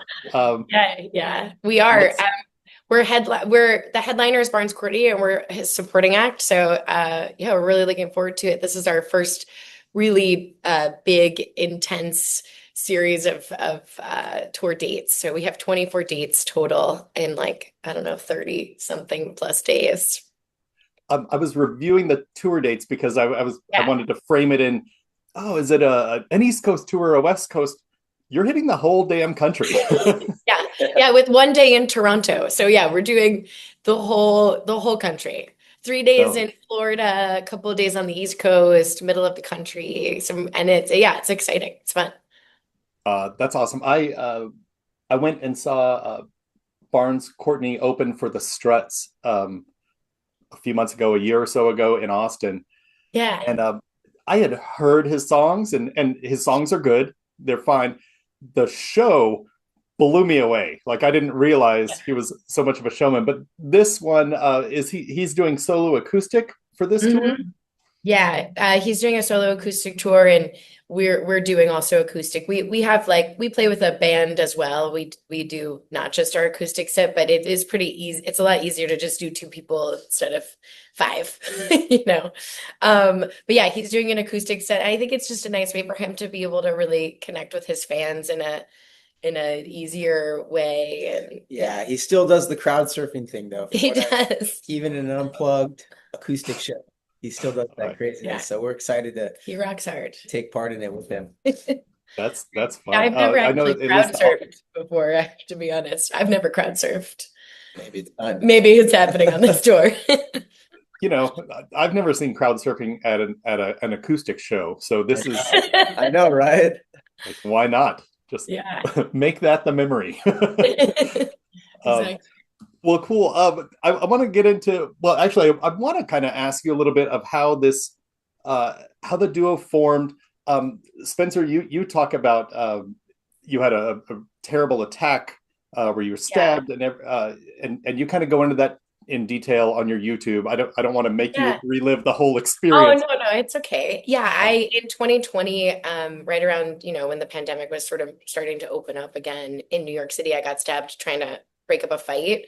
And I didn't realize, because there was so much going on, that I'd actually been stabbed until I had to have surgery because I started to lose feeling in my hand. And I had a wound, but I didn't know what it was from. So when I went in, my median nerve and two tendons was completely severed, and I couldn't use my hand for a year plus, and I still struggle to, button things or put in earrings. But I had a doctor about 2 or 3 years into my recovery from that injury, encouraged me to pick up any instrument at all, because it really helps with your neuroplasticity. So, anybody can gain better neuroplasticity or make their brain healthier by just playing an instrument. So I did, and then I started playing a lot of songs and singing, and then I got asked to play a show with him where I just did a cover, and then a bunch of people asked me if I had a band, and I was like, no, and then it kind of spiraled into me writing songs with another co-writer that I worked with before we really created this band, So yeah, and that's the first single is Don't You Worry Babe, and I wrote it with this artist named Jime, and then we started writing music together shortly after that. Yeah. So did you all end up meeting at a gig where you were performing and just visited, or Davis, how did you come into the picture? Yeah. I invited her to come out. We kind of met in the LA party scene. I throw this function called the Highland Park Hellbender, which is a neighborhood I used to live in LA. Yeah. Kind of got connected there through friends of friends. And then I saw online that she had some acoustic stuff she was playing and singing on. Yeah. And mostly covers. So I was like, oh, I'm doing this cover show in a month for the Big Star band, and we sang this song called Cry Like a Baby, and that was by the Box Tops. Yeah, and that was just her singing. She wasn't playing guitar or playing keyboards yet, and then we kept the conversation going, and she said she had written a song with someone else that she mentioned, Jime, and then we kind of snowballed into that. I actually went off on tour for a bit, and then she kind of created the band, Yeah, sort of. germinated it Sort of further. started the band. I came back, I was like, Yeah. oh, okay. Yeah, I have a band name Yeah. and I have 2 songs, and then like my first like the first show that we kind of technically had, I think, was in September of 2024. And then but it was really just under my name, Spencer Grammer, because there was just this really small event in the LA party scene called Baiting the Gods that a lot of musicians play at acoustically. Actually, Barnes has played there as well. I've known Barnes for a couple of years as well. And then we played our first real show with a number of our original songs at Harvard and Stone in January of 2025. And that's kind of when the band really started to pick up. And then, then we started recording music and traveling and touring a little bit here and there. I do also I'm on, Rick and Morty. So I do signing Comic-Cons all over the world. So I will sometimes like pick up a couple of shows while I'm there because I'm already doing an event. And so that's kind of what we've been doing for a while. And this is the first time I'm really just going out for just music and touring, which is really exciting for me. Yeah. That's cool. Since you mentioned Rick and Morty, I'll dive in. Your character is Summer, that you voice for. Do you ever see Summer singing now that you're a singer? So funny.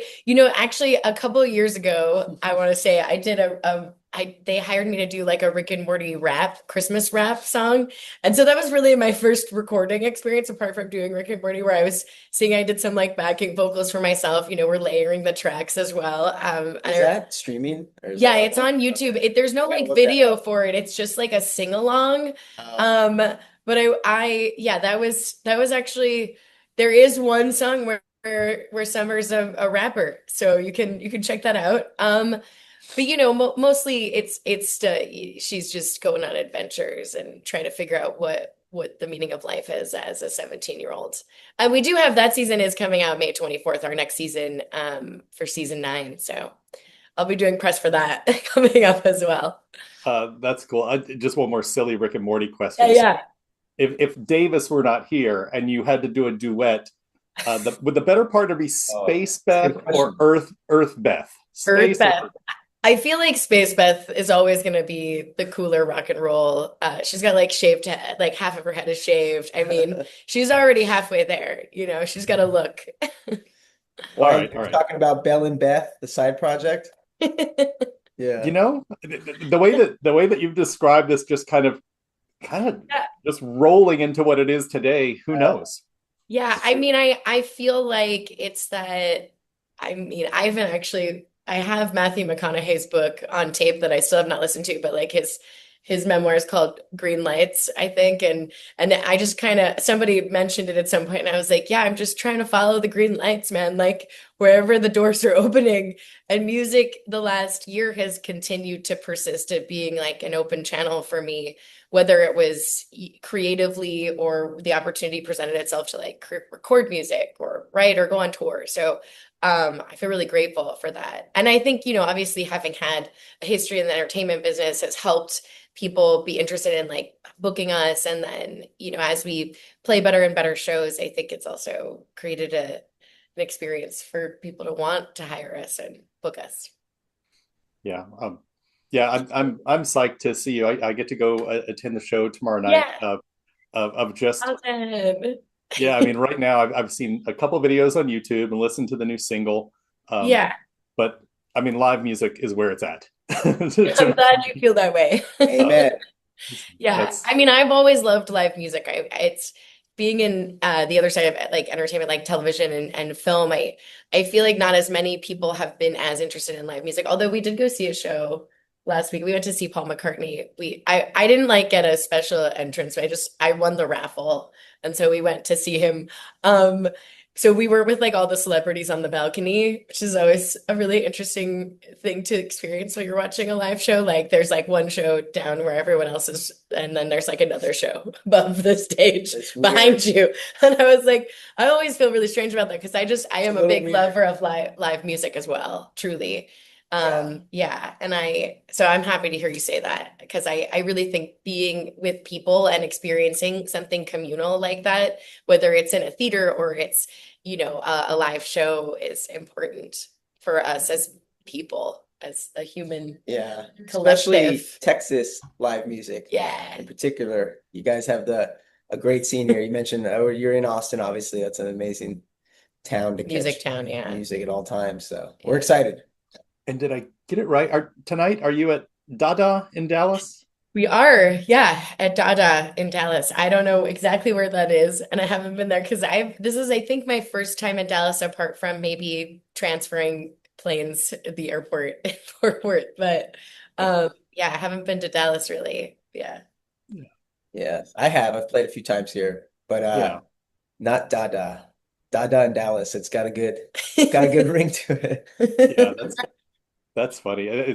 I haven't played there, but I haven't played there in decades, but I played there in the 90s. Nice.